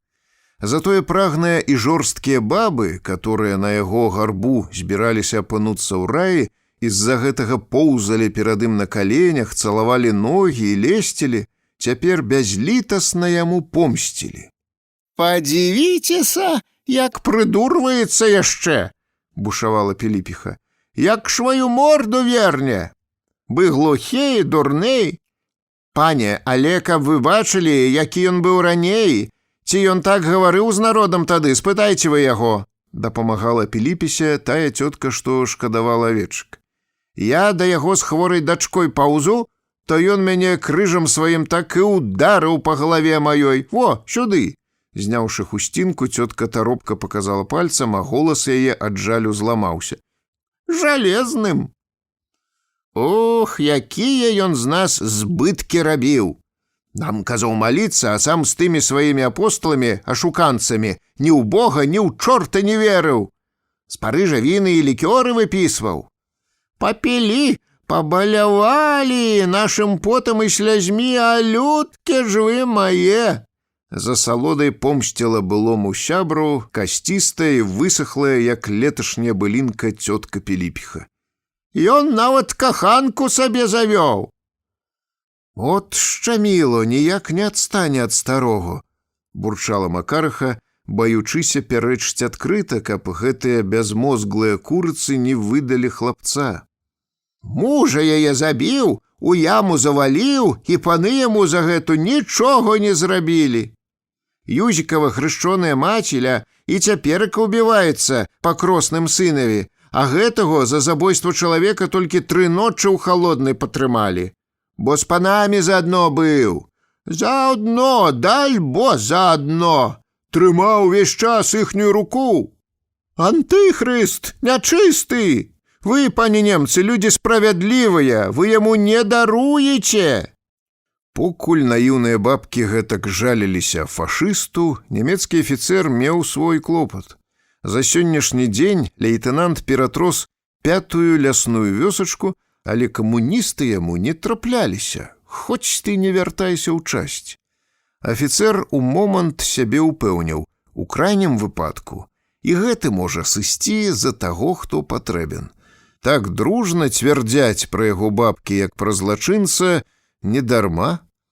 Немец кіўком бліскучага пальца паклікаў 2 салдат, паказваючы ім за гумно з новай страхой, кінуў: «Агледиген ін!» Прыкончыць яго. «Яволь, хай комендант!» «Будзе выканана, пан начальнік», стукнулі абцасамі падцягнутыя салдаты. «Альзо, лёс, дзейнічаць!» Глава 5. Маладым фашыстам, якім афіцэр выдаў загад, рукі аж свярбелі да расправы з ворагамі нацыі. Яны ахвотна і з юнацкай жвавасцю павялі дзеда за пакрытыя саломай будынкі. Пра тое, што фашысты гэтак скорыя на расстрэлы, тады ў нашых краях яшчэ не ведалі, і бабы нават не падумалі, чаго павялі Альяша. За імі ўвязаліся цікавыя хлопчыкі. За гумном удавы Макарыхі, з якога праз шчыліну глядзеў на ўсё ні жывы, ні мёртвы паранены Васька Лужын, будучы гута-міхалінскі партызан, немцы спыніліся і загадалі Альяшу прайсці крыху ўперод. Дзядзька Клімовіч з паслухмянай гатоўнасцю таропка зрабіў крокаў з 8 у бок свінаматкі з рабенькімі парасятамі, спыніўся сярод высокай і сакавітай лебяды, якая буяла на леташніх бульбяных ямах, і азірнуўся. Салдаты ўскідвалі на рукі аўтаматы. «Вэк! Прэч!» — гыркнуў немец на малога, который забег наперад і апынуўся на адной лініі з дзедам. Альяш падумаў, што крычаць на яго, і з той самай гатоўнасцю ды хлапечай паспешлівасцю памкнуўся бліжэй да будынка, чым угнявіў немцаў яшчэ больш. «Цурик, ферфлюхты абак! Шнель!» «Назад, пракляты, хутчэй!» Дзядзька пакорна вярнуўся ў густую лебяду зноў, дзе ўжо ў халаднаватых бадылях з вачыма пакутніцы развалілася і ціха енчыла свінаматка, бо яе бязлітасна таўклі ды заўзята смакталі шустрыя парасяты. Альяша прымусілі доўга чакаць. І наогул усё гэта было надта падобнае на тое, як фатограф Берка ў крынках устанаўліваў пад аб'ектыў кліентаў перад вайной. Дзядзька нават прыпадняў галаву і глядзеў, не міргаючы вейкамі. Ён нагадваў у тую хвіліну падточаны мурашкамі і нікому не патрэбны кавалак кары старой асіны, сухі, маршчыністы, з іржавым рабаціннем, якім былі ўсыпаны яго старая шыя, лоб, твары, нават вушы, з сівой і раскладзістай барадой, у новай касаваротцы з шэрага корту, у апорках на босую нагу з фіялетавымі пражылкамі на азызлай скуры чалавека, які ўсё жыццё не даядаў. Салдаты меліся яшчэ толькі карміць вошай в акопах усходняй Еўропы, мерзнуць у лютых марозах і рваць кіпцюрамі, грызці зубамі аледзянелую на сталь сырую зямлю, хаваючыся ад кацюш і бомбаў, сцякаць крывёю да ўтраты прытомнасці ды галадаць, а покуль што для гэтых бязвусых і бравых юнакоў у ладных мундзірчыках колеру фельдграў вайна ўяўлялася экзатычнай і рамантычнай прыгодай ды цікавай гульнёй. Каб парысавацца перад хлопчыкамі, адзін немец у апошнюю хвіліну ўздумаў мяняць ражок аўтамата і зашчоўкаў, заляскаў зажымамі, бо ў яго быццам заела там штосьці. Нарэшце салдаты падрыхтаваліся. Каб выстраліць разам, адзін з іх стаў камандаваць, той, у якога на рукаве быў светлы вінкель. Vorbereiten? Also, 1, 2, 3, Feuer! Падрыхтавацца, увага, 1, 2, 3, агонь! Прррр! Прухка тыркнулі чэргі аўтаматаў. Перапалоханыя да смерці хлопчыкі нырнулі за гумно. Насцярожана ўстрапянулася і зноў упала на бадылі свінаматка. Здзіўлены Альяш пахіснуўся, хапіў ротам паветра, пабалансаваў на худых нагах, мякка сеў і знік у лебядзе. Fertig! З палёгкай кінуў старэйшы, узяў рэмень аўтамата за плячо. Тое самае зрабіў напарнік. Маладым забойцам надта ж хацелася паглядзець на ахвяру, але яны ігралі далей, цяпер ужо адзін перад адным.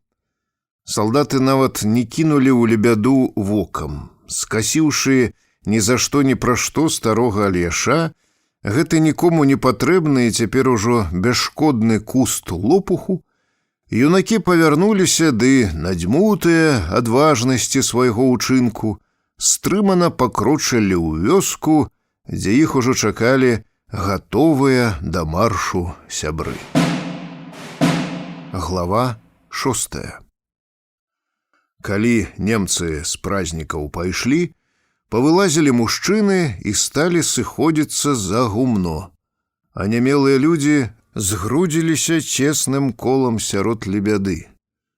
І трэба ж было чортавай Піліпісе язык свой паганы ўсадзіць, абурыўся нехта. Цяпер дома кленчыць перад яго партрэтам і раве. Думала, напалохаюць толькі старога. Ну ж і немцы, пасадзі ты чалавека, калі ён вінен, пабі, пашлі на цяжкую работу, ці яшчэ як пакарае, то бабах і годзе. Фашысты, праўду пра іх пісалі, як у Гішпаніі людзей калісь знішчылі. Бабы падзею абмяркоўвалі па-свойму. Нейкая цётка выказала першую думку, што ўзбрыла ў галаву. Жыў сабе, жыў чалавек, нечаго дабіваўся, і людзям дабра нават хацеў, і няма яго ўжо. Памёр бы Христос на Галгофе. Тыя, што крычалі на яго спаситель, потым сталі раўці распні, нават выгляд святого. Ні табе крывінка пацякла, ні табе скрывіўся хоць бы крыху, бы спаць прылёг. А мо святые? Ох, Господи! Ой, Мяца і Сына і Дух Святаго! Тут з мужчын нехта не вытрываў. Тьфу, вашу мать! Спасителя святого сабе знайшлі. Толькі не хапае яму залатого венчыка над галавой. Што трэплеце языкамі? Каб ён такі быў добры, нашто ж вы паддавалі тады яго немцам? Напалі на баб і астатнія мужчыны. Мала ён вас памучыў, мала перавалачылі добра яму з хатаў, забылі? Мелюць, ліхо іх ведае языкамі. Бачылі, як ваш гэты спаситель ды праведнік байца раненага лупцаваў, замест таго, каб накарміць? Макар Гюнь, спытайце.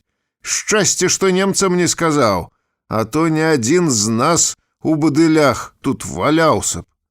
Не дай Бог, які ўрэдны быў стары.